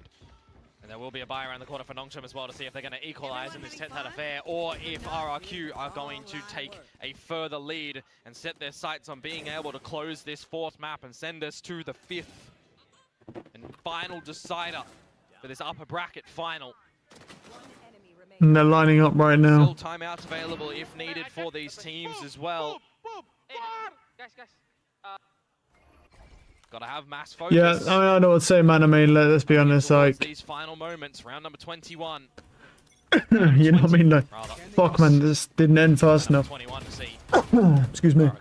It just didn't end quite fast enough. Out of this one here. Alt setup. Drone in. See what Monyet can find in terms of Oh, on the back of that one. okay, saturated them to slow them. Capitalize with the orbital. He tried it. Found at least enough as Francis to 25 HP though. It's enough of a warning sign for Nongshim to call to go somewhere else, though.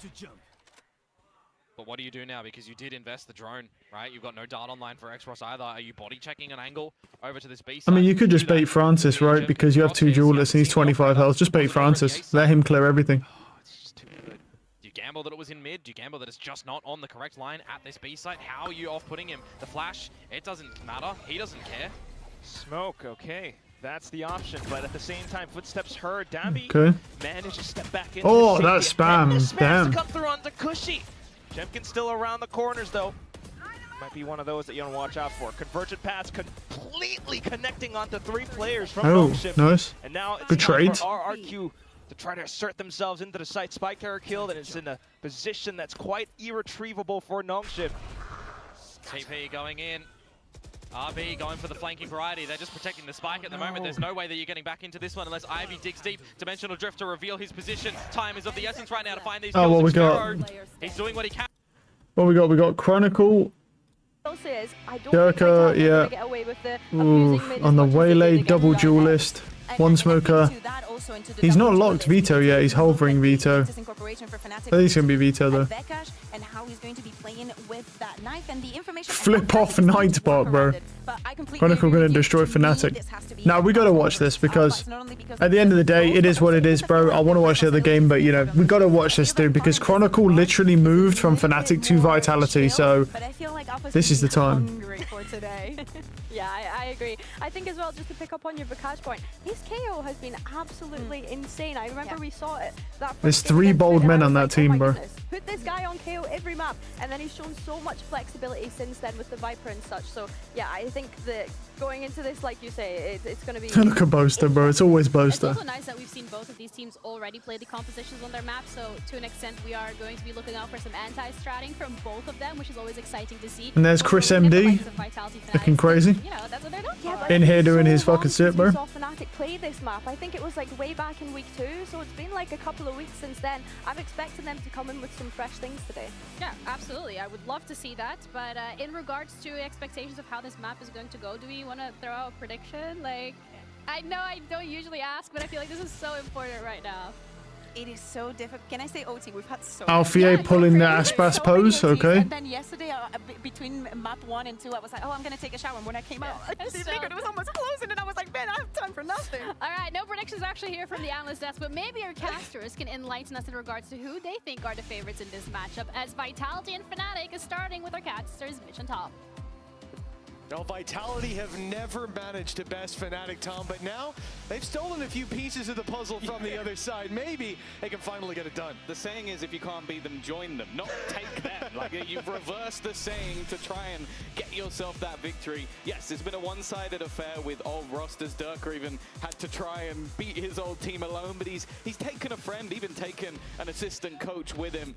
And that is the story of this matchup, a grudge match for multiple That's what I'm saying, bro. Yeah, this is the thing. It's a grudge match, so nah, I've got to watch this, bro. Like, I was enjoying the other match, but I got to watch this, dude. Like, it didn't finish in time. It is what it is, man. I'll chime back in with the other stream, and we'll just see sort of where that best of 5 is going. Because the last map, you know, if RRQ win, they'll be last map. A player that has had his place at the top rung of the Valorant scene since very much the word get-go. Here we go. It's Abyss again, so, you know. Vitality with Abyss, Bind for FNATIC, and Corrodia. I mean, it's not bad. First victory for Vitality in this matchup, if they find it. And this BO3, honestly, coming in, I think this is their best shot. It's the strongest Vitality have looked coming into one of these matchups. Good aim from Alfie. Good aim from Alfie. They're dead already. Yeah, he has really been stepping up over the last couple of weeks. Another man running a dot crosshair, bro. Dots are elite in this game. Fill the gap, but be a part of this new squad. But the man who has really been stepping up, really been taking over these games, has been Alpha. And what a start! Expecting the aggression, and with both of these teams previously playing the map, there is going to be. That's good aim as well. Of who can pull off those aggressive swings? Who can take that space? No one running bandits anywhere for now. Although it's a very big advantage early, the remaining 2 players are in the right place. Still, I mean, this would be a sight hold. That's a good break for the KO now. One is here. Durka steps forward, gets out. Prophet with one, but so much more needs to be done. Those spams are doing damage. They can go back. FNATIC make it out. 30 seconds on the clock, and they can take this where they want. Still have Crashies close by to hear the steps as they rotate away. Mikaj, or however you say his name, he has a flash as well. This rotate from Vitality gets them to the A site. Just ahead of FNATIC. Boaster could be in trouble. Yeah, there's no going back now. They like to run. No, Boaster won't be in trouble. Too late if anybody was able to disrupt. Because they have to go together because Durka's low, so he has to bait him. Bad aim. Good shot. Oh, it's bad aim. He's like shaking everywhere, but he's going crazy. Damn, man. I don't know why he's so shaky. Don't ask, but he's there. Come on. That's such sick aim. You've got your opponents pushing like that. Well, you've already got that reward. Why not keep up that old style? That was a nice attempt. Look at this. He's so shaky, bro. No one really doubted Boaster, did they? An easy cleanup. It's round one. First round one. This is round 1, bro. He's already starting the mind games, bro. Like, what the fuck? Feeding a lot of energy out of this game. He's going to be finding himself on his feet every time the round goes his way. Good shot. He's got to sit on the other side of the stage and witness it. So, obviously, Ginny likes to ask for predictions. Me. I'm not going to give her the prediction she wants. I'm, in fact, going to ask you, does Chronicle bark? That's the prediction I need from you, Mitch. Yeah, he's going to jump off, yeah. You know what? I actually think Chronicle on his own, no, I can't see it. It's hard for me to imagine. But then I think about the power of Yumpy. He's an infectious leader. I think we might get at least. Yes, that he is. I think he might get one out of him today. Okay. If there's a big moment, I mean, you're against your former team. This has to be it. Well, the end zone flawless is enough to get a very clean start off from FNATIC. Original partnership team remaining to have never beat FNATIC. Well, really? Partnership team remaining, which is crazy when you think about it. The players in all that time they've never beat FNATIC. That's pretty crazy. Nonetheless, this is where the buy comes through. This is where we see everything in place. They smoked me. Okay, I'm gonna play. I can play with Kron. Have it smoke, okay, smoke. No, mine's feature. Coming A. Wow, Vikaj just fucking murdered Chronicle. They see him. I'm backside. Watching top side. He might just be dead then. I can take it. Nice. Good aim. I'm coming CT also, guys. Are they out? Yes. Wow. Are they out? Yes, they're not out, bro. You've been lied to. He goes, are they out? No, they're not. There's one guy, just the jet is out. And then you have Boaster who's anchoring right now. The brakes have been pumped 50 seconds on the clock, and really now it's Vitality left guessing. They don't know where this hit's coming in anymore. Surely they expect B, though. A little bit of probing from Prophet. Looking to try and find where this push is coming in. We know FNATIC. Yeah, they know. To leave it to the very last second, but with the spike on that side of the map, and now a spot onto Boaster. And now, oh, and now he's faking. This is a good fake, though, from Boaster. 20 seconds. He has time. They have time to do this. Everybody has been pulled over, but now the realization is that Althea takes control, but almost caught. Yeah. To still have his head. They've got to defend that. They've got to look at the bomb plant. That's 8 seconds. Yeah, they got it. They're good. Yeah, the time's going to be really low, but Vitality have nothing to cancel. Nothing to get out there and cause problems. And Boaster dies for it, but, you know, it's fine. Waylay comes in as a fake. Good aim. Oh, look at that team. Oh, yeah. Look at that. You've got to respect the trust in his teammate to say, I'm going to expect you to kill that Waylay. I'm focusing on these bitches in CT. That is gross. You've got to love that, bro. That's good spam as well. Look at that. He just like, yep, you've got that, teammate. I believe in you. And Crashy just goes, I'm going to focus on CT here. The pieces that were on the squad with Boaster, and it didn't matter. This man was still able to pull off victories with his calls alone, and this round is sublime. Like, he gets them into that site with no one on it, with seconds left to spare. And you can expect to see more and more of that, and Vitality's job is almost to try and figure out what they're doing. But it may mean that eventually they stop gambling players over, and then you have weaker sites. And see, Vitality want to get aggressive through that smoke. Nice try. He TP'd as he was jumping. Just for information, quick shot by Kai. Nah, he just did the, it wasn't quick, he just did the jump wrong. You're supposed to TP before you land round the corner, but he TP'd after he'd already appeared round the corner, so he just did the timing wrong. And the question is, you actually can't kill a Yoru when they do that. If they do it with the proper timing, you can't kill them. Hoping to catch the hit as it comes in. It's just wrong timing. Off the information that's being given to them, the drone towards B. Durka has this bandit in hand. Does he see the mid player? Oh. That saturate might get him, yeah.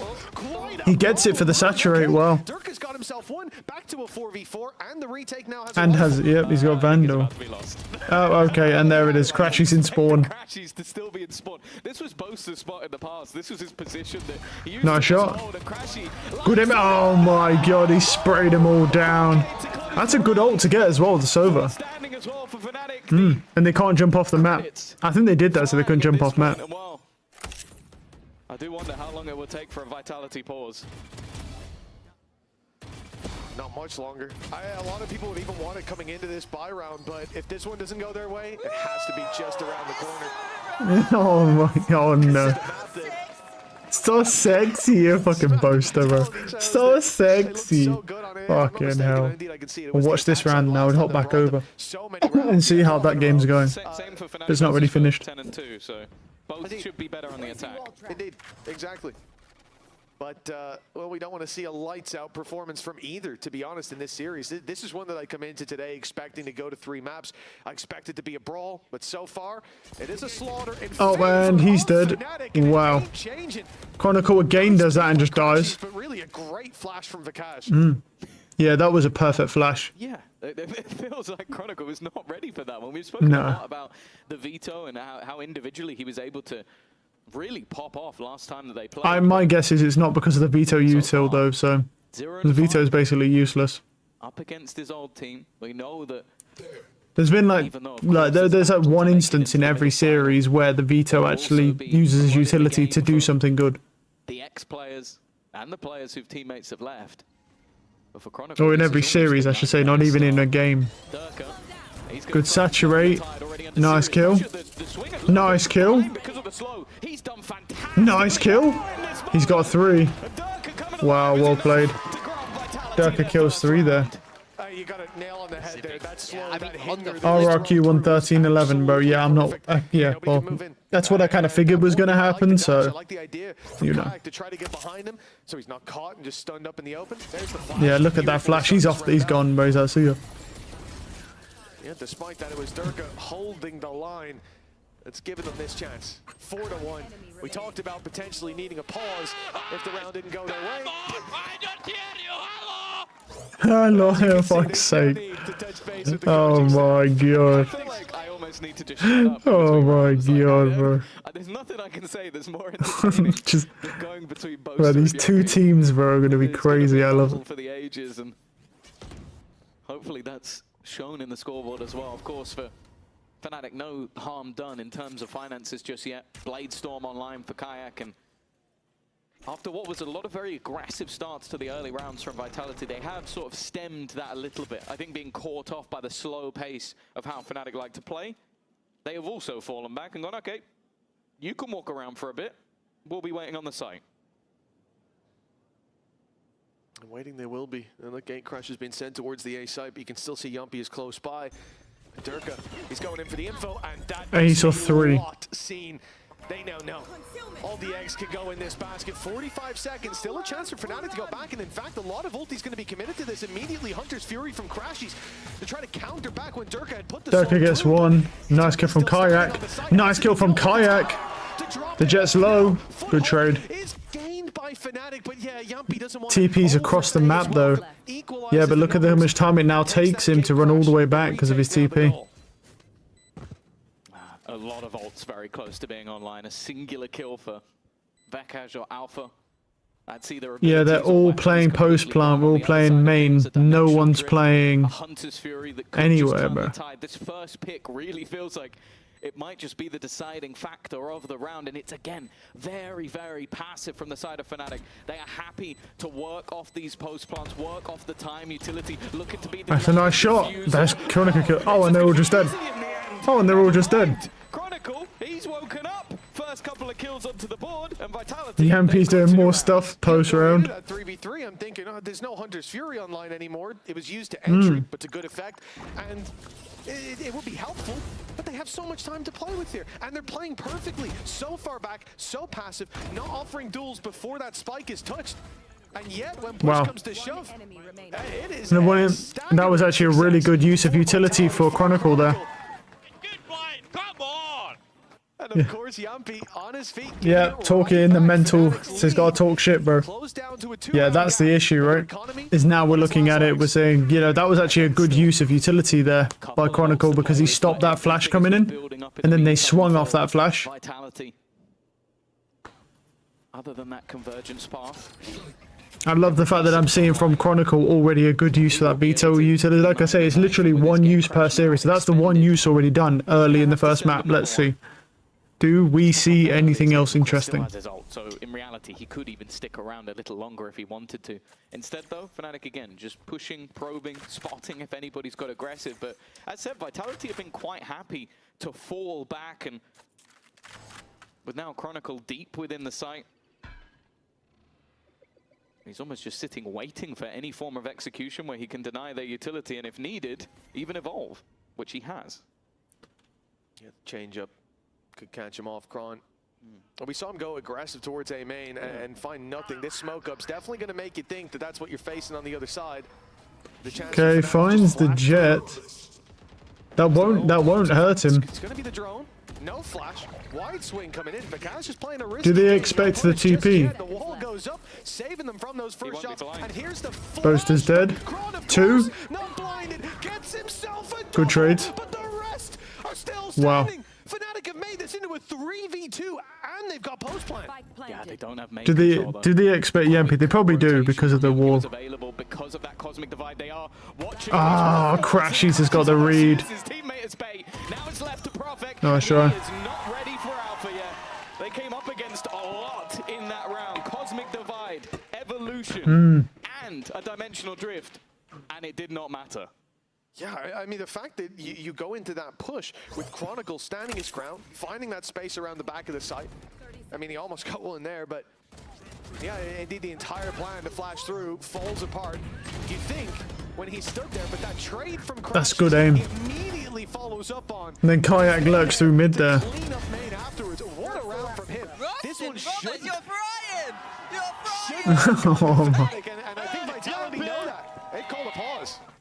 Yeah, These guys they're talking so much shit. The way the early game started. started. They can't say anything disrespectful, but you know. Well, is that pause going to be coming a little bit sooner?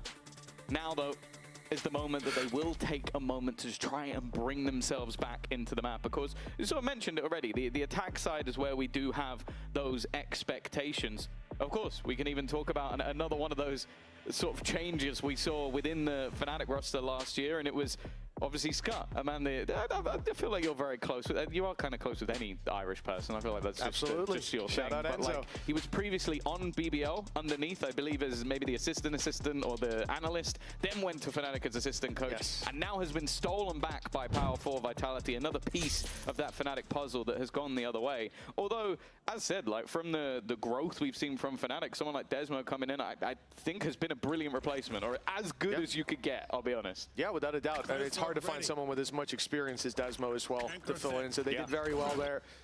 For Vitality, 2 rounds on the board. The last one, a bit of an upset. A big play by Crash. He's not his first in this series, and it probably won't be his last. Although if Vitality have something to say about it, it certainly will. Oof. Oh, the spams. Well, they're actually going the way of Chronicle there to start, but they don't get too dangerous. Snare destroyed. With a minute 20 on the clock, the slow play from FNATIC not being met with any aggression on the other side. The Vitality very, very patient at the moment, despite the last round. Yeah, it has been very interesting though. I feel like the rounds where we've seen both teams sort of expend a large amount of ultimates have actually been the rounds that they've lost. We've seen those big individual plays turn on their head. And once again, it seems to be Vitality trying to figure out any information. The drone going through onto middle, but in the meantime, the attack side are already putting pressure into B and taking middle control at the same time. This is going under the noses of opponents, but they slow it back down. Almost sell this like before, okay, last time we did this, this was a ruse, it was a fake, now it's the real thing. They're getting the idea now. Okay. Kayak gets one. Unfake gets Kayak. Good trade. Unfake lands. Kayak down, there's no need to jump the gun here for Durka. You can Remember, this is Vitality's map pick as well. But wait for the rotations to come through. Again, I think this patience from Vitality has been there. You never see these guys looking for those individual fights, waiting for the teammate to back them up. The Cosmic Divide. Oh, I like that. Divide is up, and immediately there's shock darts, there's nades going through, assuming they'll at least get the jump on the players on the other side. But when the dive comes in... Nice kills. Oh my goodness. Oh, and Vikaz just gets the last guy. Wow. Oh my god, what's he doing, dude? No, he's got Vikaz with him now. He's getting him on his feet, and I like that. The protocol is just looking fantastic from FNATIC, like having that immediate setup of anti-flash, knowing that there's going to be utility coming through from the other side and just ready to pop straight out while his teammates sort of take the bait from deeper angles. Oh, we get left hanging. Oh my goodness. Nice. Yeah, oh my goodness. And then it's just, slaps him. Attack side building for FNATIC, and okay. well, if you were looking for answers from... They're actually, yeah, Crashies kind of has this A pusher. Yeah, it shouldn't be. I think for FNATIC so far as well, with how they've been playing, I think, well, you heard it there in the comms as well. We've already talked about Vikaz's flash. I think it was Alpha's Rose that ended up catching them as they pushed out to site. And really, for this squad right now, it feels like everything's slotting into place. Although, as we said, this is the attack side. It's where we saw Vitality put up 12 rounds in a row. We saw FNATIC put up 10. We know that this is where both teams should thrive. And so for Vitality, you start to ask, how many rounds is enough? I mean, good aim. Good aim. Oh, good trade, though. They have only got the pistols. Let's not forget. Yeah, again, though. Got the Vandal from that. Good shot from Unfake. Depends how many you lose, but now things get a little bit more interesting. Potential for some weaponry. Prophet has at least been able to claim one. They have A site. The other side of the map has been completely taken. A plant already down, and from the Vitality side, it's like, okay. And now look at the time, though. I mean, they're literally on B side, man. The fucking half the bomb spike's going to be gone before they even get to the side. Just, yeah. By next round. Yeah. It almost seems like you might as well go for this. Yeah, true. Outlaw recovered as well. The chances for damage certainly quite high. I think they should maybe just die to spike or something. Or, you know, try and force them. I think they should go in and just die, yeah. Is the question. Boaster, well, he's nice try. And he's taking a shot for it. Vikash is going to be stepping towards them as well. It gets to the point, honestly, as we One enemy remaining. hit the kind of final Yeah, few rounds. they have to die. Even just taking those orbs, like for Unfake, he's 2 away. He's guaranteed by the end of the half Yeah. that he'll have that Hunter's Fury back online. And that was one of the pieces that gave them a pick in one of the earlier pushes. Yeah, the problem is, most of the time, any orb you take is an orb gained by the opposition as well. So it's kind of like, I think Vekash is now a couple away from 2 away having the null command. So it's all building back up. And thus far, I don't feel like the ults have actually been a massive turning point in this game. I feel like we had a couple of utility. Yeah, there's been a couple of like individual plays that came out from the Vitality side, the big play from Durka. But other than that, this really has been the FNATIC show, which, considering this is the map choice of Vitality, is a little bit damning. Okay. Well, now they know that Chronicle's on side, yeah? FNATIC, well, it's already been taken out of play. Chronicle immediately negates it, but... Was that necessary, though? Because, like, what... Was that necessary? Yeah, I mean, because now you know that Chronicle's here, and that knife wouldn't have got him back sight anyway. And no one was holding front sight. That's a nice shot from Chronicle, though. And he TP's out, very nice. Kayak gone. Sight is going to be taken, though, and you mentioned it before. Crashies last time used that ult for... What a great shot, wow. And now they've even things up, so in the post plant, that Hunter's Fury is going to be perfect. Okay, Durka just folds Boaster. Oh, okay. Crashies gets Profit, though. Nice shot from Vikash gets Durka and fake trades. 2v2 here now. Yumpy and Unfake still drawing breath, but Crashies around the back. Alfia has cross as well. This is going to be a deadly nice.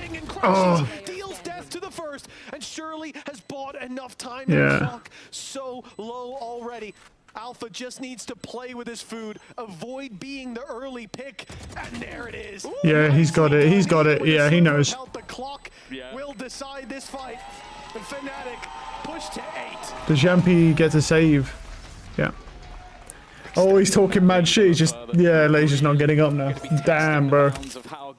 Holy aura. Attack side will be, but also, again, like we've seen this from Alfia, just left alone on an island at times. He's the one to get the first kill for FNATIC. He's the one to get the last as well. Like, just being in that backline, being an irritation and a consistent backstab all the way through. Fucking Boaster, look at. Bro, I was holding backside. Why are you not picking? It's talking mad shit. He's throwing out some criticism as well. 14 and 4 for Crashies. It's going crazy right now. Got to uphold their flawless record against Vitality, and yeah, people are guessing in the background. It could cause Boaster to lose a few hairs. Yeah. He's been quiet. From watching Boaster do vetoes in the past, there is no point trying to ever mind game him. It is a waste of time. This is again, same thing. Utility goes out, the cancel from Kron. It's going to run the clock down, but this time there's another layer to it. There's aggression coming through. Yumpy, big risk player to his left. Oh, and he gets him before the drone gets him. Scene of the crime, but just as quickly, he's on the backside. Nice kill. Boaster does get a Durka, though. Boaster, great, but that yeah. It might open the avenue to rotate back. They need so much more, and it's being held on the cross. It's an op. Nah. Locking down the angle Boaster was looking across. That's the problem. You have so many backstabs that eventually your opponents are going to start looking, especially when they have an advantage. And for Vekash here, he's been great so far. This is asking a little bit too much. Now, they do have credits. Told him too high. If he was to lose his rifle. But for Vitality, it's an important piece, an important marker that, okay, maybe we still do have the great attack side, but we at least needed a few rounds to make sure we don't just lose to a pistol. Exactly, right? That little bit of... Yeah, that timing was crazy. There it is, yeah. The flick over. You're being what? And they might have spotted him, but the trade, impossible. It's just too quick getting out of there. And I love that as well. Like, we've seen this already. The willingness of FNATIC to go slow towards that site, bait your util, wait for it to go away, and then hit. So they say, okay, while they're waiting, I'm going to push in, take my pick, get out. Beautiful work from Yumpy. Well executed. And a 8-4 half still possible for Vitality. With the attack side, we Shorties everywhere. To be coming up, that's just fine. Well, very early knife thrown out, but it is just a bait. All 5 players, maybe for the first time in this entire map, all set up on one side of the map. And in fact, that's Yumpy. Can he get out? He can't get out. He's too slow. And he's just going to have to try and retreat and fails. That's the whole site under the control of FNATIC. We talk about those pace changes. I'm surprised he didn't just go for a kill, to be honest, and just try and fight someone. I mean, you die. There's not a lot you can do. And this change has made it so difficult for a break back. Ooh, that's a great fucking fight. Again with Unfake finding a second one. Going to be when Vitality look to push into sight. That flash from Alpha has been so annoying, just holding it for the right moment. Now that's not an option, and they lose a bit of their ability to fight towards the back. That ult finds nobody. The stun though. Crashes gets Profit. Boaster actually gets Unfake. Nice. Does his best to pick up the That's a crazy blind, yeah. 9-3 on Vitality's map pick. A solid opening half. Okay. Incredible stuff coming out from them. That's the half. 16-6. Oof. And we are going to be off 2. Damn, right. Let's check this out then. How's this one going? It's 4-1 right now to Nongshim. Not quite able to make his position effective. Hunter's Fury does come in though to try to throw away the spike plant, but it still goes all the way through now. Out from backside. Can RRQ find entrance? Wouldn't mind the Cosmic Divide from Ivy be thrown into the mix just to force your hand, force your opponents out. Jemkin has that operator, remember, but it doesn't even really matter anymore. Toxic screens come back online. But the Toxin's there for RB, and that's just going to immediately be the call from RRQ. Cannot get back in towards this site. Gonna have to opt for the save and go at it again. Basically just a generic comp, really. Partial double controller, double duelist, initiator. But what sort of... Yeah, it doesn't look like there's like anything interesting happening in that game, really. Like drop off, but I think like historically with FNATIC and especially Boaster, he's really scaling up as the year goes and as the season goes. So I think we're just kind of used to that, and I think it'll probably be the same as this year. So. The Odin, yeah, we definitely got abused by it at Champs. I think Brock used it to probably the highest potential it's ever been used. It hasn't been nerfed yet, although I do think like Riot has been making good changes with like the walls and stuff to not make them as wall bangable and stuff. But I definitely think there should be either a price increase or something should be changed, because yeah, it's been I think it's been a strong gun ever since the game's been out. Like I was using it on Ascent back in the day, so yeah, it's just always been a strong gun, and I think it probably could use a nerf. So goals going into kickoff. Historically, we haven't been that good in kickoff, actually. I don't think we've ever, especially FNATIC, I don't think they've qualified for the first LAN, and I've never qualified for the first LAN of the year. They've never qualified for a kickoff event. I've never qualified for a kickoff event. So I think the simple answer is just qualifying for Chile, which is the first major LAN of the year. And I think that's everyone's goal right now. Valid. Pretty based. I feel like he's spot on. Yeah, it's pretty based, to be fair, yeah. I was definitely one of those people, not so sure about that one, but definitely one of the people who was sort of questioning his joining this roster. It's just, it's such a prestigious roster within EMEA, and you think that everybody that's joined has been like the next big thing as soon as they hit the scene.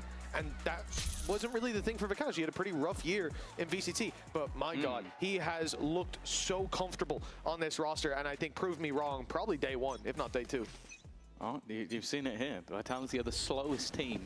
So if you thought that last half was slow, lock in.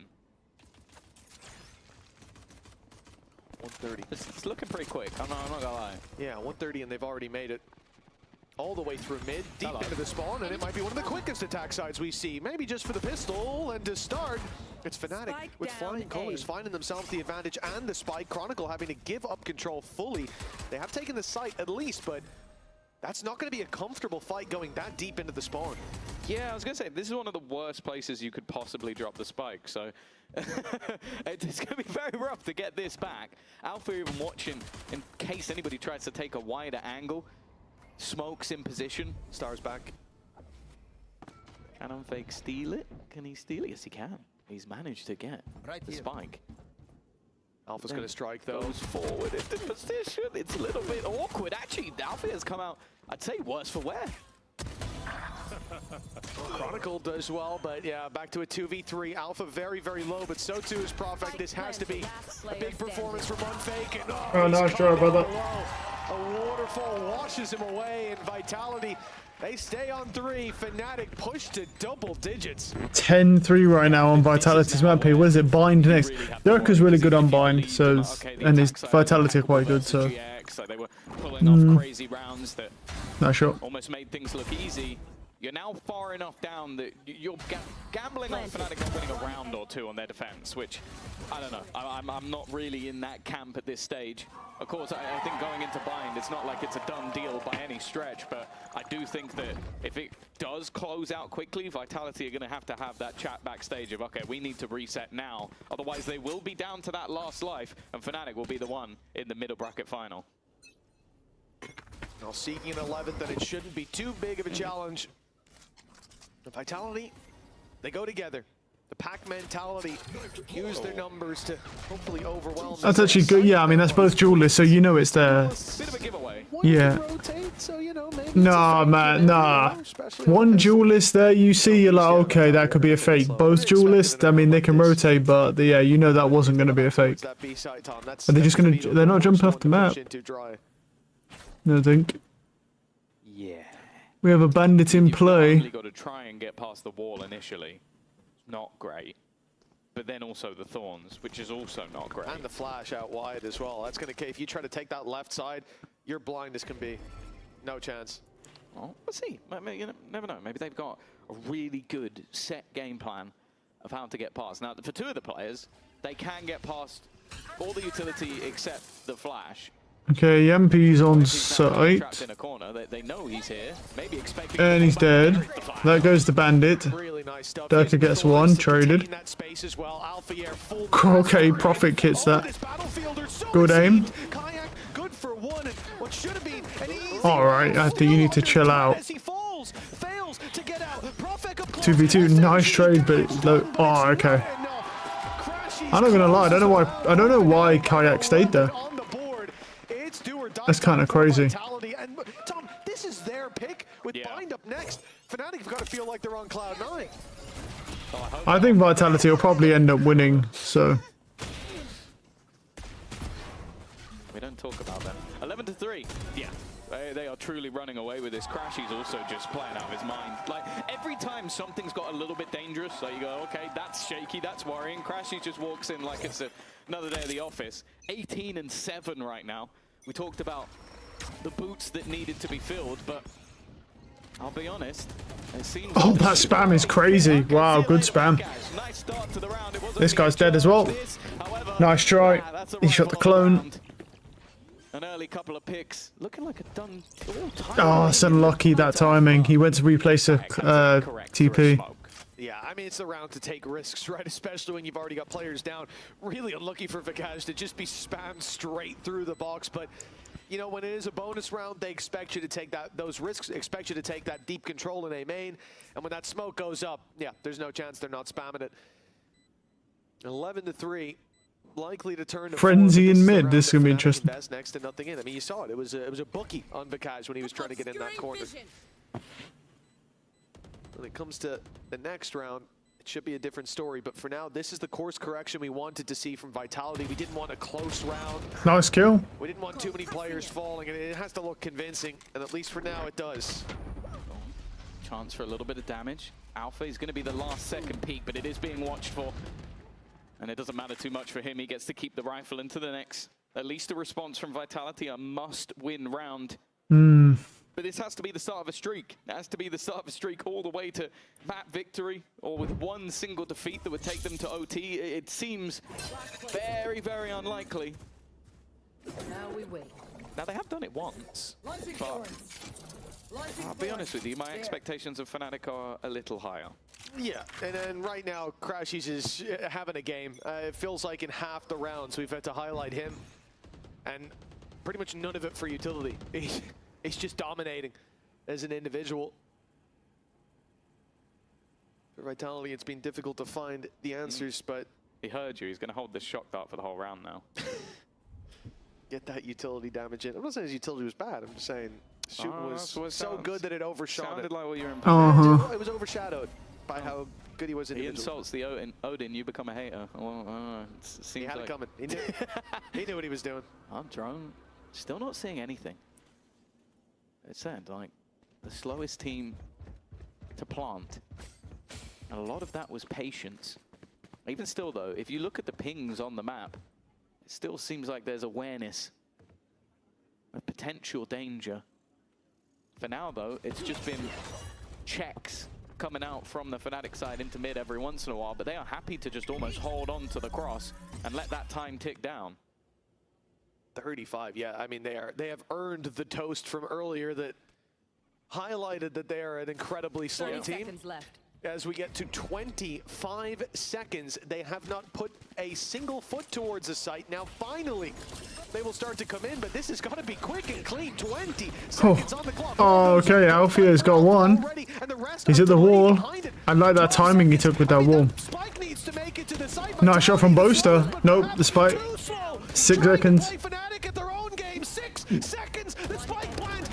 No, no good. And Boaster's got 3 that round. Wow. This is decided in Vitality's favor. FNATIC 12-4, and well, it looks like Vitality let that clock run a little bit too low before going for the push, especially into the site where Vice is. I was going to say, like, you know he's there. It's not like this is the first time that they've had Alfia on that side of the map. And that was actually a nice shot, to be fair, that last one. And that's Boaster. Boaster never hits nice shots, really. It's rare for Boaster to even get kills, to be honest. You're going to bait my wall out with 12 seconds left, and then Boaster just comes in and Timeout. around the smoke. Look at the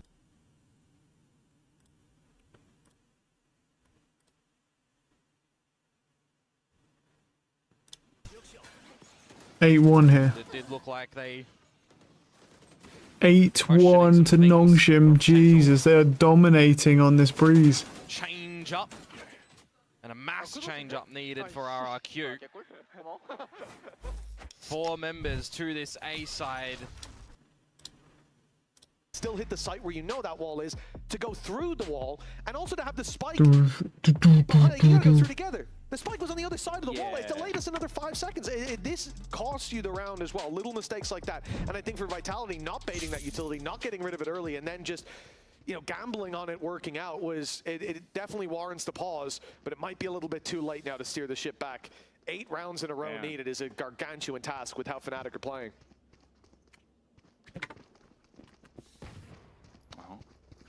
We'll see if some wise words have been had.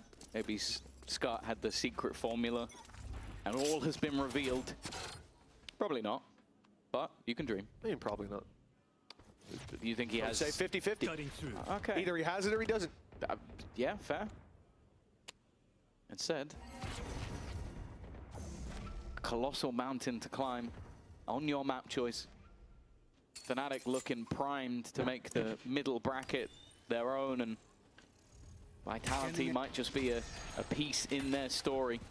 One that they have never struggled with all the way through. The warm-up battle, it almost seems at this point.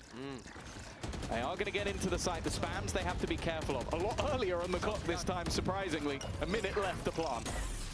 Oh, he sees him as well. Oh, okay. And a third, okay. Oh, well, really? that one should pretty much lock in for Vitality. Boaster and Alpha might already be thinking about the save. The credits are not looking too healthy, and yeah, you see them. I mean, 12 forward's fine. Nice response from Vitality, and who would have known? Playing that a little bit quicker has worked out. I will say that they were unlucky as well in some previous rounds, where even in the one where they go towards B late, they baited the rotations to B. A was practically open with one player defending both it and that rotate through mid. So they played the map right, but they just guessed wrong, and then playing into the Vice utility as well. Obviously, it was just, I think, a mistake from the get-go. A more direct approach. Maybe that's the call. Just keep things a little bit more simple. Go in for those A-side takes. Spend less time trying to outbrain your opponent and maybe work on out-aiming, and that worked in this round, but it's whether or not that is a quick fix, a hot fix, or whether something that will work for a streak of rounds in a row.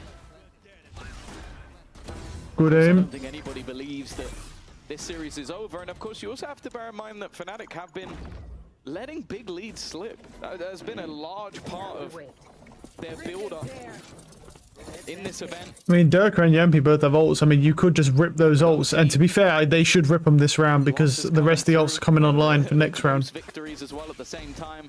I think you're better off just ripping them and going to a site, honestly. Because look how many ults are going to come online, bro. Your ult cycle is shit. Because every single character has the same ults all at the same time. You have to fix your ult cycle. Crouchies has been very good.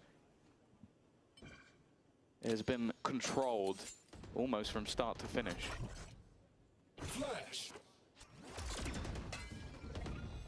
That's aggression from Kayak. They've stepped back from it. Now they won't be blinded when he rounds that corner. Oh, he's alive. Okay. Dash blocked by the box, but luckily he still makes it out. Vitality, a minute now on the clock. And a lot of ultimates to play. And then they're going to Sova roll with this. Yeah. Combo, and it will in fact be unfake, sent through with He's blocking him as well. Oh my god. How? How did Unfake whiff that badly when he's got literally the Yoru was blocking the KO from moving? Kayak's killed 3. Oh my god, he still nearly killed it. Hit him with the foot and boasters. Oh my god. Oh my god. They got fucking folded. They got folded. Early information spotting from RB as well. Disincentivizes you from trying to bully your way in through those toxins, but that doesn't really matter. You try to get in. Oh, and you Jemkin gets... yeah. Finding a double. It's 11-1, so... Francis, though, still present alongside Ivy. They find one through the recon, and low HP, Jemkin goes down. Well, I'm glad I didn't watch this match, because 11-1 is a depressing scoreline, bro. Because it's just Nongshim just destroying them, so... A massively improved player coming into this roster.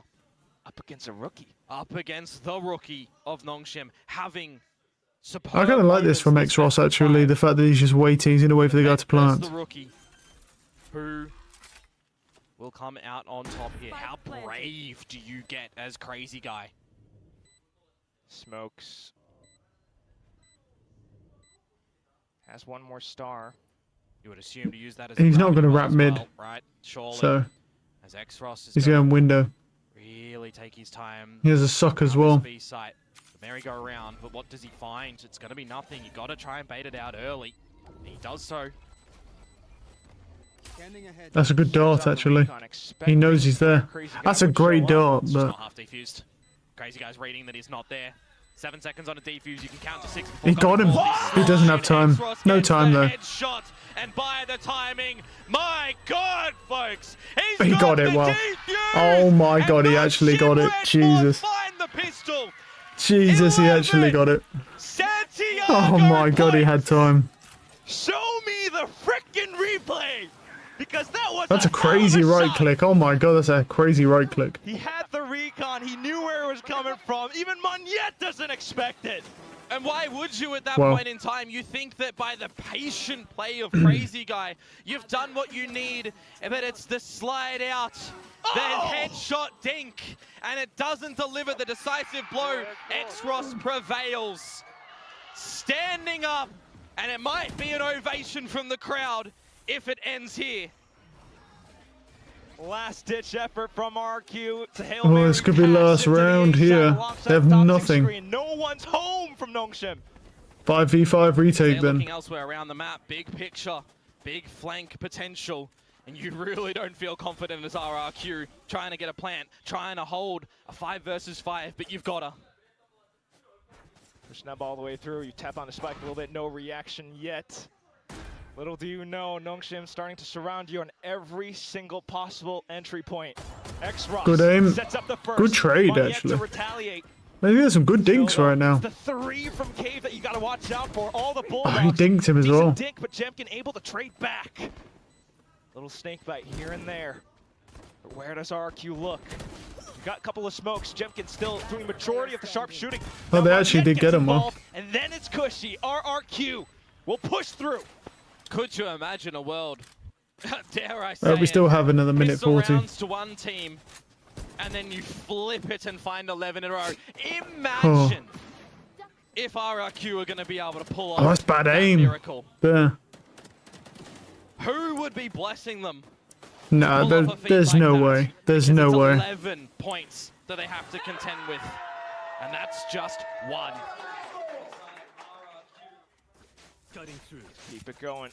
Down to the pistols. RB pulling out of Marshall. You gotta remember as well, if you're playing this on the nose, the Nongshim can wait for he sees him. Oh, before trying to close this map. Not to mention, you gotta watch out for Domby still. The flare on the agent. RQ being ever so careful now.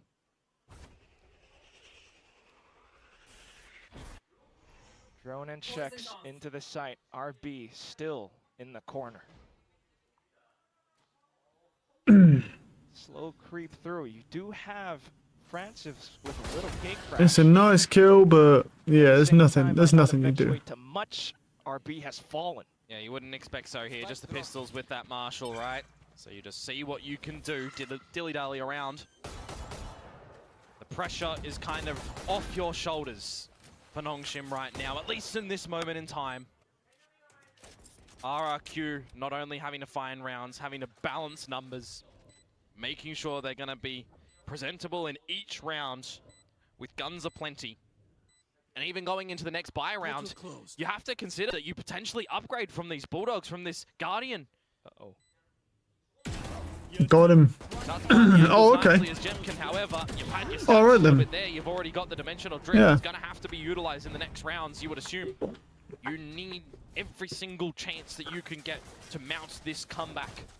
We call them the comeback kings. They've never had one from this far gone. It'd be a hell of a story. Maximize every single piece of utility, every ultimate. Goofy ass team intro right there. What? I missed the team intro. Damn. You just want to hold on to them though. You want to make sure that you are backed up in a big round.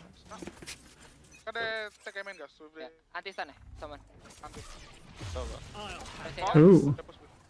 There's that drift that we're talking about earlier on. Kambi is just catching Crazy Guy in the astral form. You remove the smokes. You gain a player advantage now as Nongshim, an opportunity to close the map here and now. As RRQ do get into this A site.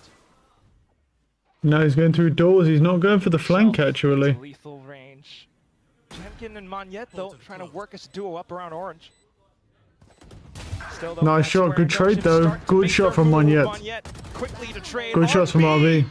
3v1 here. RB is 1 HP. Does he have it? It's a tough angle, tough position. Finds the first tap. Looks for the One's second. Oh my god. Alright, yeah, I mean, I'm not doing that shit with the script writers, bro. Like, come on, man. Just end the fucking game for us. Oh, wait, what? What are you on what are you on about? Stop spamming words and phrases. Warning. Hey, you can't say that. Try again. Don't try, I do. Yes, I'm pumped. Okay.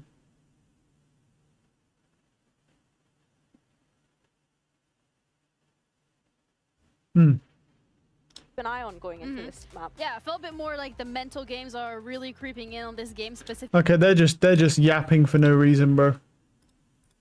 Cool. Another clutch up and it's over. That's as though tried to go for information, shut down. Trying to waste time, bro, because the map ended so quickly, so they're going to yap till 2 o'clock and then we're going to get another game. Race, they say.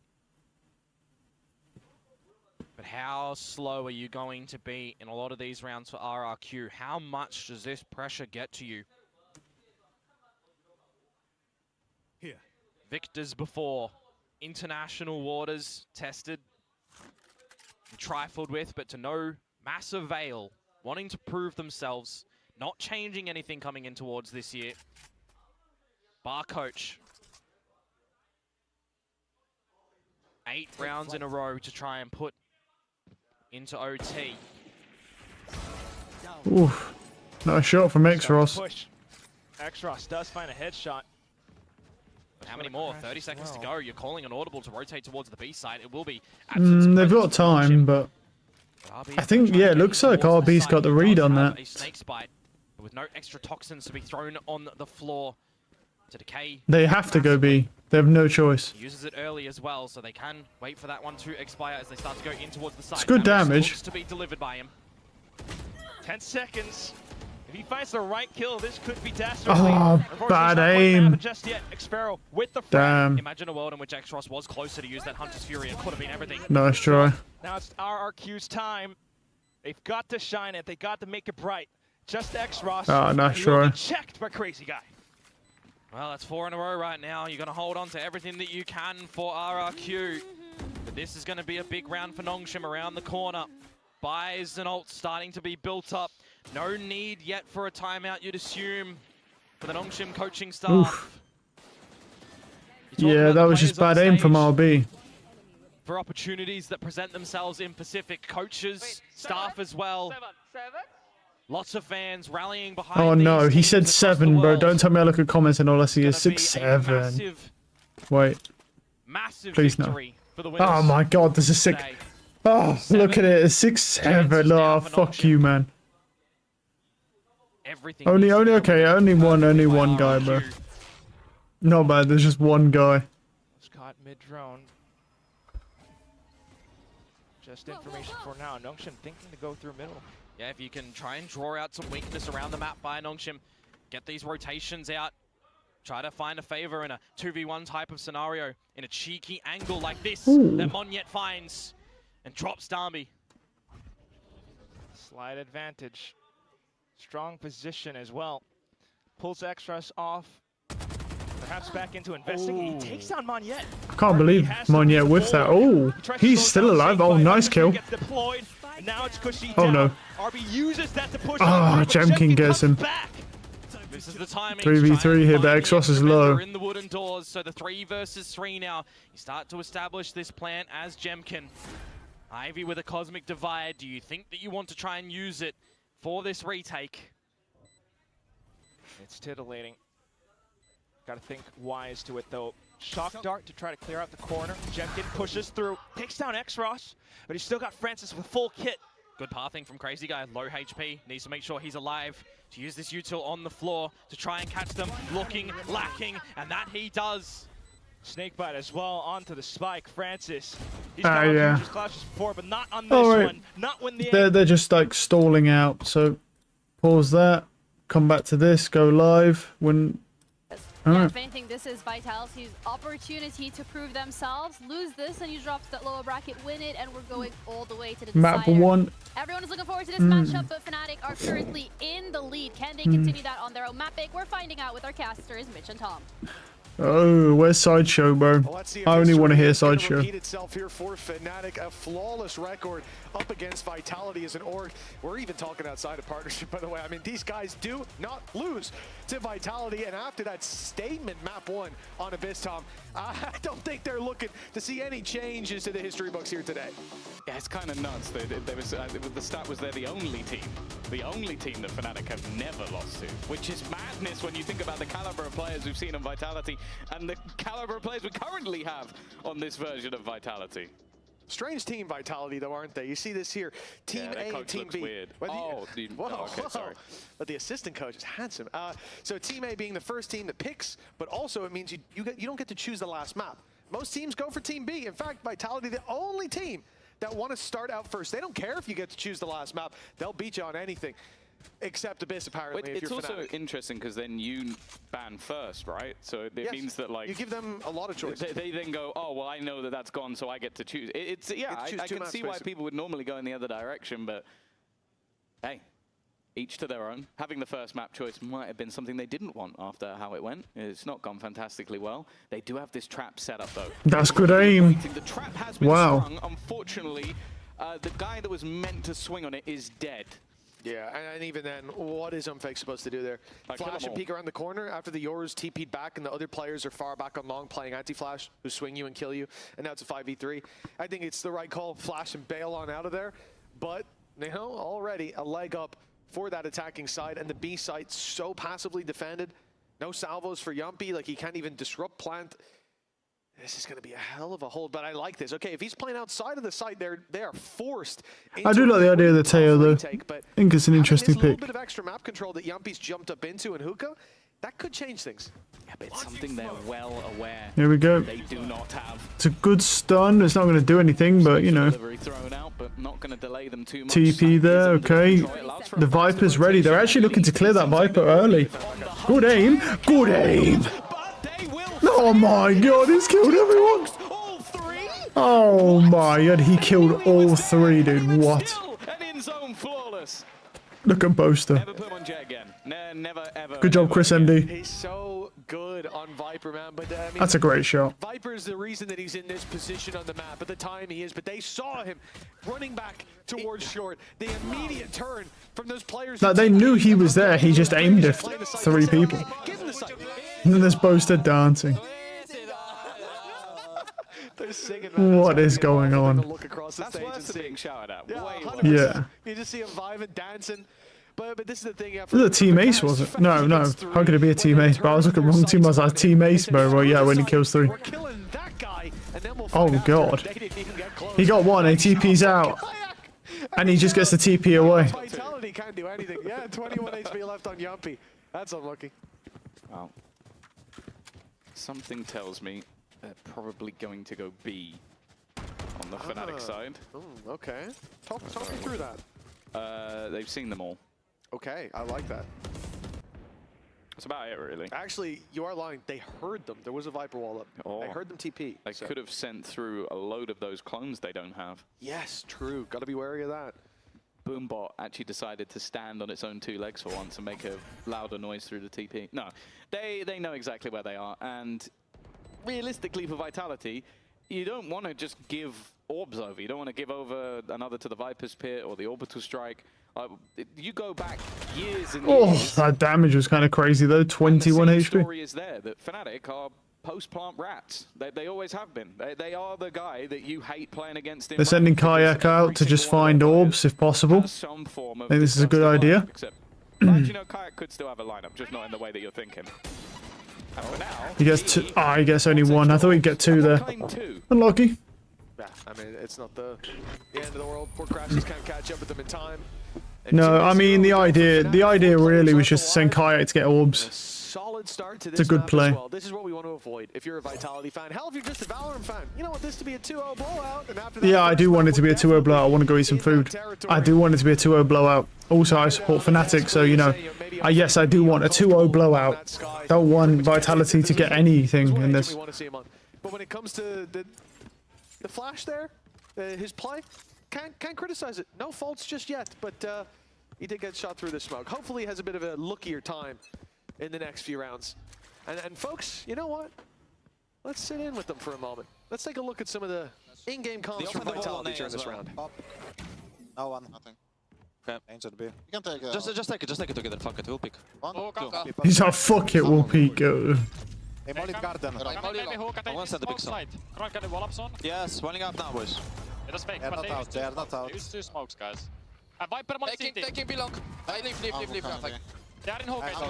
Hold down, boys. Hold down. The smokes are gonna fade. Yeah, I'll play with my flash. I smoke B long. Hook up rim. It's a B exec for sure, guys. Can we flash a bit? Well, at least we got a little bit longer. Oh, that's good. Traded. And he goes, oh, okay, good spam. Good spam. Oh. Splendidly, with everything picked up, Durka, Yumpy, hold strong.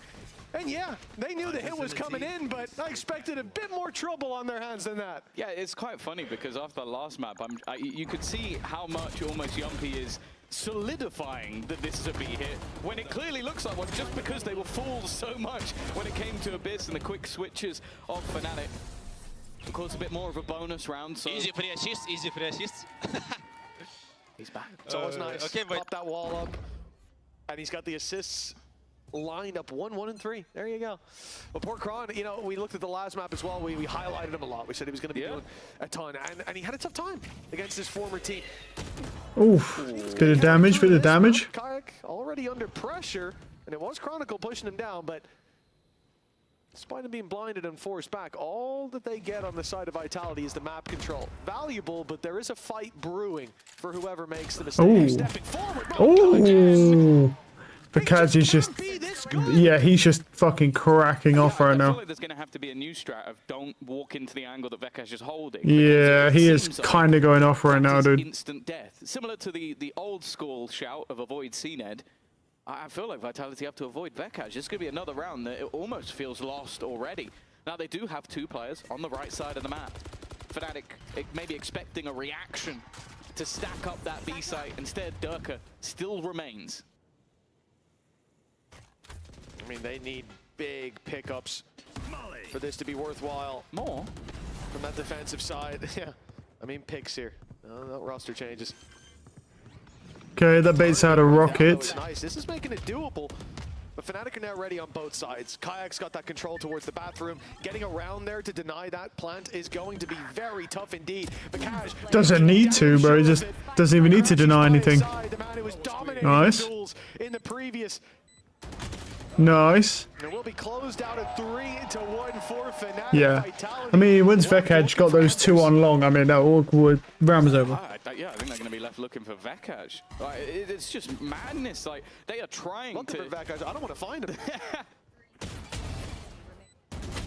Just, as I said, it felt like the round was done from that moment. Like, you have to gamble, and they had players in the right position, but still so much utility available for Fnatic to play with. Like, if you go into a full X-cut, even if all 3 players are there, you should still come out on top.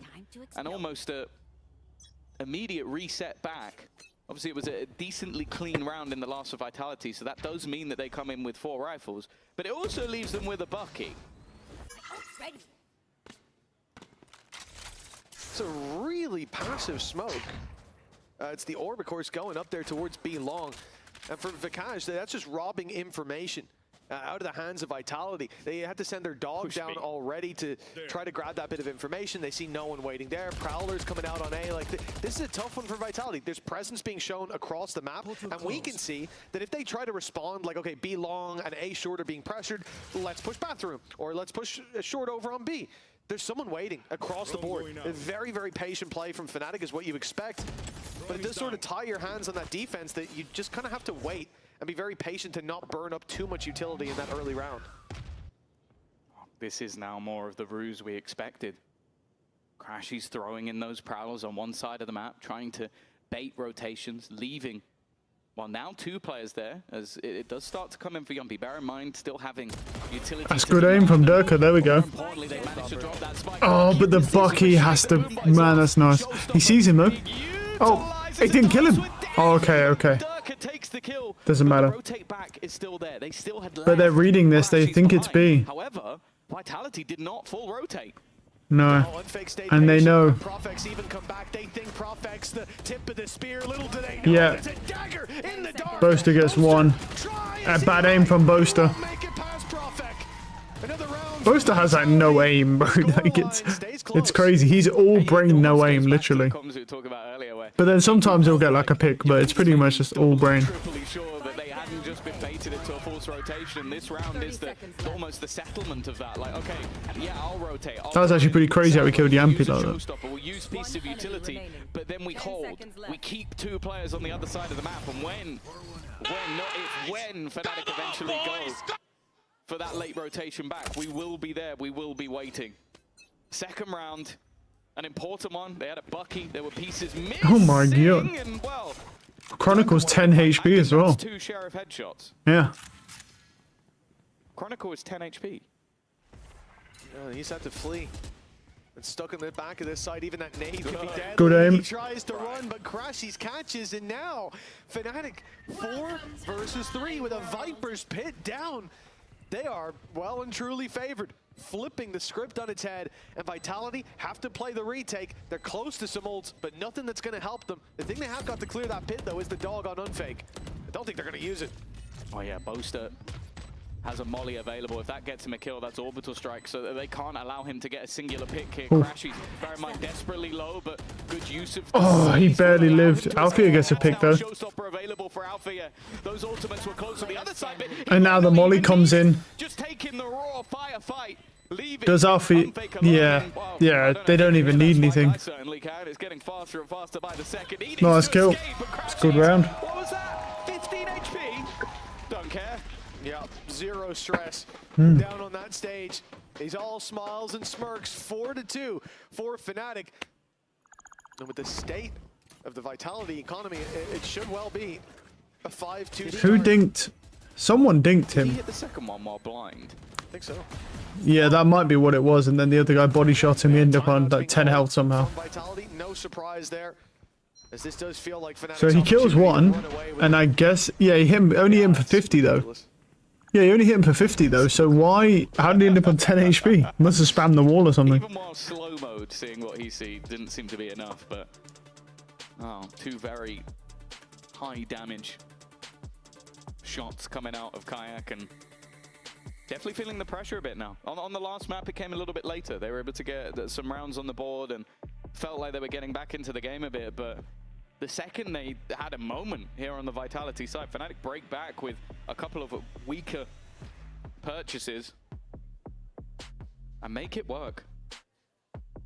And with this being the map that would send Vitality in towards that lower bracket with an arch nemesis and Liquid waiting down there for Pal. These are the BBL squad of last year, had nightmares facing off against that Liquid team. Sure, I've already seen them falter earlier in the tournament, but it seems to be a different beast facing them later on. Speaking to Nats yesterday, he just said, yeah, we don't really like the easy road. We like to go all the way through. We like to play all the rounds, all the maps. They'd like to get into a and we have a bandits. I mean, it's a bonus, but we have like a hero stinger on Chronicle. No armor as well. This it. A timeout from Vitality, and it leads into a very low buy, but one that still has potential.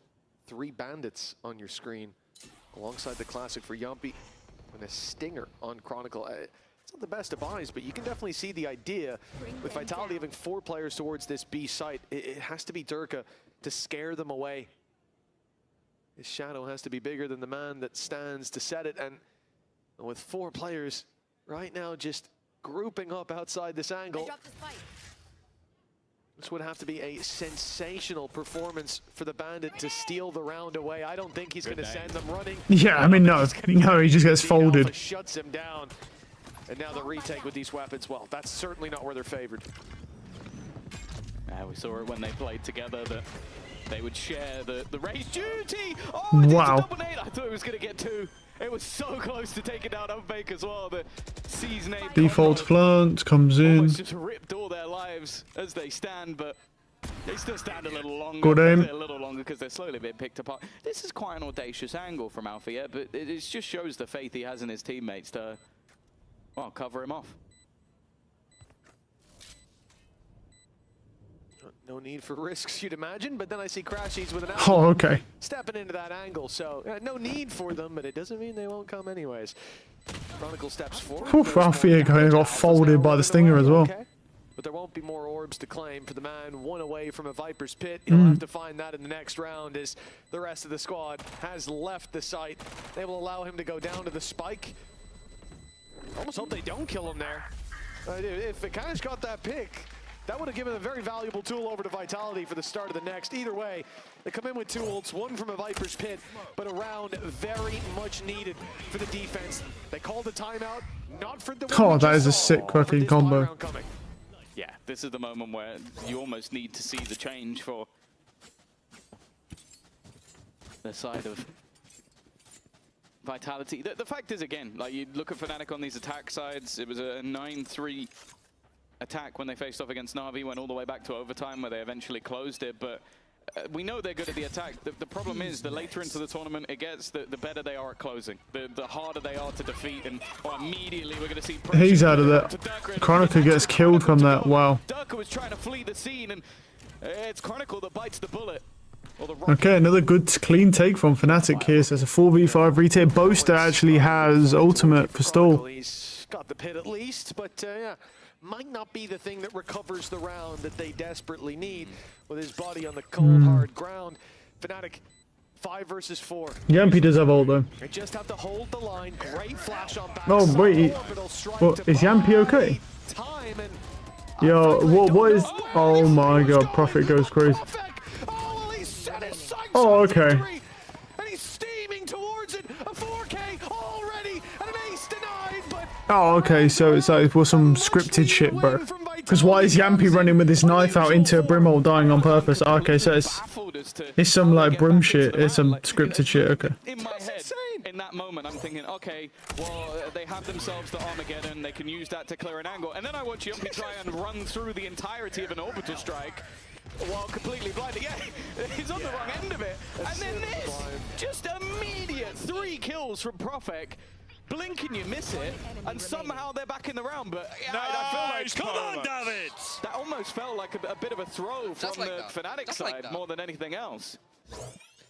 To be fair, seeing that from Profec's perspective, it was pretty I would say everyone there tried to trade. Yeah. Everyone there did the right thing. The guy's got the kill, I'll swing. You could just play passive and run time. Maybe the first domino shouldn't have fallen. But after that, just insane individual skill from Profec. And of all the times to land that, the Hail Mary play as the clock hit 0, and they landed a lifeline for Vitality. Nice shot. With the opening, Profec there to send them into the lead with a 4v3. And now no need to play aggressive anymore. Yeah, they've got 2 ults that can literally counter this plant completely, so there's not really any need to get over aggressive in this moment. Nightfall going to be utilized, and they're a little bit worried that they're going to be pushed. Instead of holding the ults in hand, they had to switch it up, and that's allowed for the plant to come through. As I said, I thought that was an easy moment for them. Still, though, they are in play. That's it. They want That's actually a good flash. Wow. Durka gets one. Those picks, and now trouble brewing for Vitality. They make it to the site, but the setup from FNATIC is so patient as they wait. Flash primed and ready. Diffuser blinded, but he hasn't come off the diffuse. Oh my god, he just stuck it. He just sticks it. Wow. They just knew, bro, that he wasn't going to be out. Weren't even going to swing off it. That FNATIC have got to be salty to see slip. If there's any man on that stage that Chronicle has full faith in, it's the one he won 2 trophies with. Trusted him to hold the line. I love the re-aggression from FNATIC. It was fantastic in that moment to get them back into the round. But yeah, as you said, just the gall of Chronicle to stick that all the way through. That guy looks 50 years old. That guy looks 55 years old, bro. And he's like 65 years old, that man. Surely this has ended by now, yes? Good opportunity. Yeah. Nongshim obviously win. I mean, that was always a given. Like, what was the final score for them? It wasn't a good last game anyway. There's almost no way to lose that in map 3. 13-7. I mean, they actually made quite a good run, to be fair, to get to 13-7 from 12-1. Yeah, it wasn't that bad. They've used it to catch right back up. A timeout from FNATIC. The lead is still theirs, but the economy, we're running out of credits. And we're running out of time as Vitality are now biting at their heels. Yeah, the worry as well is all of those ults are now gone. They expended pretty much all of them in the last couple of rounds. What's America saying? Those over the line, and then they didn't. Whereas on the so that's tonight, MIBR versus Fury. I might watch that tomorrow. Quite a few times in that round, play some ranked or something, and then watch that after. Team in 4v5 situations. Worst team at this event at man down situations with no 23%. Wow. Like you'd expect it obviously to be sub 50, but that 40 mark is usually what we're aiming for. Yeah, I did say they were the best statistically in post plants, but they've just lost 2 back-to-back, so maybe the stats aren't everything. Oh, that TP, but Crashies gets 1. Crashies gets both. As Crashies stood that little bit further back, Kayak was taking point. Crashies nice kill from Alf, yeah. Up as the wraparound came in, and now Alpha on the other side of the map completely clears this B site. Beautiful round from FNATIC, and even as we see Chronicle, he's going searching for Crashies, waiting for that player to come back out of bathroom, but the rotate's already happened, and Vitality are late to the party. Yeah, Alpha as well, just, he's been insane so far. Like, the entries into the site have just been so problematic. They're coming back. They're closing in on him. Like yeah, just, okay, around this corner. Can you shoot? No. Distract him, I'll come up behind. I don't think he's here. Oh, they got him. Yeah. Unlucky. He must be in lamps. Get a little save out of that situation now. And actually, Crashies is coming back. He's filling back in the space that he gave to them just moments ago. Chronicle won't see him unless he goes very, very deep. And I think this will be just a tuck on the box for Crashies. Spike's about to go. Round's about to end. 4 players left alive on FNATIC.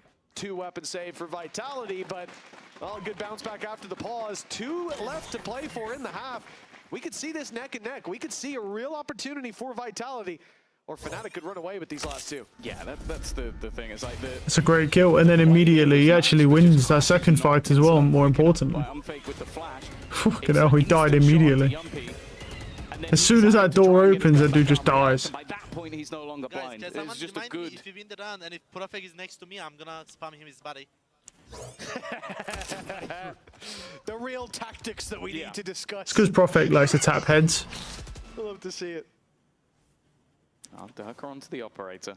Still credits in the bank for Vitality in this round, but Good flash. the next one would leave them in a little bit more trouble. And the reason we didn't see Crashies hunting in the last was they didn't have too much to spare. They've now built up those credits a little bit more, so Good aim. opportunity. And that's where Durka hits his shot. An opener, but this was not the play. Kayak is almost the lurk on the other side. The rest are looking to hit B. That's a good kill. By the Prowler, and Alpha's waiting. A mistake as the wall goes up just a moment too late. And that second, split second as it was, gives FNATIC what they need. Pick, numbers equal, and the B site under threat. Utility sent through, won't delay as long as they'd hope.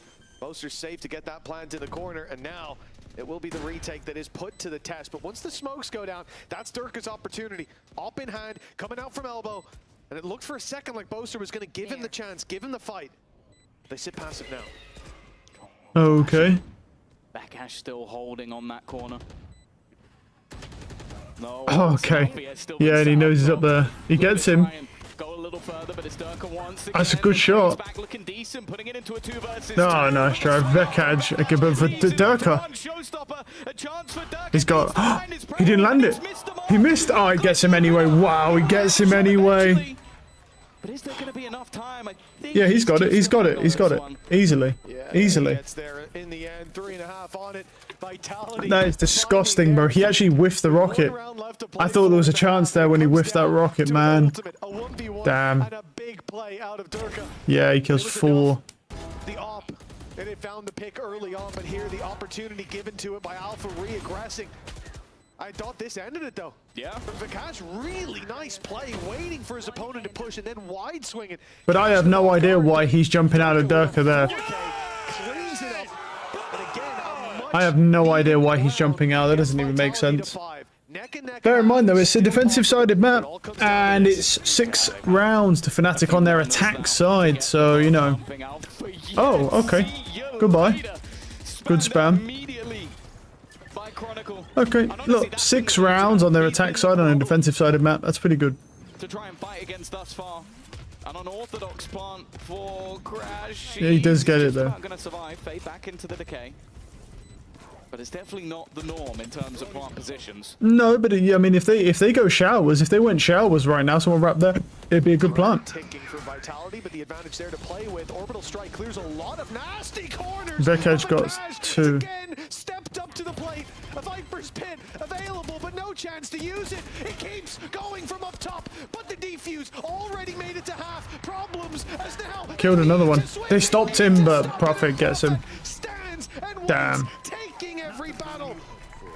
That's unlucky. 6 to 6. I think 6-6 is good though. On an attack half, that was pretty close, but 6-6 was good. And so much more to come. Make sure you join us after the break. Women will want.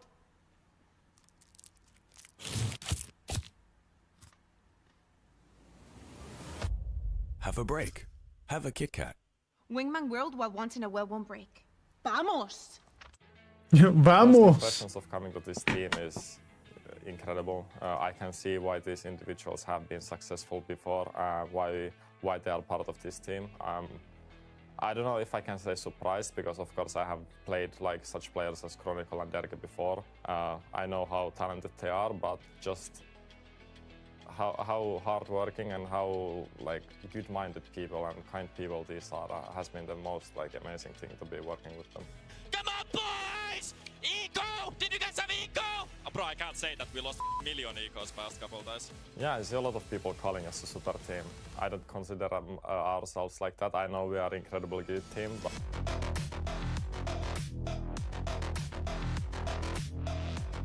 yeah, a lot of eyes are for sure on us, because a lot of people want us to not succeed because for whatever reason. And yeah, I'm just gonna be excited. I think that gives me even more power to prove people wrong, because a lot of people are wanting us to fail. What I will bring to the 2026 roster, comparing to previous years, I think you'll get a lot of energy, a lot of fun moments for sure. Jumpy, start calling better. Let's fucking go now. Finnair Airlines to Sunset. Gonna have a little bit of turbulence. My Twitter name is fishandships.com, and you can follow this guy over Baked here. potato. Baked potato with beans and eggs and sausage for breakfast. A lot of excitement to the games and never giving up attitude. That's for sure.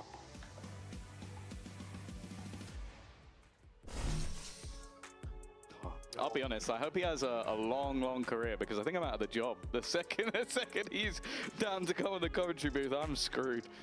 Yeah, that's Profak. Yeah, Yampi's going to be going straight to Finnair. I can't wait to see him riding sky high for now, though. 6-6 on the scoreboard. It's a better half.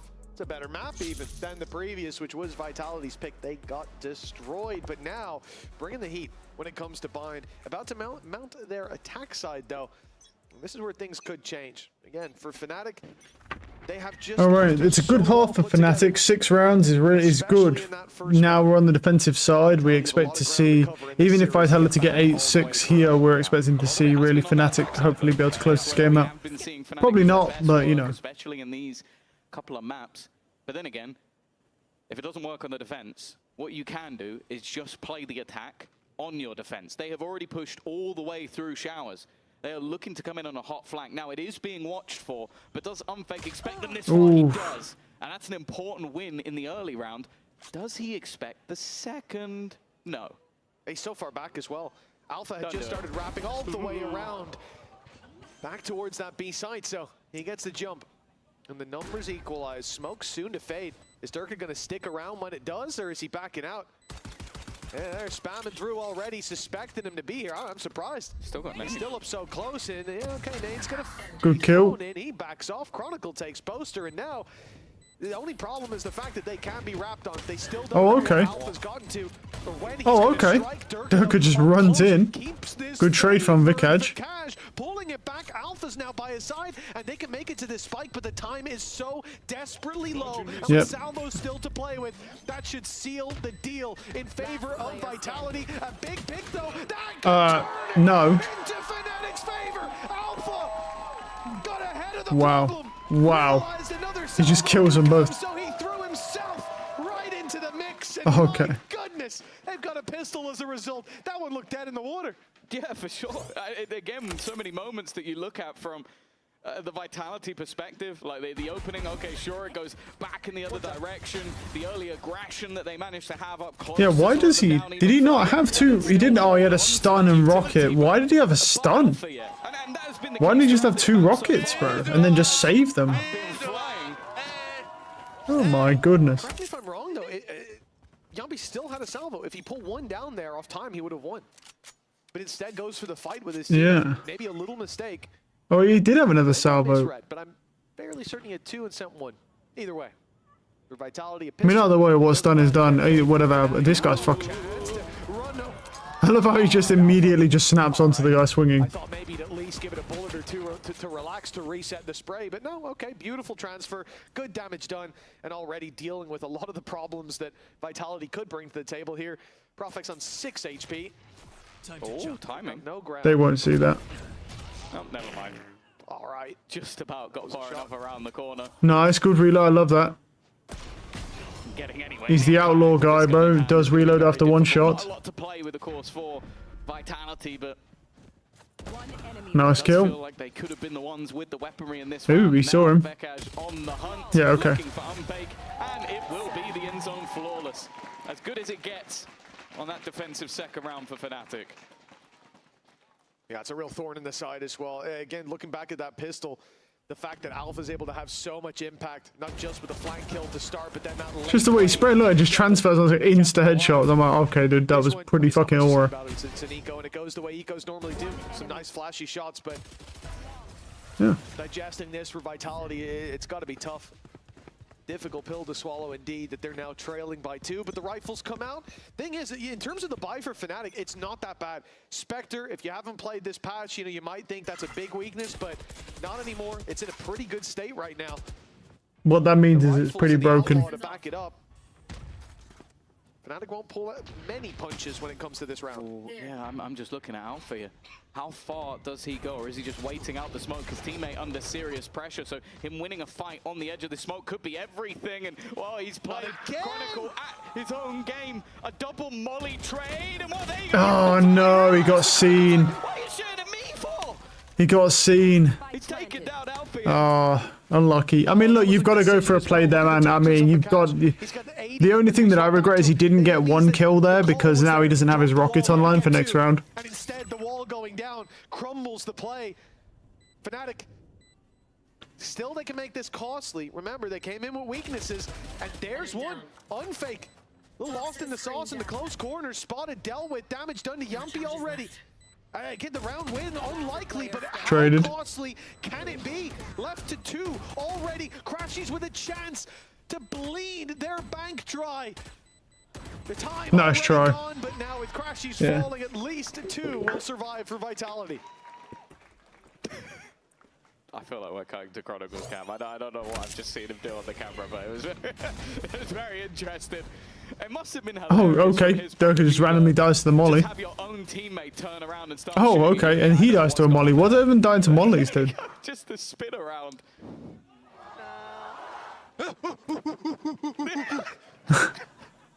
Well, it's what the? Well, I'm not sure if it was. I'm not quite sure what that was meant to be, but okay. That is how I felt in the moment, honestly. He's nailed it. Showstopper immediately picked up. Althea. Clearing that left side, I presume. You give the right side, actually. Wait, they didn't... Oh, okay, they're clearing it with nade. Under pressure, but not wanting to give up the space. The flash didn't catch him. He's able to go back for a little more. Again? Still holding on to the space. He's got support. They're not willing to give up that ground to Vitality. Well, he is really and truly out of utility. I mean, in Chronicle really hasn't found any value on A yet, so there's still a minute, though. And it looks like he wants to go and just take that bit of information. Spots that they're still outside B, but immediate rotate. Kayak's going to the A site. It is the right call, but I thought seeing them there might make them think it was a...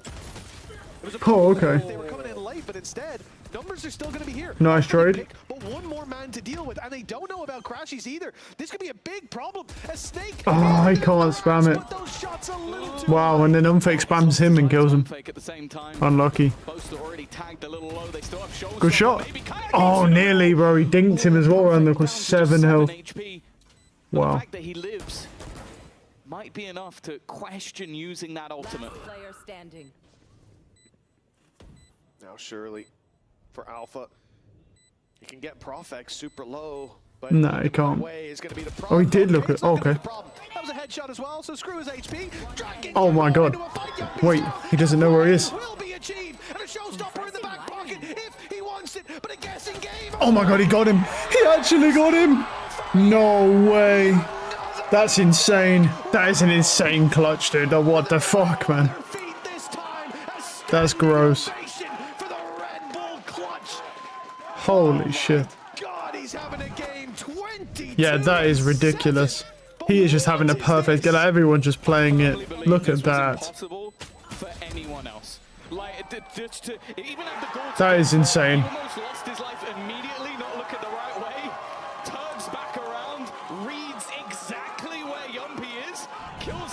With the nade and the shot, and then with a split second to spare, flips on his old teammate.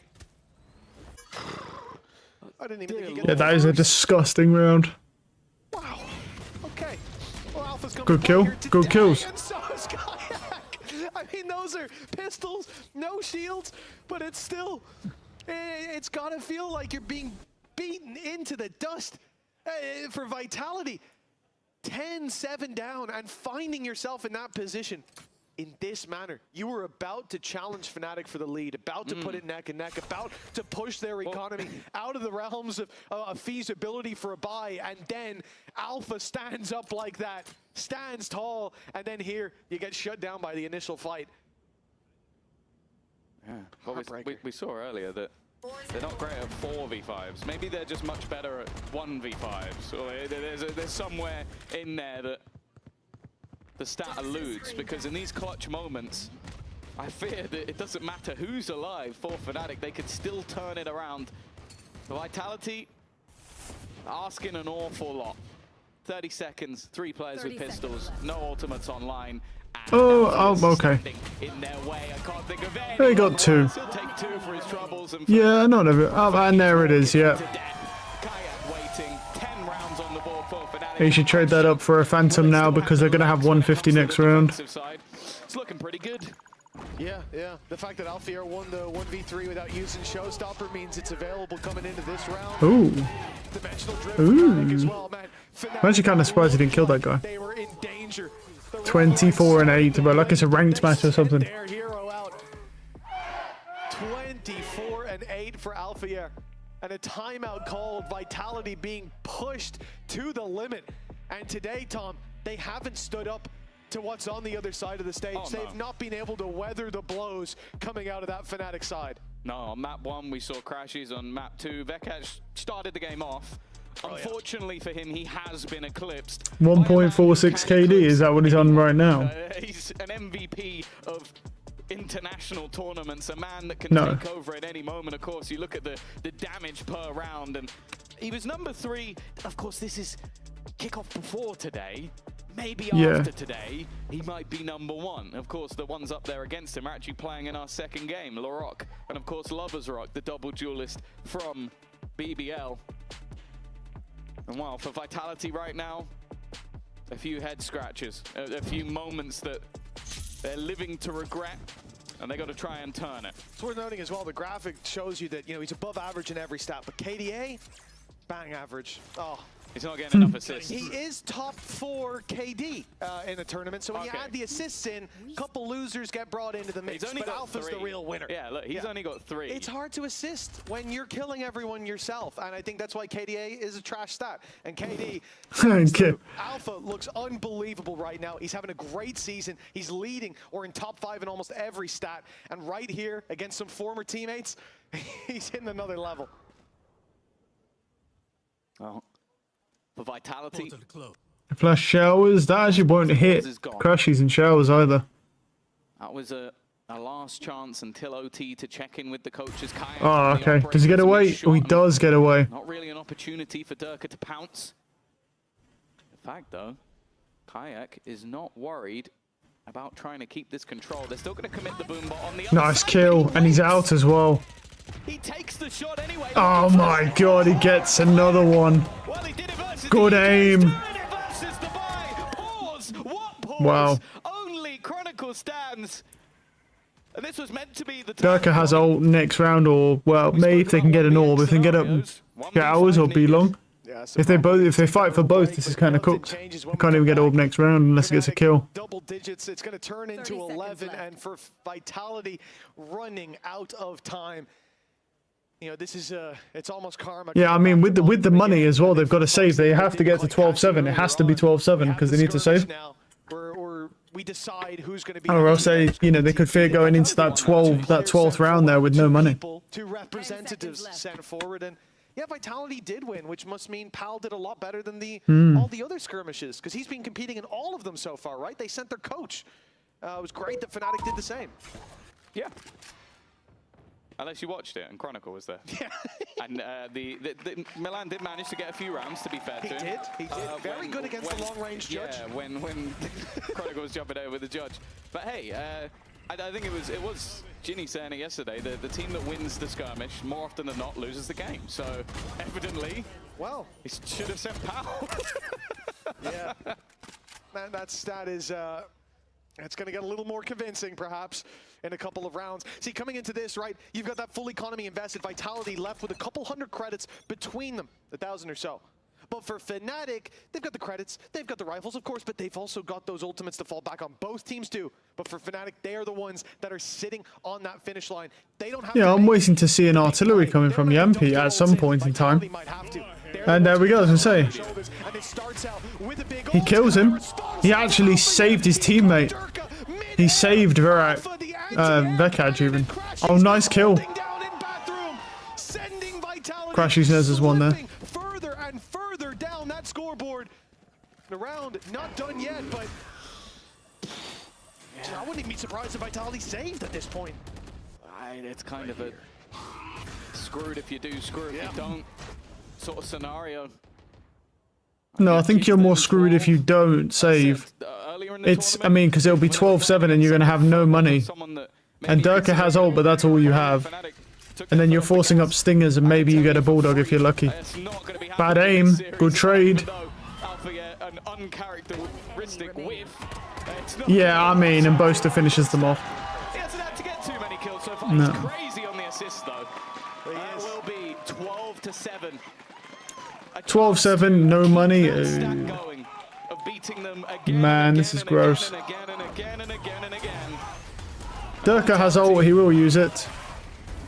Saved his teammate there from that. That man's leading the pack. Yeah, I think he might be locked down by whatever salary he can think of. Well, At this point, he better be. He'll either be FNATIC or his roommate, one of the two. Well, 5 rounds in a row for Vitality. An OT sees him. and a map 3. That's what they need. Okay. To rewrite history, to defeat FNATIC for the first time. 1% chance of overtime. They need to win. They could probably win this round. I mean, looking at that buy, they can probably win this round. Days in the olden days, but no. Vitality have never found success against this squad, and it may be set to happen again. Durka finding one, but Kayak's hot on his heels with the... Oh, he can't get to him in time. Durka's just about made it away. Viper's pit in play. Orbital strike used to try and force them out of Lamb. Sunfake getting ready to pop out on the other side. Nice kill. Managed to deal a death blow. He's being Molly comes in to stall. his second kill of the round. Time though has been ticking for a while. And then you got the nade as well. Throwing everything at this, all the tools in their wheelhouse. Vekaj has managed to find. He's going to stick it for the half. He lived. They actually have a little bit of time. It has to be someone a Oh little bit my. healthier. Oh, they got it, yeah. Yeah, they got it. Nearly, but they burned the ult for it as well. But they all died. Every single one of them died, so money's still not going to be good. It's still going to be light armors. Revenge of the Sith. They threw the kitchen sink at him. Desperate times and desperate measures, but measuring their success from this point forward is the key. If a healthier player did that, they might have lost. It doesn't would have been very close. It would have been very close. For sure. I don't know if he'd have lost. I don't know if they'd have lost if he was healthy. If he was full HP, yeah, maybe. He's looking good. Wouldn't you be? 4 rounds now. Ultis are dry. It comes down to round-to-round play. Yumpy has a classic. I'm missing something. Why does Yumpy have a where's the gun? It's dropped somewhere? Navera? No, he probably he gave it to Durka, but for some reason Durka has 2,000. What are we doing here? Like I've seen bundle promotion, but this takes it to a next level. Timing is going to be everything. Like the worst thing is they won't even know the second player is there. That one's Oh yeah, and he gets them both. Wow. Durka gets one though. Evens this up. And well, those are going to sting in the morning, I'll tell you that. Good aim. And Durka, oh, Yampy has nothing. It's just Durka on the hero rifle. Gets Boaster. Legs, but they won't crumble. Not if Durka has 28. something to say about it. 50 seconds. Alpha on the other side. They should just let him have the spike. Oh. Durka takes it. A 1v1. Crashies, the man leading the charge in the last map. And now he stands against the man who used to wave this very same banner with 35 seconds and a spike under his control. A C's still to play with, and post-plant he could even have a reveal. No pressure for Crash. Oh, it's good aim. That's good aim. Down goes Durka. Down goes Vitality. In a landslide victory, FNATIC, they add another win to the tally. Vitality falls. That's a GG. They got folded. Yeah, we talked about this squad maybe sometimes needing that second life. Damn. Is this super team? 100% win rate, bind clutches with fade, bro. Oh, fuck yeah, there it is as 100%. All right, we'll be back tomorrow. Have a